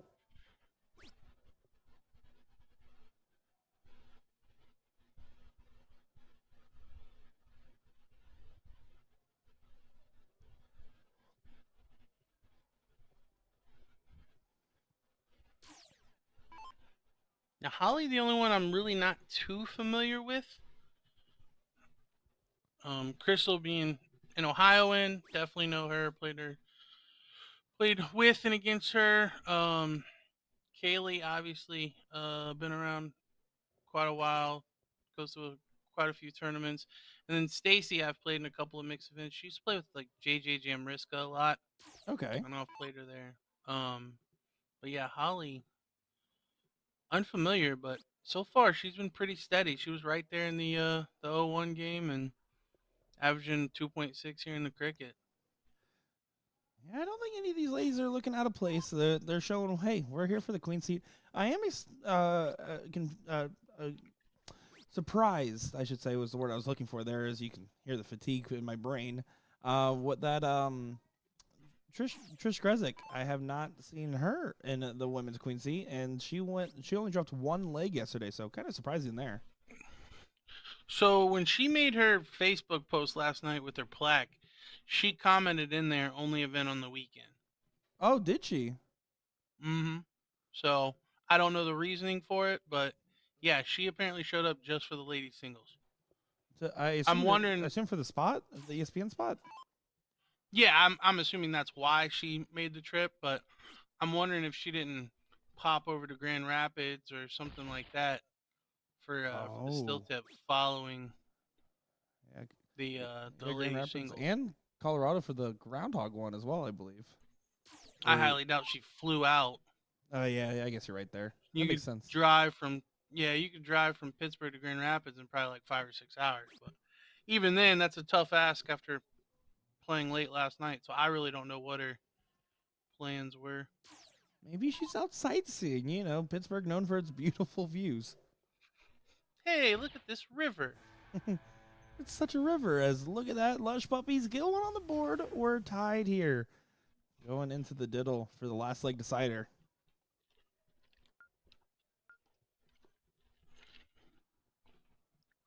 We're going to get an all-important cork.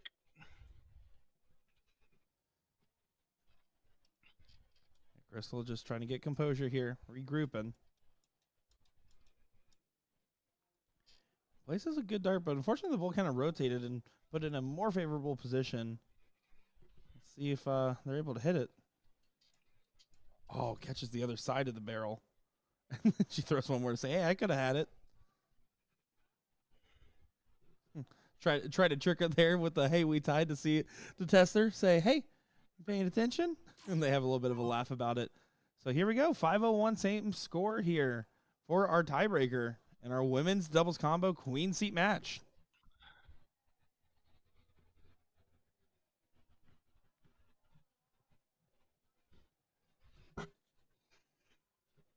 Crystal was really solid in that first leg of 0-1.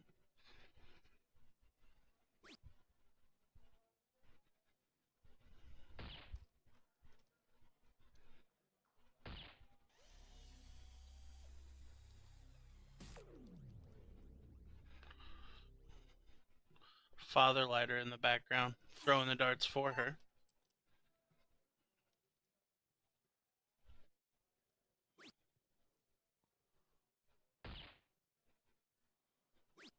Oh, last one kind of catches outside there.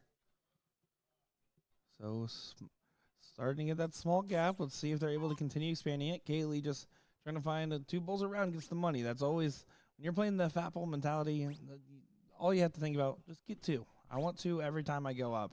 If I get 3, that's great. If I get 1, that's fine. I just have to hit 3 next time to balance it out. And Kaylee really unlucky there.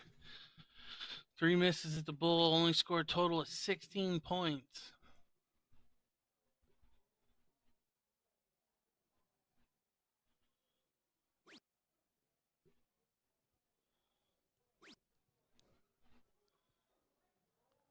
So everybody's thrown once, and we have 2 points separating the two teams. Yeah, a lot of pressure on this for sure.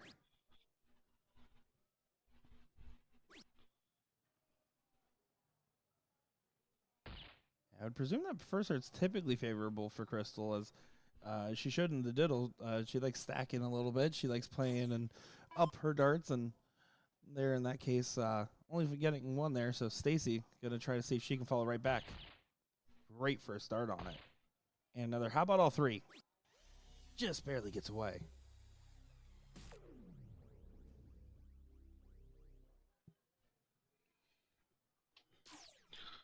So Kaylee looking for some redemption.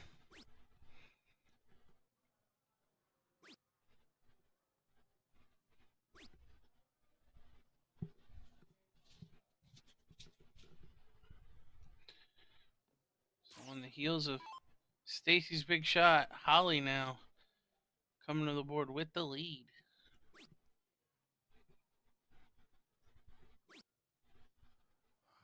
Not able to leave a finish there, and Pepper in the outside of the bowl. Who's going to get the first chance at an out? Who's going to set up their partner?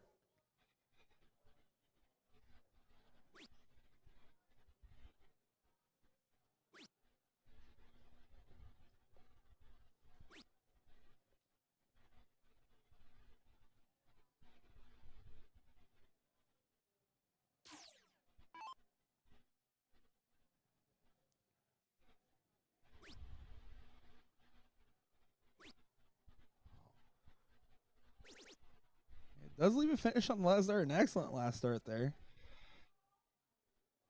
Kaylee's also going Yeah, to it's as if she knew what she were doing. Yeah, right? Had to switch for a triple. Elects to go for the triple 19.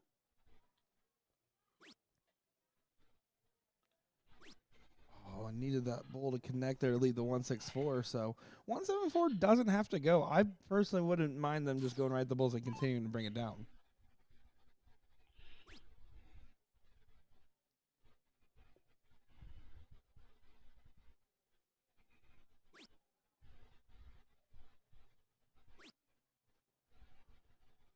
Didn't bring it down as much as she would like, only 25 points there, and gives a huge chance for Crystal here to bring it down, set up her partner for the finish.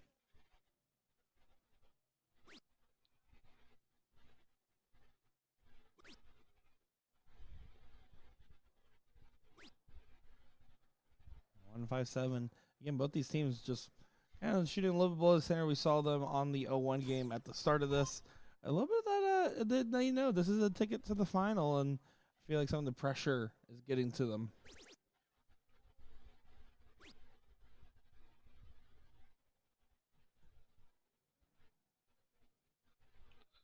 $70 to do. Went for the bull to leave the 20. Instead, catches a 12. This is an out. Couple of bulls and a triple 19. Won't go now, so she just needs to try to set up Crystal as much as she can, put some pressure on the other team. 1-2-5 is really unlucky for Kaylee. Yeah, she's not far off the mark. She's really not. No, it's just been one of those games, and she's been really unlucky to land in smaller numbers too, pretty consistently. Not catching the 19s and the 20s every now and again. Well, there you go. The Lush Puppies take this one here in a tie-breaking leg. You can see some love, some hugs, and some respect for the ladies here as they are in the finals. And coming up next here, we have Team Disappointment versus Team Brown Eye, the Pro-Am King Seat match here. Excited for this one, as it's going to be a great affair here. This is going to be a lot of fun. I'm excited, DJ. It's going to be such a good time. Guys, don't go far. We're going to get those guys over to the board right away, and we'll be right back in the action in just a moment's time.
Here we go.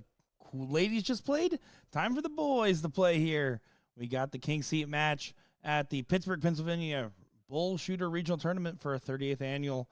Excited to be here for this one as these teams have both shown some resilience today. And I'll be honest, let's put it plain and simple. Team Brown Eye with Mike Porterfield and Tyler Little are the team to beat today.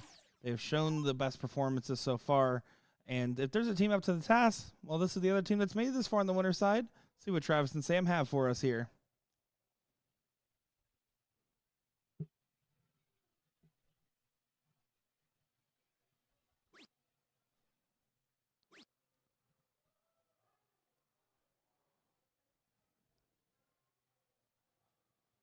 Travis only with a 2 mark open.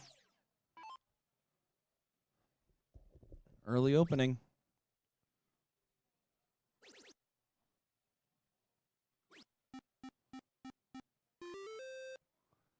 Porterfield disgusted with his 5 mark. I wish I was that good to be disgusted at my 5s. Are you happy with 5s? I mean, I don't get mad at him. I mean, I would prefer more, but that was like pure, like, why didn't I hit all 3 triples type of look.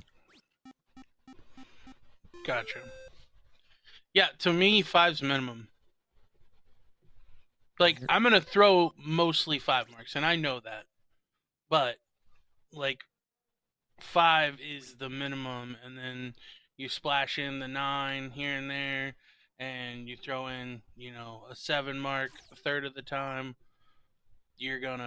That's how you're going to average that high 5, 6 range at the top level. Absolutely. Absolutely. So, yeah, only 5 is definitely a win if you're playing against Mike. Oh, I would agree. I just think, given Porterfield the fact that he played for so long last night, quick turnaround, and then to stay on the winner's side throughout the day, I mean, there's only so much gas in the tank. You'd have to imagine. He just seems to keep showing, and I assume he's playing trips after this too. He's young. He's fit. He'll be all right. He'll live. Plus, I don't know that he's a big drinker, which has to help. Yeah, absolutely. Like, I don't know if he drinks at all, to be honest. Yeah, that's a fair point to ask. You notice the order switched back, by the way, for Team Brown Eye. I did notice that. So I wonder if they have just been doing a back and forth. Maybe. And it was just Tyler's turn in rotation. Certainly could be the case. And I'm a big believer if it ain't broke, don't fix it. So pretty stagnant unless a teammate really wants to switch positions. Yeah, I mean, I don't know. I'm of 2 minds on that because I do think sometimes teams get a little too stuck in the situation where they know the player going first isn't playing as well. But at the same time, if it's working, it's hard to mix it up. But I still say having the player throwing better going first is the best recipe. So, I mean, a lot of times it has to come from the other guy, like the one throwing bad. Like, hey, take off on this one.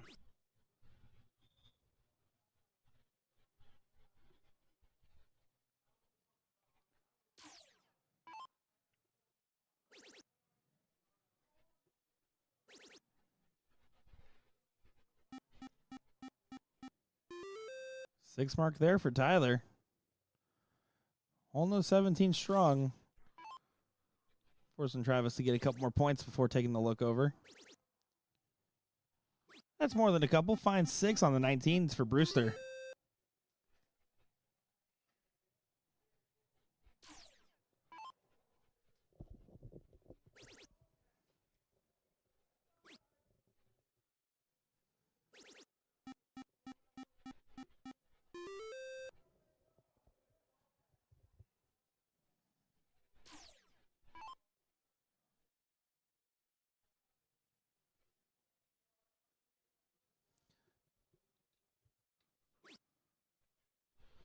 Sam wants a trip so that way he can shoot that single 17 with the point lead.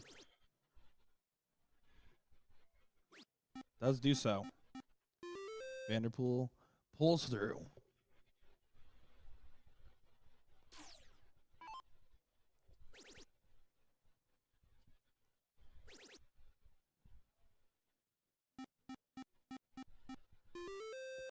Tyler finding a pile of 16s to take the point lead.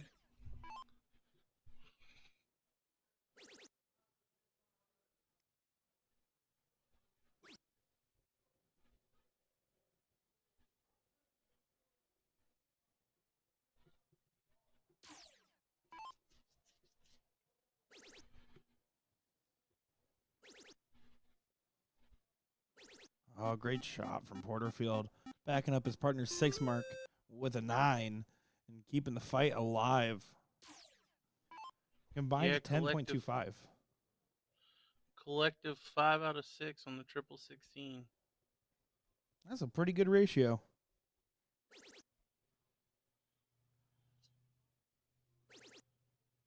Sam going to take that point lead back and take the 16, though. Huge answer. 9 begets a 9. Yeah, he didn't want to start losing their lead that they've built for themselves, and that's how you do it right there with some perfection. It's a beautiful dart, and then Tyler getting a little unlucky with the placement of those first 2 darts, and now with only 2 mark, all the momentum that they were starting to build up gets siphoned away.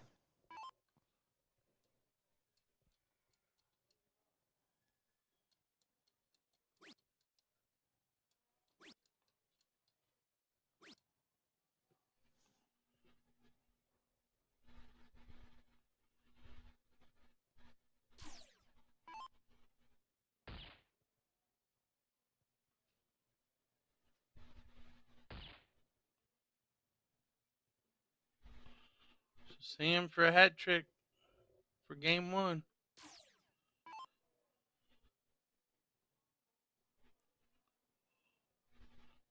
Now, I didn't see the Open final yesterday.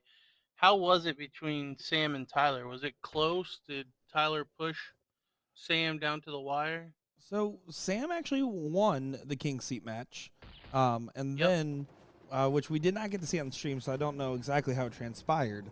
But then when we got to the final, Tyler, when that opening leg, was unbelievably strong, like completely just had full control. But then in legs 2 and legs 3, he was struggling to get above that 4 range and like having these big momentum swings back and forth, and was just showing some cracks in the seams. And that's where Sam ended up taking the next 2 straight and winning it out in the first dip. Gotcha. Big open there from Mike.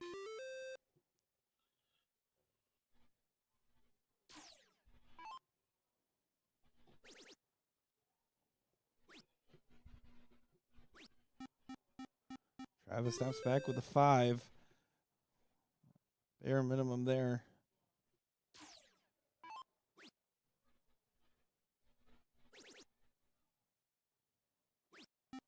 I felt a little bit more confident with doing some switches there. Going right over to the 18s. I like grabbing that second house there.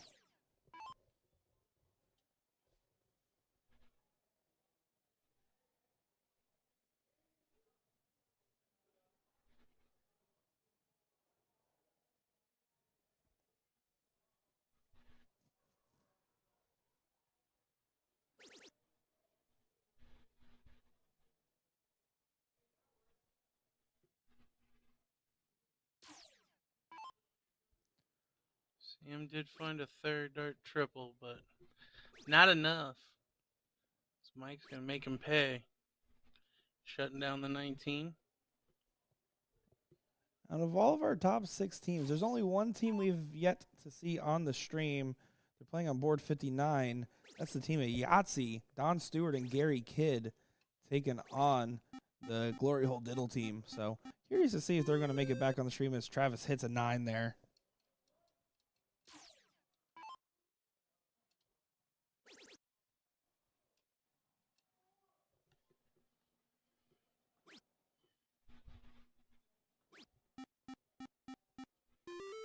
Tyler finding a first dart triple and switching to close the 17s.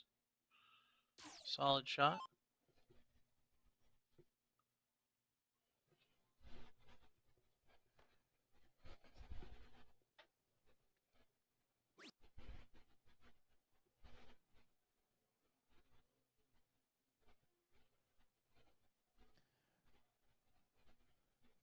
Travis there just saying, you're all right in the background there. Trying to tell his partner, hey, don't worry. Stuff happens here. Mike's going to try to make that one hurt, though.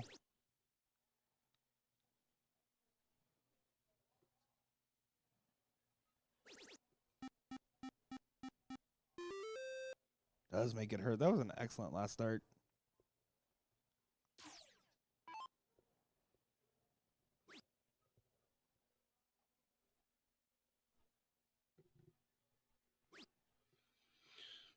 So Mike and Tyler have run away with this one. Sam put in a real stinker of a leg, averaging 2-0. Tyler to finish it up. Yeah, in style, the power close. Tyler just getting better throughout the day today from what we've seen of him. And he's choosing the right time to do so. That was definitely one of his better legs that we've seen. He's had moments, but he seems to be finishing in that like 4-0-ish range in a lot of legs. But that one was pretty well consistent in the 5 mark. Yeah, the question is, will he continue the trend of going upwards, or will he get caught up in the moment? We'll see what happens here as things continue to develop. So it looks like Porterfield did get it by 1 hole there on the diddle. Guys, let us know who you're cheering for. Got over 400 of you guys tuning in. Thanks, guys, for all the love, the support, the kind words, and everything else. Love having all you guys in the chat watching along with the action alongside DJ and I.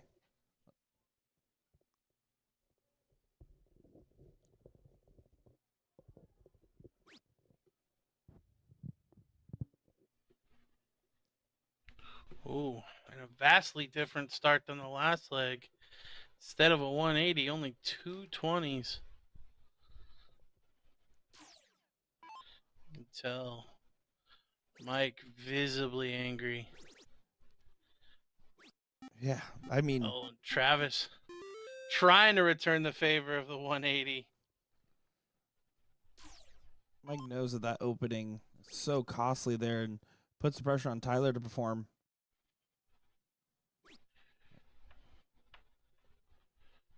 Tyler getting rid of that 20. Don't hate it.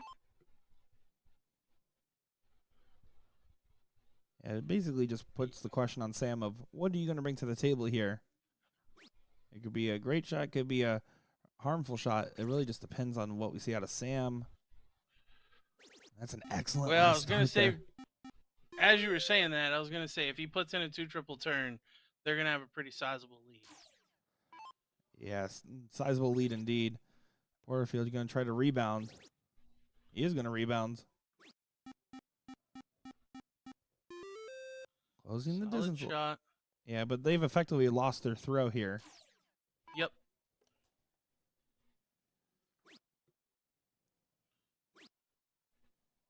Oh, Travis going to have to stay on it for 3 singles.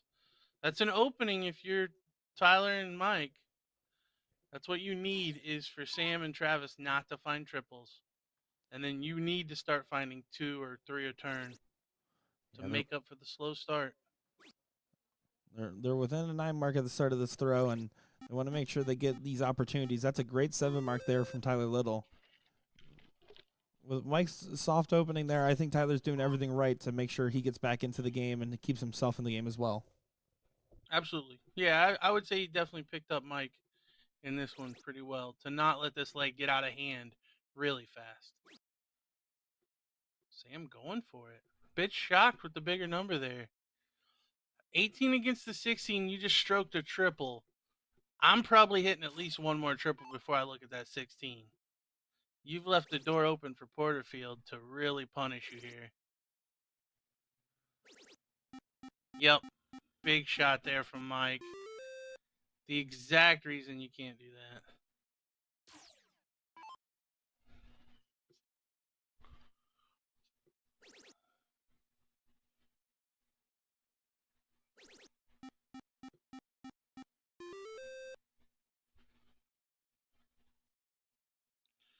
So 31-point lead. Go and score. So before Tyler walked up there, Mike stopped him and pointed at his head as if to say, play smart. I don't know if that meant go score. But I'm a bit surprised there. 3-15s, in my opinion, is a better shot than 4-16s there. Apologies, I had to step away there. Unknown sidebar just came in the room and kind of shocked me there, so apologies there. Oh, but Sam only going to follow at 3. So Mike and Tyler are in a really good position now.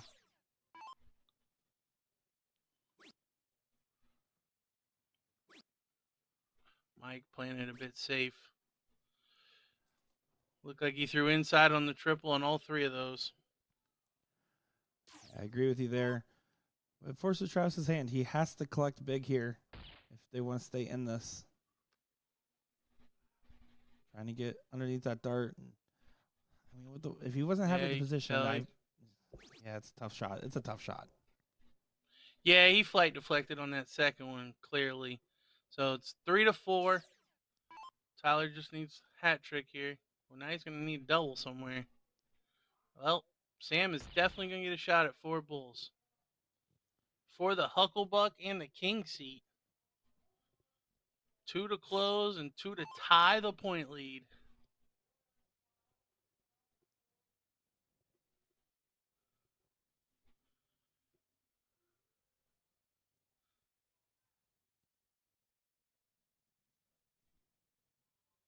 First start's so important.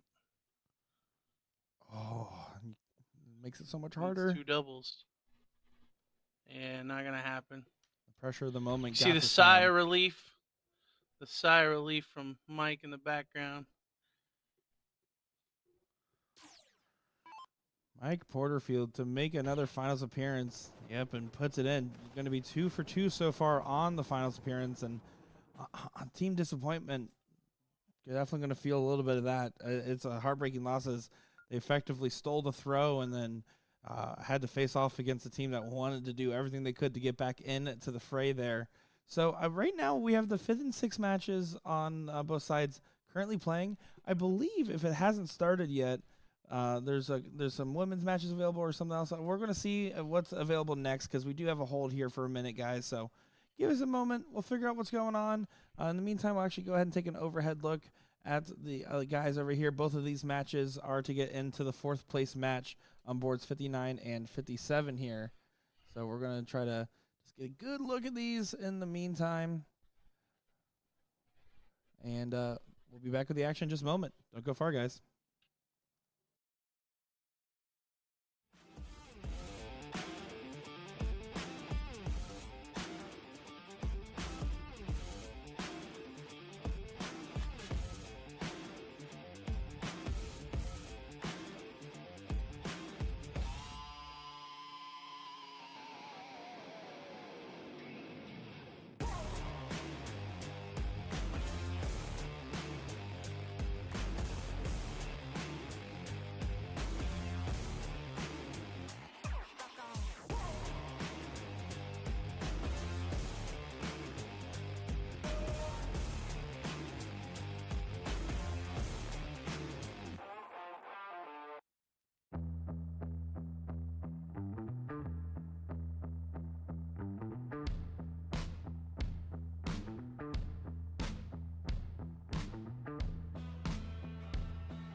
All right, here we go. Some more ladies on the live stream here as we saw the tail end of that 5th, 6th position match for the gentlemen on both the boards.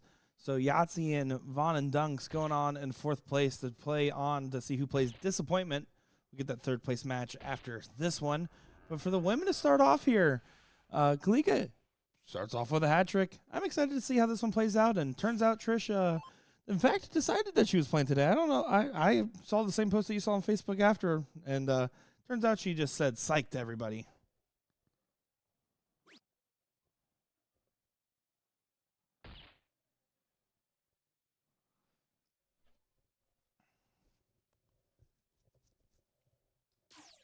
Winner of this will play Say My Name, the team that did unfortunately lose in the Queen Seat match in a tiebreaker.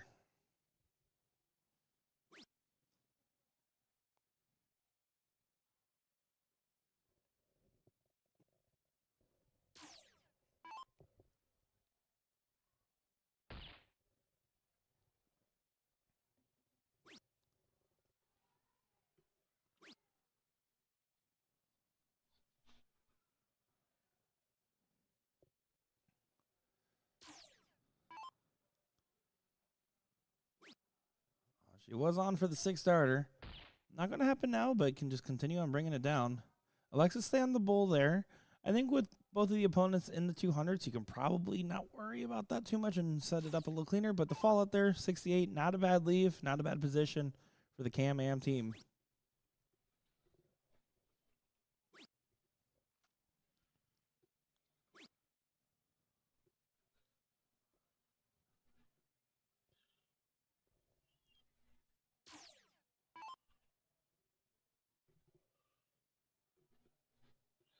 Early doors.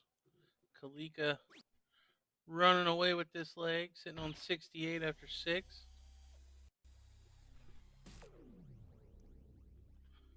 feel like Jen needs probably a hat trick, and even then, Kalika's going to get a look at 68. Yeah. Averaging a 25. The reason it's a little funky is because I guess they set the order wrong, so they just skipped Jen's first turn there. But Kalika leading the pack, 18 for Bull. Falls into the 18. Oh, doesn't get there. So now can only just bring it down. Look at Trish saying, hey, what do you want? This is actually a redemption match. Jen and Selena, the ones that put Trish and Kalika in the losers. Oh, there you go. 2-1 in the semifinal. No, the quarterfinal of the winner's side. There seem to be some pretty high octane teams here, so we'll see how it continues to develop.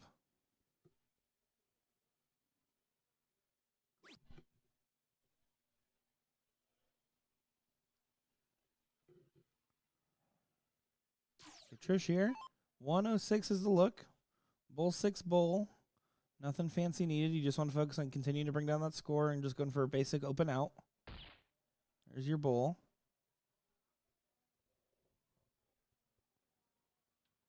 There's your 6. And why don't you just make me wait? Here's your bull. 106 there for Trish.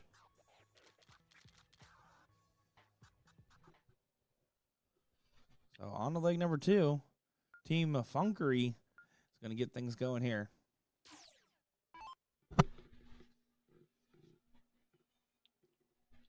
He changed her team name and it's listed on the board. You saw me. I tried to get away with it. Listen, at the end of the day, the staff members put in the team names. I know. And people at home can read. Well, not all of our audience, just most of them, hopefully. Will Stewart I feel can't like we're read. batting 1,000 on people that can read. You never know. Chat. Don't you go bad mouthing our chat. We've built this chat over years of commentary, and you will not come in the first season and badmouth our chat. You know what? You know how many times they help us out? We have no clue who some of these people are, and they give us the backstory instantly. Yeah, well, I think they need to do better, chat. Do better. I'm Oh kidding my as I see a goodness. much more people tune in about to cancel me.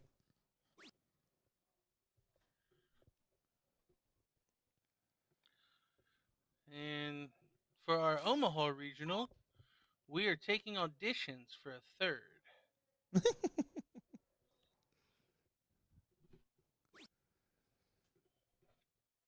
You're going to get Mike Maloney in the booth at this rate.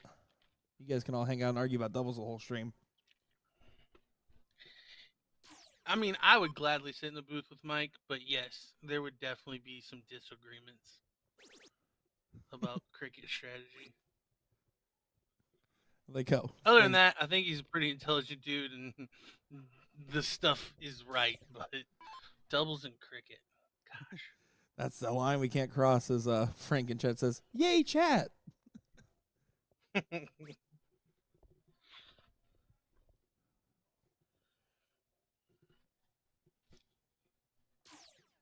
This is a bit of a scrappy game here. Kind of got the board a little peppered up for the team here. So Selena, see what she's able to do. And honestly, when you have marks in these different places, it gets real tricky. It starts to get to a game of 3D chess, it feels like. Yeah, I assume she's going at the 20s, but I hope she was going at the 18s. Yeah, I would agree with that. Like, the 18 there would have been a pretty big shot. She catches a triple, scores, and closes.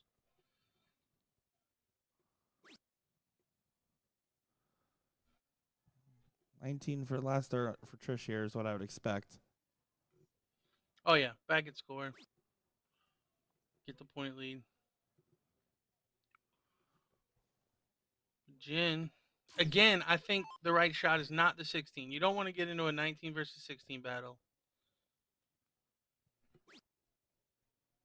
Just in the long run, it's going to hurt you. I think the right play there is the 18s or even the 19s. Force Kalika's hand a bit. Yeah, she just loads Hey, up well, I haven't seen Kalika play much, but that's a pretty direct throw. Yeah, she's looking good. And she's going Yeah, first I with mean, a seasoned veteran, you know? yeah, I didn't really think about that. That is fair, but yeah, for me the action, I mean, it's straight back to the eye and straight forward. I'd like to see that live. Like I feel like the trajectory of that dart is pretty flat. I would say your assumption is about right there. Have you seen her throw in person? No, this is the first time for me. Okay.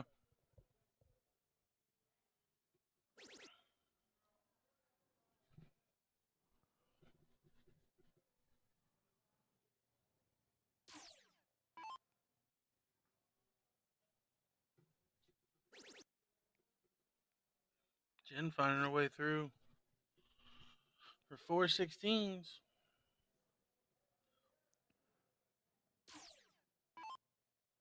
Trish going in for a little bit of coaching there. Well, it looks like Kalika's gonna do whatever she told her to do.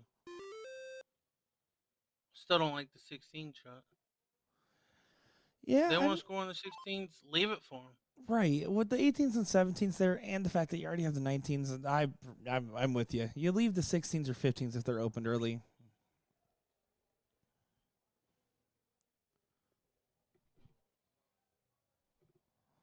But inconsequential for the most part here. At this point, now you have Yeah, the I X. agree. Hops it and has free reign to move along the board. Maybe add a few extra points if they really want to try to cement the lead a little bit more. Let's see what Trish does on her approach. Up a leg, I think she's got a little bit of comfort here.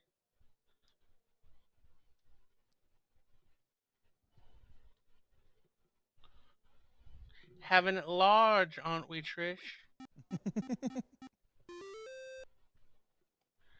It's one of my favorite, like, dart controversies ever. You know what I'm talking about? No, not familiar. So, Peter Manley and Adrian Lewis. and they're going back and forth. And this was when Adrian was young.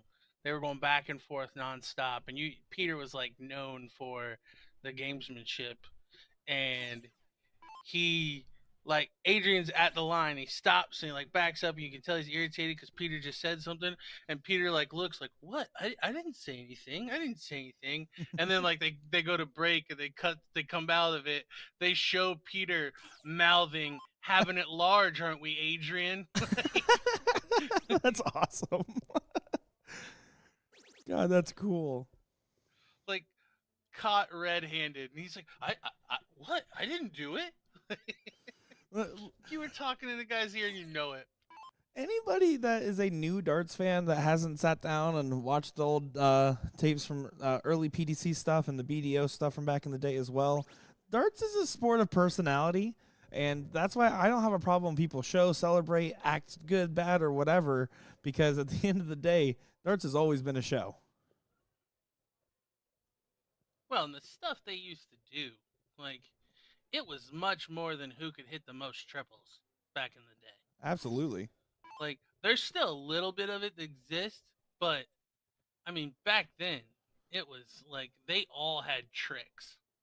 I'll never forget the first time, literally, before my match, and I'll keep them nameless, but I had, and it's my fault for letting it get to me, but I had a well-established American pro, like, as I'm getting ready to cork, look at me and go, hey, like, how do you hold the dart? Like, just to make you think about it. Yep. So now you're going up there and you're thinking about how you hold the dart.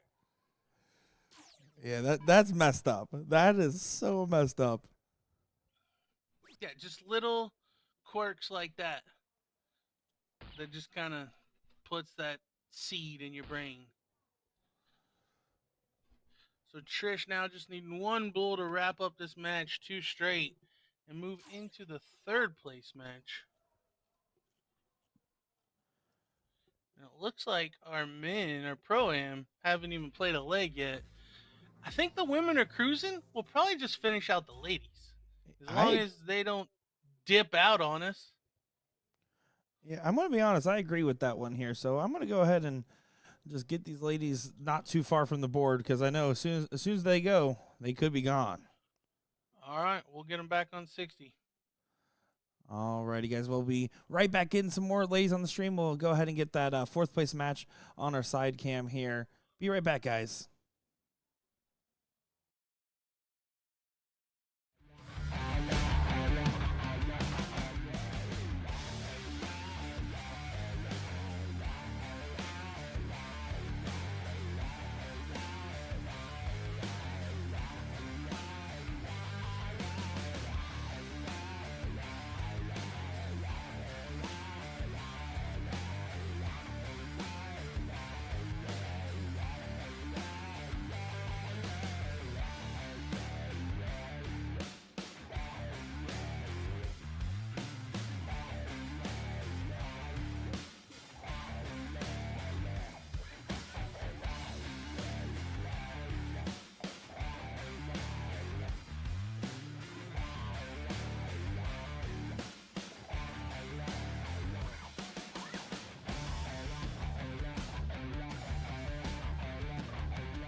No, what are you doing? Here we go. The ladies didn't take too long at all. They are ready to get going here. So we're in a third place match for the women's doubles combo. Here we go. Myself and DJ Sayer in the commentary booth for this one. Yeah, the ladies quicker to the board, quicker in their matches. So sorry, fellas. Tis what it is. I told them if they can have the board if they keep playing fast, and they did not waste any time. I'll give them credit. That was a quick reprieve before getting right back into the mix here.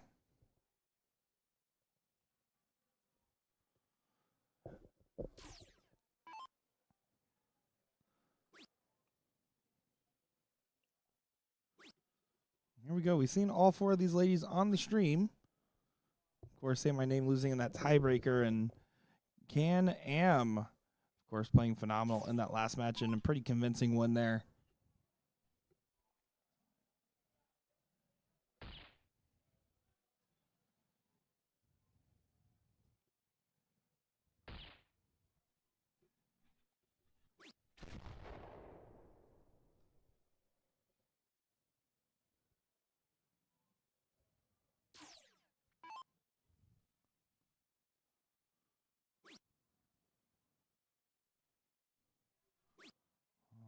Wants to leave an out here. A bull does lead the 168. It's open out, so lots of finishes available. Just need to stay true. Sorry, that would have been a 178. Would need to trip 20. Excuse me. That's the fatigue math for you.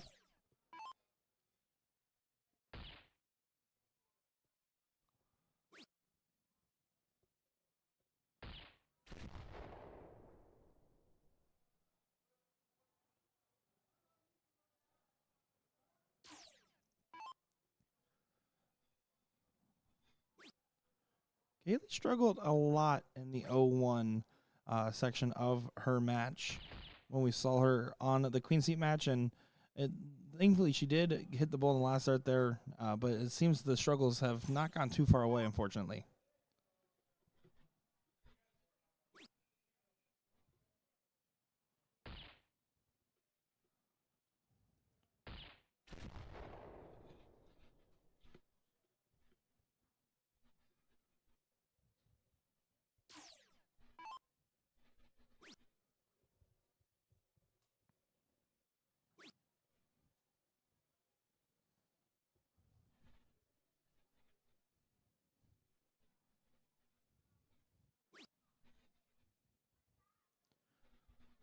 And no outshot available for Say My Name on either score line here. So Can-Am going to be up.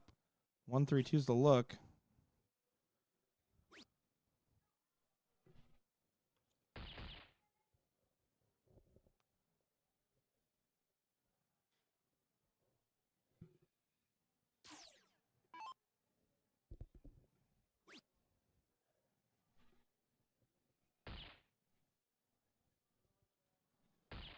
Great shot there, though, from Kaylee, getting herself back in the fray. Yeah, Kaylee, a different player this time around. She struggled in her Queen Seat match, but I think it might have been some stream jitters. Now she's got one under her belt, so seems to be a little more relaxed. Trish, however, looking at 38. Ooh, not gonna be able to finish it now. Yeah, but Freeze is absolutely in play at the moment. Crystal is going to be the one that has to bring it down. Score as many points as she can here. Give Kaylee an outside chance. It won't be possible now.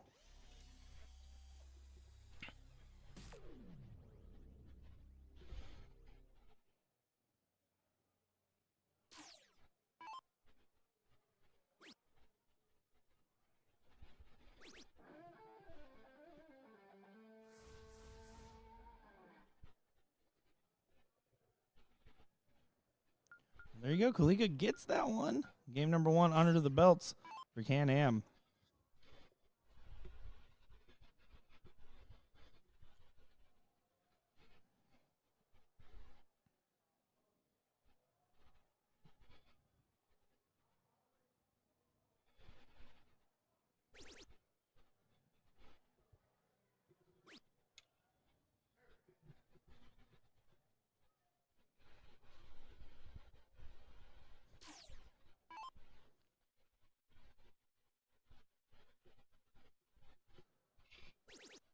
Oh, there you go. And Kalika able to recover.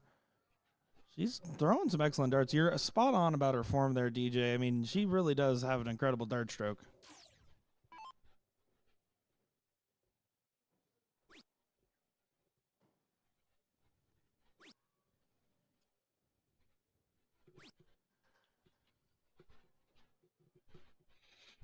Yeah, the dart nerd in me tends to like seeing the different techniques, and especially on players that I'm not too familiar with.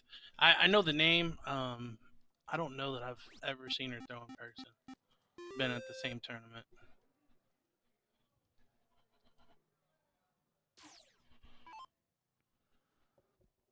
And Crystal has the 20s. Wants to make sure that they don't get a shot at the 19s and 16s for Can-Am. Just looking on stacking it up. Not going to take the swing there.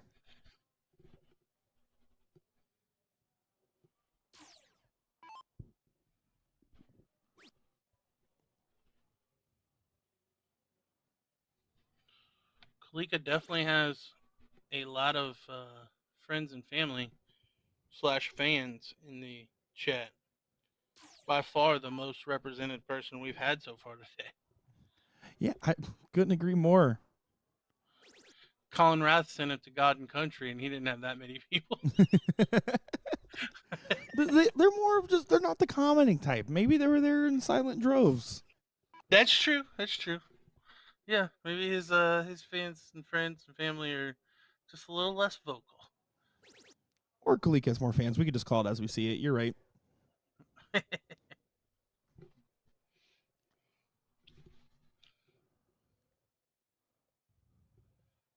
What's she thinking about?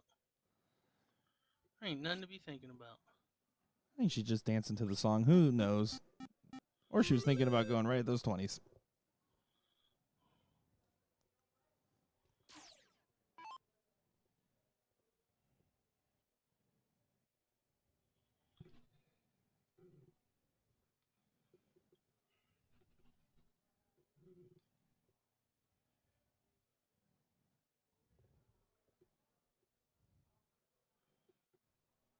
Oh, Chris unable to find any.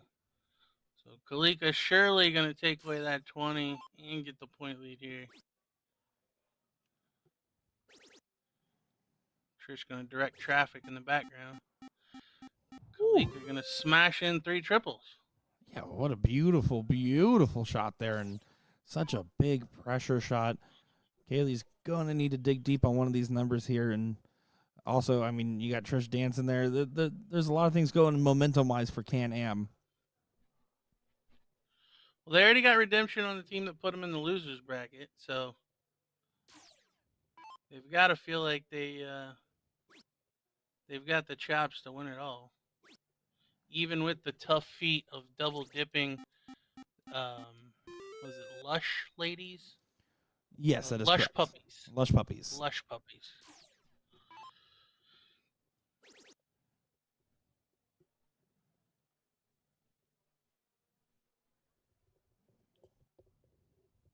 Bit wayward from Crystal there.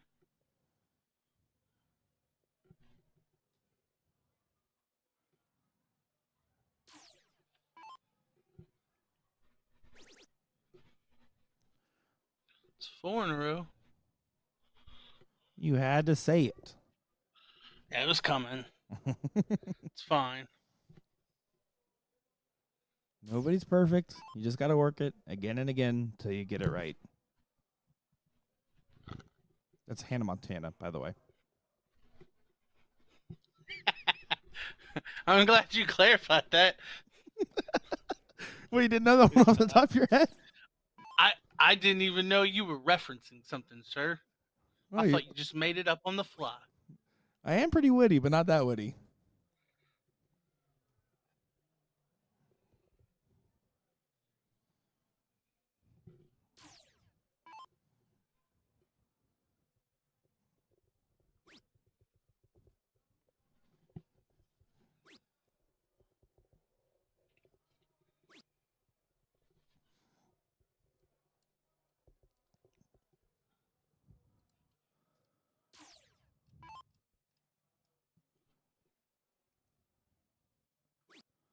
15s are gone. Going into the Bulls. Massive advantage to win this one 2 straight here, and extremely convincing performance for Can-Am. And saying my name, I know they're definitely feeling it, feeling the frustration, but they had a great run to get to this point and really fought hard all the way through.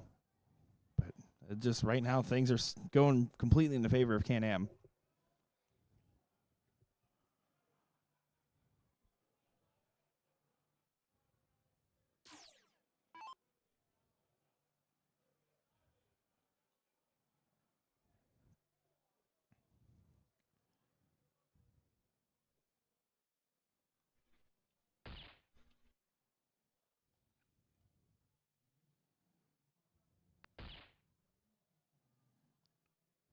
One bull away. Didn't quite get there, but a great shot and has it pretty much set up.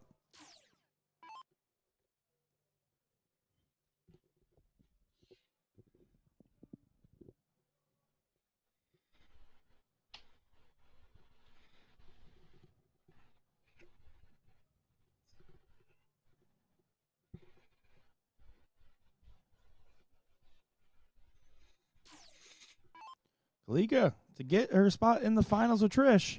Does it. Good shot there, and some love for the ladies. They give each other a hug, some handshakes as well, and we're about to get the women's doubles combo final here. Don't forget about the Pro-Am. We know that they're still going on, but they have that third place match underway here. The ladies, honestly, playing so efficient, we might as well just keep them going and get some ladies on the stream for the final here. What do you say about that, DJ? Yeah, I mean, at this rate, the ladies will be done before the third place match of the Pro-Am. So, you could shoot the camera over to that match on the side, right? Absolutely. It's on 57, so we can watch that in the break. But yeah, I'm kind of anxious to see this ladies final, given the way Kalika and Trish played in that one. I feel like we may be in for a double dip, but at the same time, it's a tough task. And we know that Stacy and Holly are certainly capable. So we shall see. We shall see indeed. Lots of questions being asked. We're about to get our answers here shortly. So guys, don't go far, folks. We're about to get the action over to the stream board for the ladies final, and then after that, the men's Pro-Am final. So excited to show that. Don't go far. We'll be right back.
Here we go. And sorry about that. I got caught up in the conversation out there. And these ladies really aren't messing around. They said, we don't need no break. We're ready to throw now.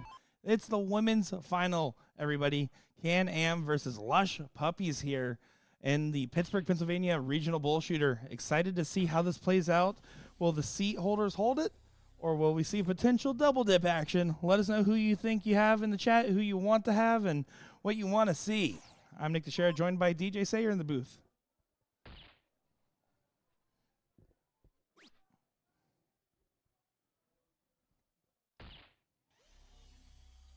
Big bull in the last start there for Holly, just keeping her scoring power in line here as much as she can. Stacy out in front with the 1-2-7. We'll get the first look.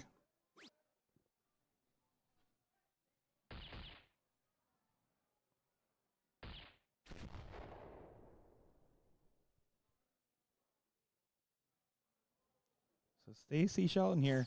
1-2-7's a look. A lot of different ways. You're going to go bull first, but there's a lot of different potential fallouts that will still be very favorable.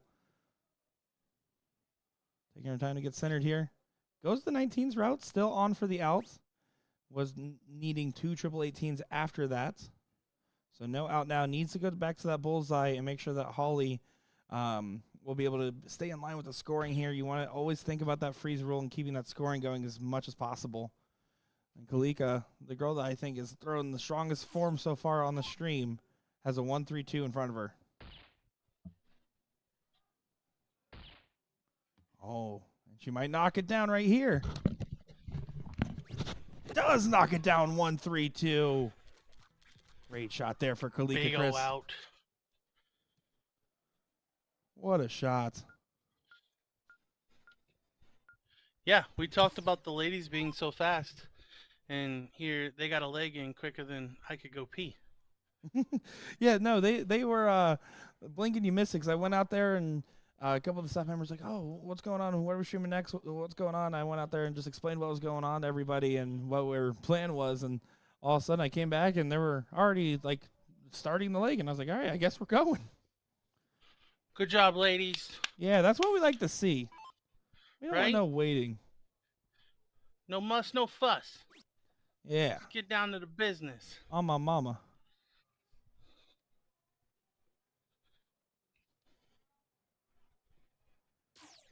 Well, Holly here does have an opening back at the 20s to get things going here. Wants to try to establish a solid foothold in this. We've seen it time and time again now. Can-Am, when given the opportunity, can typically run away with legs.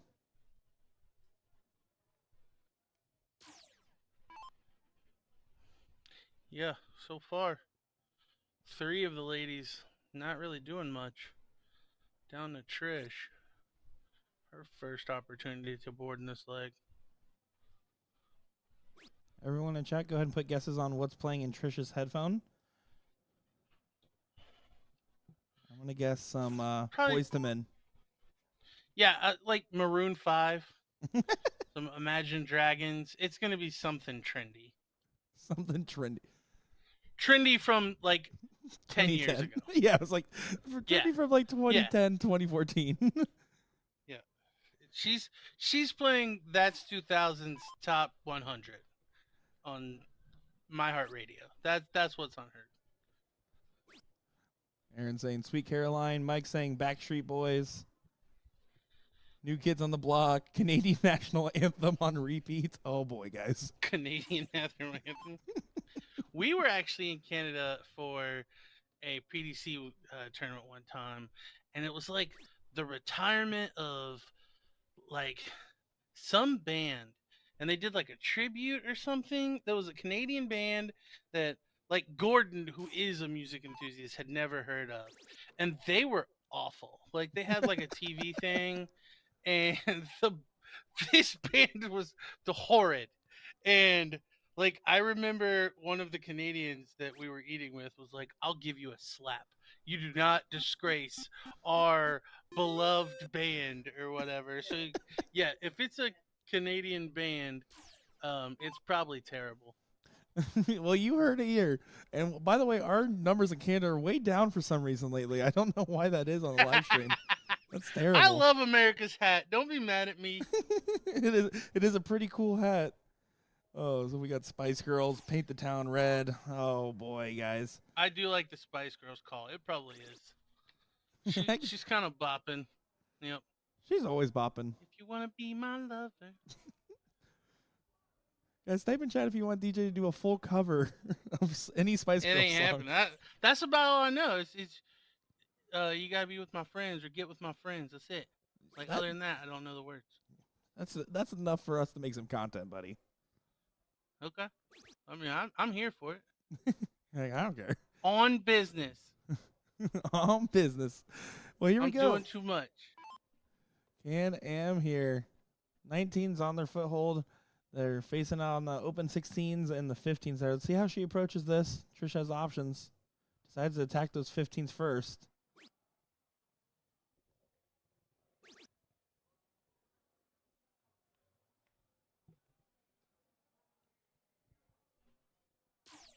So now Stacy here. 15s are close. She has to make that stain on the 16s here. Looking for a 6 mark. 5 mark will not get the point lead back.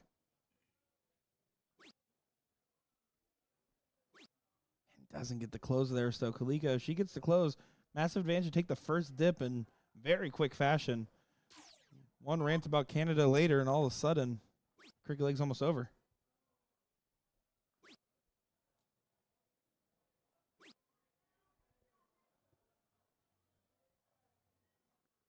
Sixteens are closed. Job done there.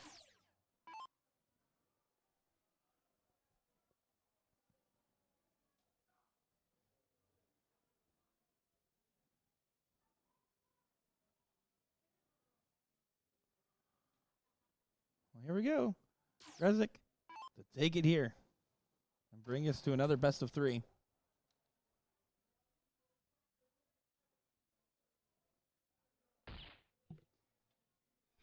Just gets the 1 bowl there.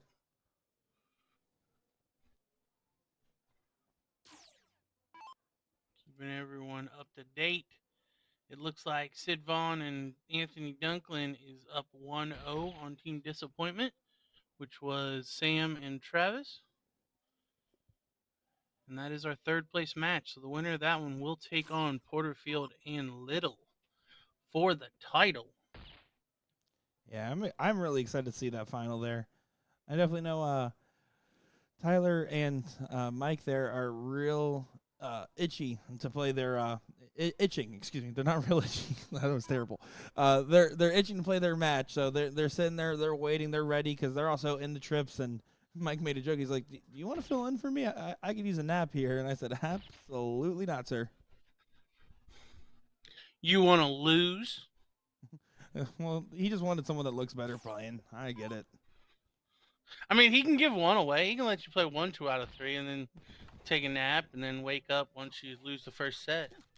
Man, it's a one thing to call me bad when I do it, but when you do it, it just hits the soul. What? I can't jump on board with this? That you can. It's well deserved, honestly. Yeah, trust me. I know what it's like to make fun of yourself to disarm the other people. But I also expect it from the other people. That's fair. No, absolutely fair. I did just roast you for singing Spice Girls by trying to convince you to do a full cover. So You called that singing. I appreciate you. it was rhythmic talking, which is basically singing. Yeah, it was talking with a melody. It's like a Sam Hunt song. All I gotta do is talk with a melody. And all of our Sam Hunt fans, for some reason, they just stopped tuning in recently, along You with the don't Canadians. have fans. Stop.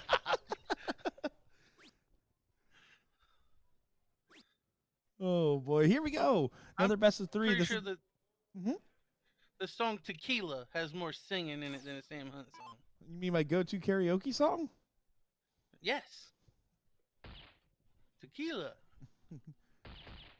Oh, good shot there from Kalika.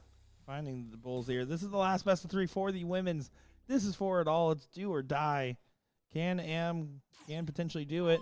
Lush Puppies want to stop the bleed and start getting on top. They have the game. They got to this point, but they have to finish strong. Chat, are we saying Kalika's name correct, by the way? because we just kind of went with it and nobody's corrected us. Considering that she's had the most fans tune in, I would say we're doing all right. Just making sure. They would have let us know. I mean, we got Patty here. Nobody corrects me on her name. When I call her Trish, nobody's like, actually, sir, it's Patricia. You know, she told me, she's like, don't you dare say it. I was like, I still have never said it. 45.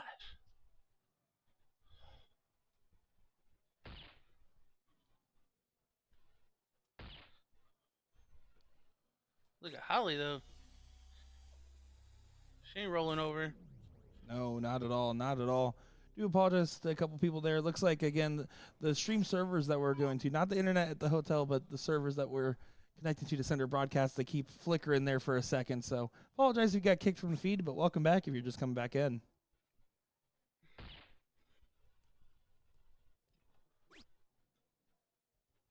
Well, it takes a really big shot, but Stacy could freeze. She's got to put in a 161 at least. Well, she didn't even go for it. Yeah, you have she to does take not have faith. You have to take your time, though, because you have to, if there's a freeze available and your opponent is sitting on a 2-dart out and open out, you have to take the swing, right? Well, and it's 2 singles, too. And you're talking about somebody that's playing so well. And she does do the business.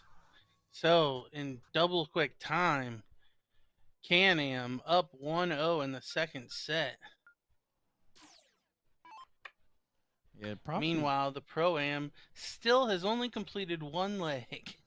Yeah, you can tell the different pace and speed here right now for the ladies on. They're just like, hey, we're not wasting any time here, and I got to respect it. They said minimal. Yeah, they can't even blame Don Stewart anymore. Like, I understood it with...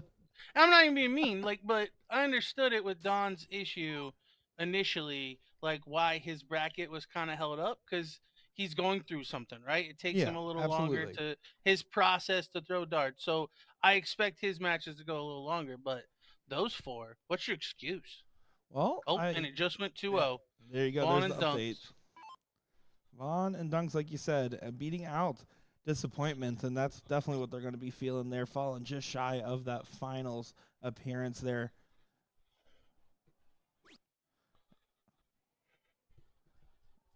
I definitely just heard someone yell Patricia in the audience, by the way. I don't know what you started, but it's not going to go well. She wears earbuds. It's okay. Patty!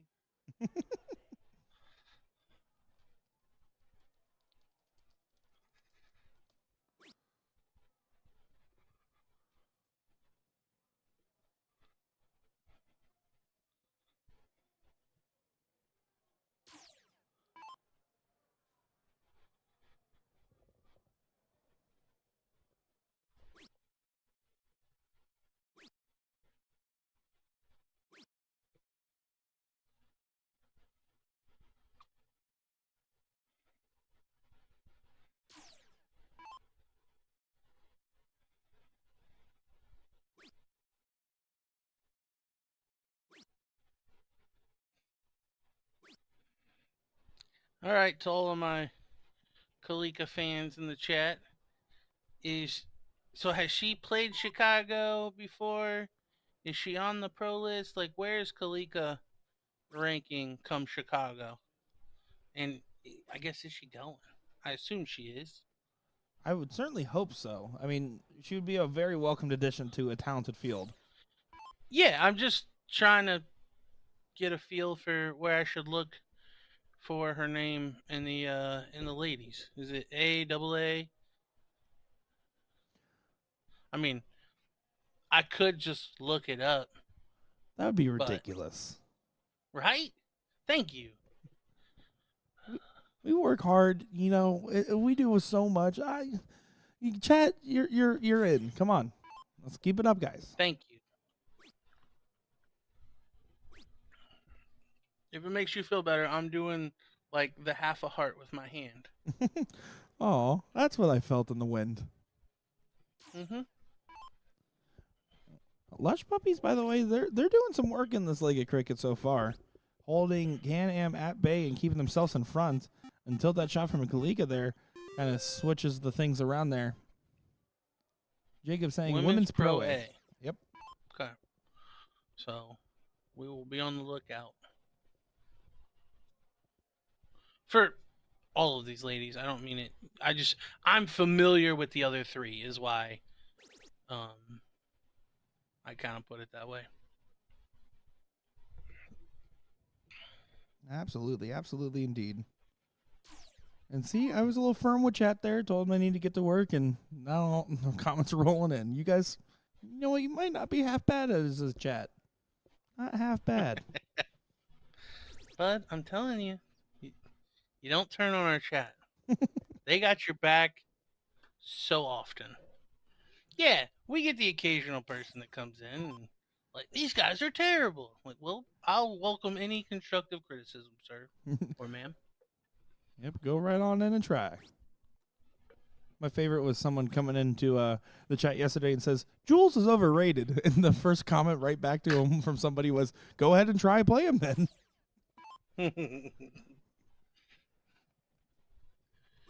Yeah. Overrated. Like, I honestly have not spoken to Jules. I don't know him as a guy, but to earn your tour card first time of asking, all the travel, not be able to keep it, but then turn around and earn it again in that big of a field, like, I don't know what he's rated, but I feel like he's appropriately rated. Yeah, exactly. I've got a chance to meet him. The first time was at the U.S. Masters in 2022 at the PDC meet and greet, and got a chance to talk with him there, and got to get to know him through tournaments at NDA and tournament champions as well. And I mean, he's just a guy that like wants to be competitive in what he does and has passion for how he does it. So you got to give respect to the man, and he represents the U.S. flag very well, in my opinion, and the Dutch one as well. I agree. Honestly, it comes through in the interviews and stuff like that I've seen. And my wife is a huge fan because he ran interference for my wife in Vegas so that she could smell Simon Whitlock's hair. Is that true? That's true. Yes, that's 100% true. Like, my wife has always said every time Simon comes on to play, like, I wonder if his hair stinks. Well, does it? And so hang on, I'm getting sorry, there. I Let get me land my plane. I get excited. So then in Vegas, she's talking to Jules, and Jules is playing with Simon, and she's like, "I bet his hair stinks," and he's like, "No, it doesn't. Like he does dry shampoo and stuff like that. He takes care of it." He's like, "I tell you what, I'll distract him. You go smell it." So sure enough, I didn't witness this, but I was told from multiple people that like Jules distracted Simon, and my wife does like the slow lean and sniff on Simon's hair, and Simon never noticed. So, for the record, Simon's hair does not stink. Well, that's good to know, but man, what a way to get there. Oh boy. So yeah, Jules has another fan because of that. Well, considering there's a good chance we'll be seeing him for the ESPN shootout, you have to ask him about the bicycle story. Okay, noted. Jules and the bicycle story. I probably have my wife present, that way she can. Like, she found out a lot about that man. Like, she knows his cat's names and like all different kinds of stuff. There you go.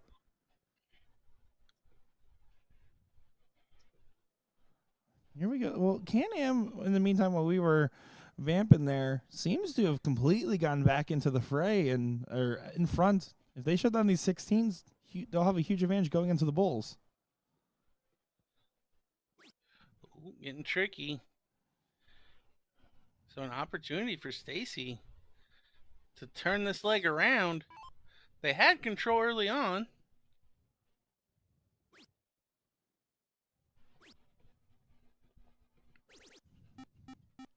Big third. Problem is, you got Kalika averaging a 4 coming up behind you. So that 16 probably going to go away. And she's probably going to have the point lead. No. Oh, yeah, and she does elect to just take the close there and take the gamble on the 6 mark, which is a huge gamble because of the fact that it would be a 5-3 bull race if both numbers get closed. Yeah, but they've got a leg to give, right? Yeah, so that's true. They won the 301, so you can kind of play with fire a little bit more when you got a leg in your pocket. Yeah, and it ended up working out just fine here. So Trish going to regain that point lead and then hammer away at the Bulls.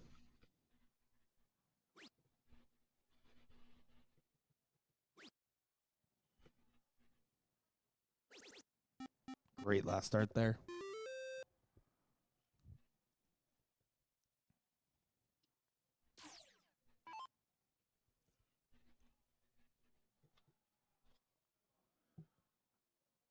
Stacy to try to make the last stand before Kalika gets an attempt to close out.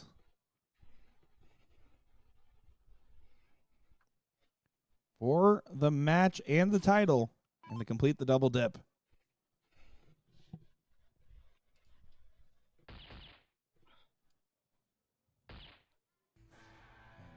Way to do it there. Like a boss.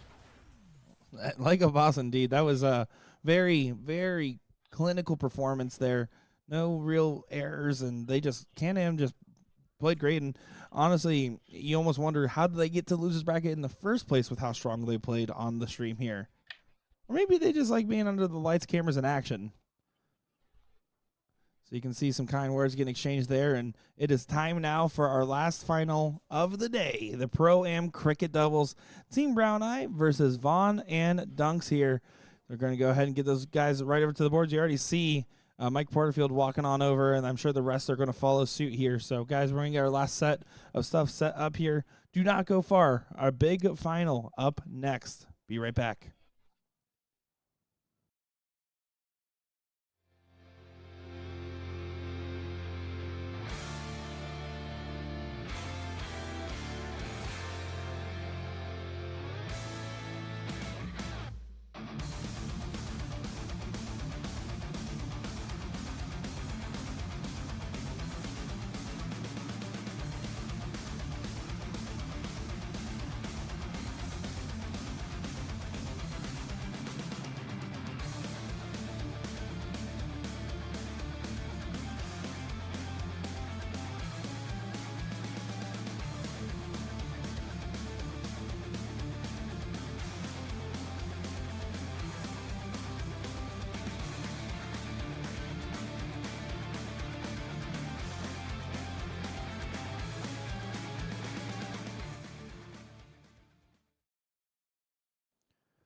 Just to give a quick notice to everybody that's watching on Facebook here, we are just shy of that 8-hour mark.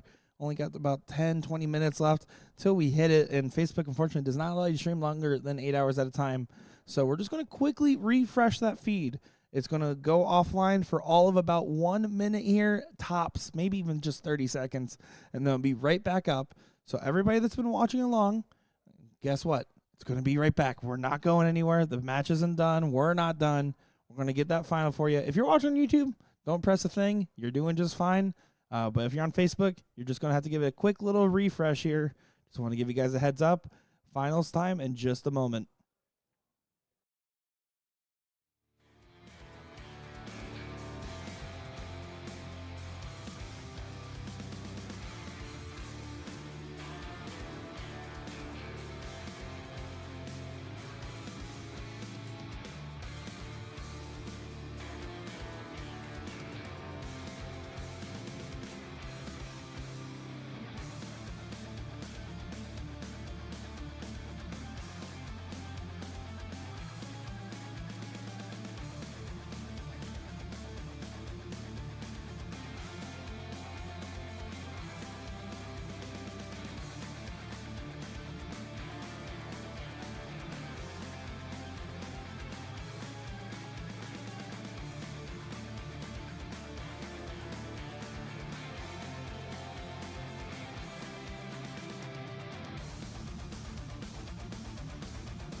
Here we go. One more match on the day for us, and an enticing one it is.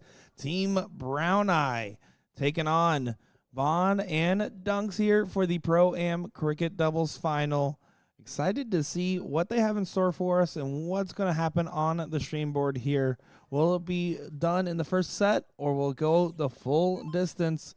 We've been asking the question, and we're all about to find out. I'm Nick Teixeira, joined by DJ Sayer in the booth here one more time. What do you say about this one, DJ?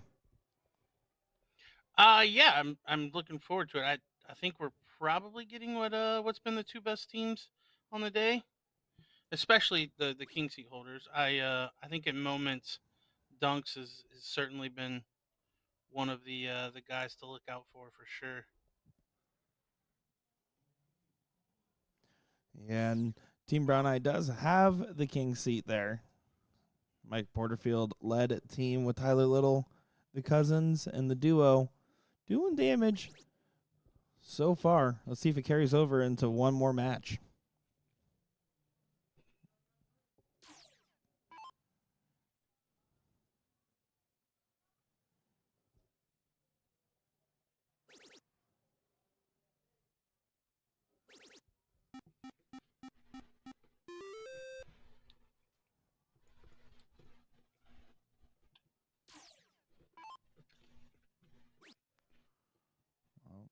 Sid Vaughn hitting a great shot there, getting the 6s on the 19s, and Tyler hitting the 4 up top. Doesn't get that point lead back, but a first start trip from Dunklin gives him a clean shot at the 20s.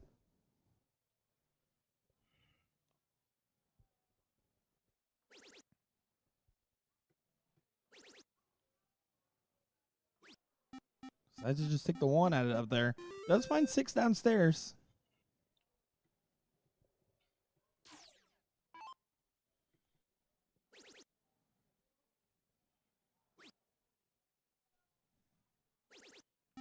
And 7 right back from Porterfield saying you should have taken the close at it.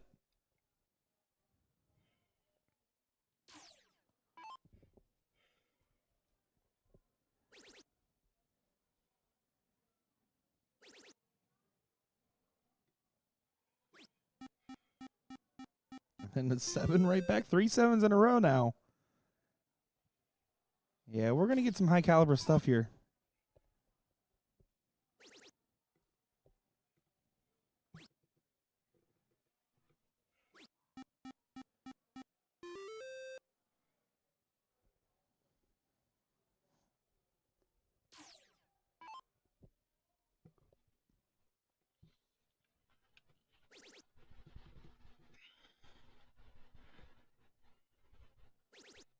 Dunklin finds 6.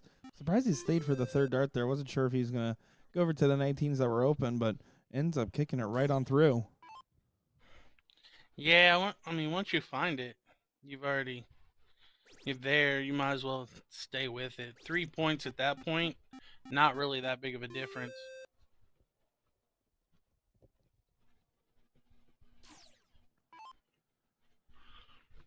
Sid averaging a 6.5. He's definitely picked it up as the days went on as well. Well, You bring did out it to the him. commentator's curse. You did it to him. I wasn't going to mention it. I was like, man, he's grooving. I don't want to take any blame here. Oh, that was DJ, everybody. Whatever. Just giving you a hard time there. No, you're absolutely right, No. Sid. Sid's been struggling and then has slowly started to come back to life and try to get over the rough patch that he's been facing. And if Dunklin does what he's been doing on the stream, and Sid keeps improving, it's going to be quite the handful for Team Brown Eye.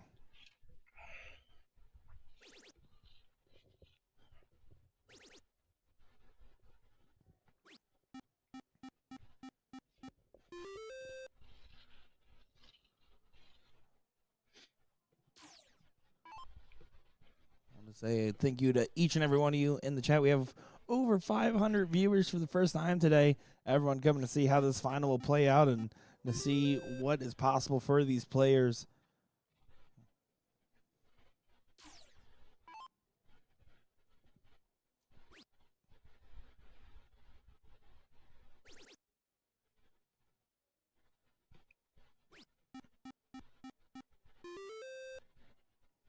Solid 5 there from Sid. So Tyler just needs to step it up.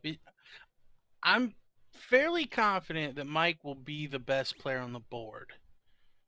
I think for Tyler, he just needs to make sure he's not the worst player on the board. I would agree Right with now, that. averaging a 3.75. He is currently. Now they have been sitting a little bit, whereas Dunks and Sid have been playing. So maybe just needs a couple of turns to get back in the rhythm. But yeah, I think that is the winning recipe for the Cousins. Is I just neither one of them the worst player on the board. They win.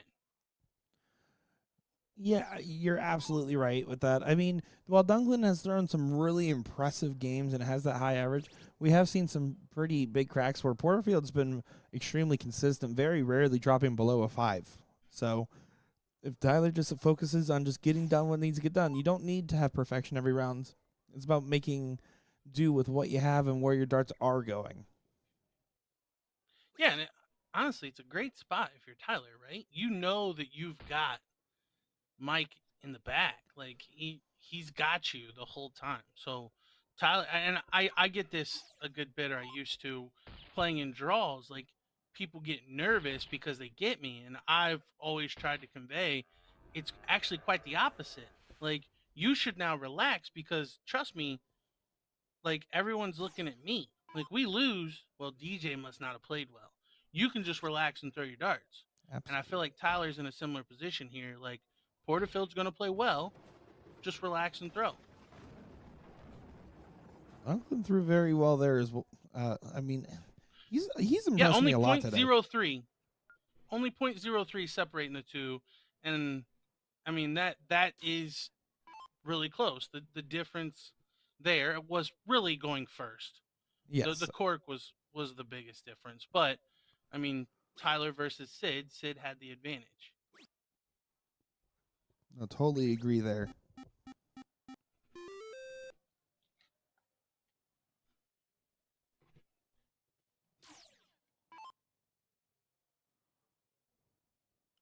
But truly, I mean the pros on these teams are Mike and Sid, right? So if we put value in that, Tyler shouldn't have to play with Sid. Tyler should be playing with Anthony. Problem is Anthony's playing with Mike. Yep. So it's almost unfair to ask Tyler to play with Sid. But there we see a huge 9 mark from him. And a bit of a snarl. I kind of like that. I do too. And it's not like we're bagging on Tyler by any means. We all know that he's capable No. of these great games. It's just what we have seen so far on the stream and what he's given, and he'll attest to it, has not been what he wants to show. And if he can channel some big reprieve right now and Mike just settles in and keeps doing what he has been doing, it's going to be a tall, tall task for Vaughn and Dunks. Yeah, I mean, coming into it, they would have been my favorites to win it because I know they're both two really strong players.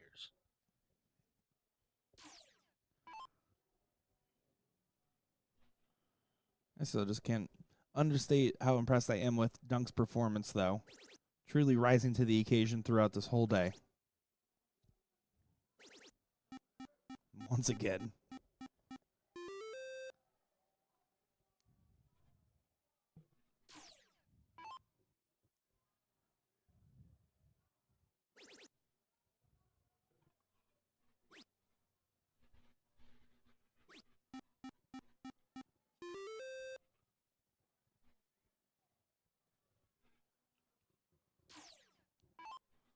Sid here needs to try to get 7 on the 17s there if he wants to get the point lead back. Another one of those will suffice.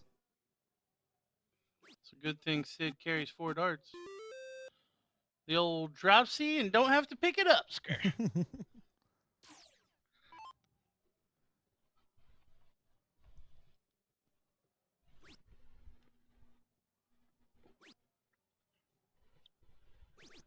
Well, Porterfield does collect on that last one. Not happy with his 20s, but got the big close with 1. And Dunks with an 8-0 right now. Just honestly bossing.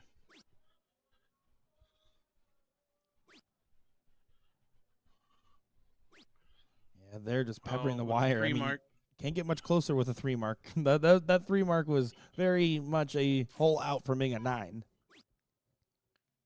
Yeah, build a little teepee over top of it.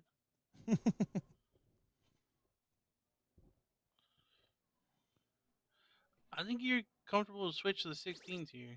He does. Yeah, good shot.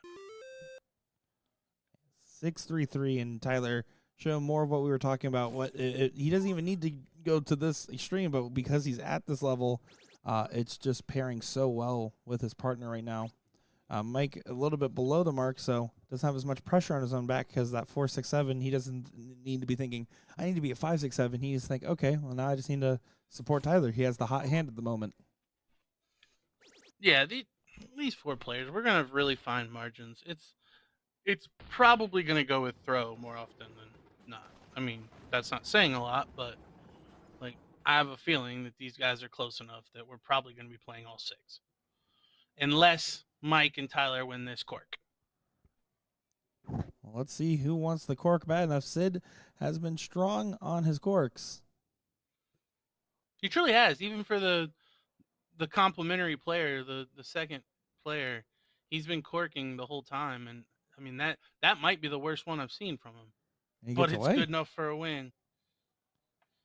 Yeah, I will say his corks, I mean, they have been phenomenal, and that's what can sometimes win you more matches than anything else. Just gain that momentum of going first is so huge, and especially when you're talking a best-of-3 format. It's so quick, it's blink and you miss it. Now, Dunks has to take advantage of this. He has to start off big like we've seen him start in the past.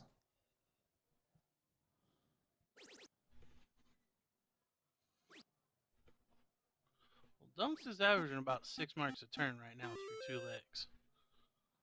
Yeah, which is insane, by the way.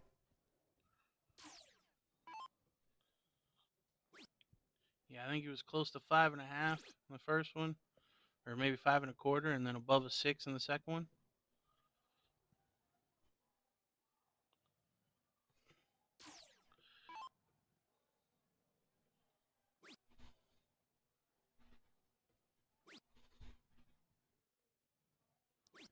Sid just struggling just to get 3. Yeah, he wasn't happy with that approach at all. They take it there, but I think go ahead. Yeah, I think the first start being just high really threw off that entire turn for Sid. Tyler gonna make him pay. Another grin on his face too when he hits it. Mike saying good job, and you can see Mike Porterfield right now is all business.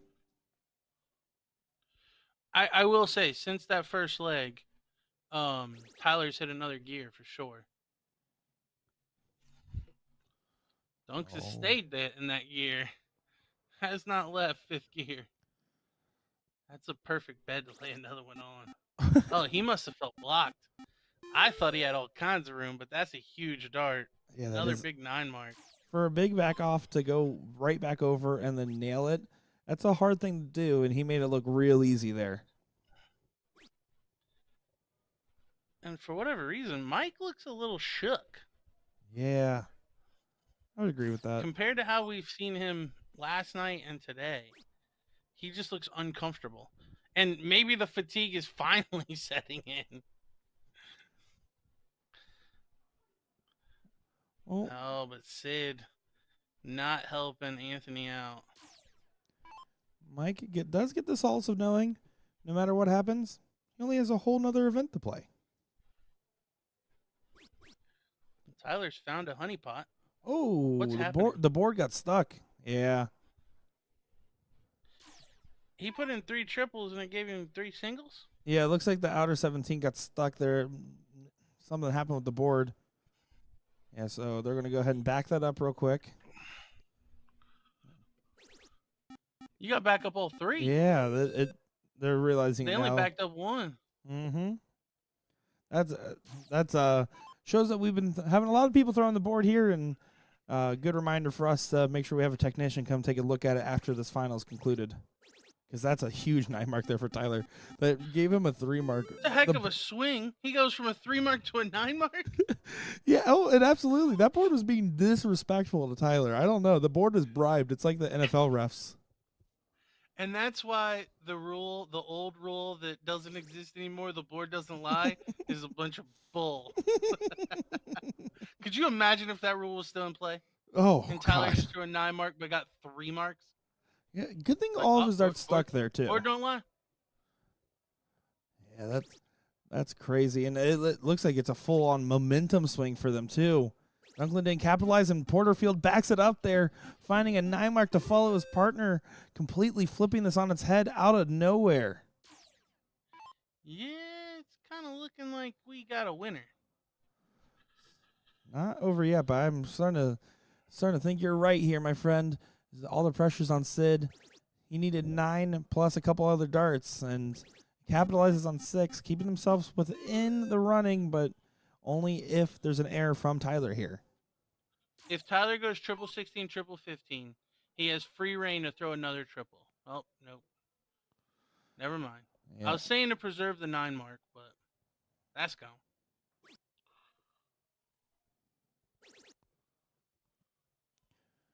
Yeah, he blew the perfect game. Come on, Tyler.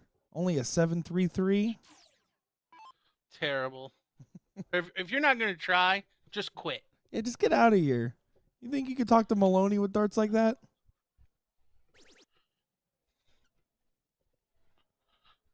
Maloney averages a 7 throwing at doubles only. Figure that out. Yeah, that's certainly impressive. Nigh on impossible.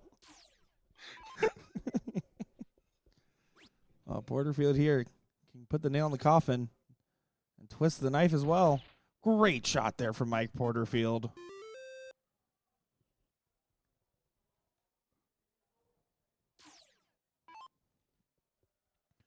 Yeah, is Sid there? I feel for him on the struggles, but doesn't take away anything. Dunks played so good today and really showed his best stuff. I mean, that's impressive stuff there. And at the end of the day, Porterfield and Little were just the best team in the room. They had everything going for them.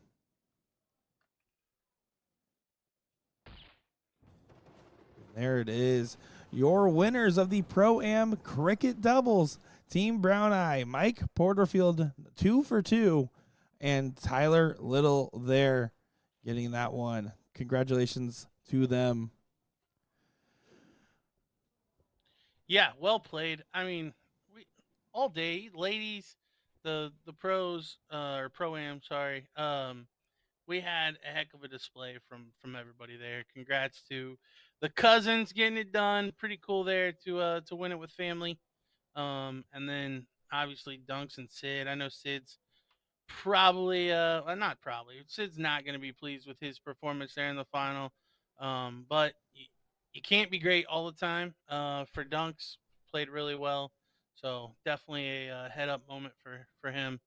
But yeah, I am not with you tomorrow. You get Gordon again. But I will definitely be tuning in at spots because still interested to see who brings home the pro doubles now. Yeah, I'm absolutely invested. You know what? One storyline I'm still invested in as things are getting wrapped up here is the fact that Mike Porterfield is 2 for 2, and he is playing this trips. If he gets to a finals on 2 hours of sleep after all these darts, I would certainly be impressed, and we're going to be following along. Unfortunately, we will not be live for the trips as we've been going nonstop here with only a very, very short break between our evening session yesterday and our morning session today. So, fortunately, guys, man's got to sleep here, but we'll be back with the action tomorrow. DJ, any final words? Peace. You heard the man here. Guys, thank you for tuning in. Make sure to give us a like and a follow. And tomorrow we will be live 9:30, 9:45 a.m. EST, Eastern Standard Time. Is when you'll see us there. Looking forward to see how this weekend wraps up as we have had such a great time out here. Love and appreciate everyone you watching along. I hope you guys have a great night here. We are signing off.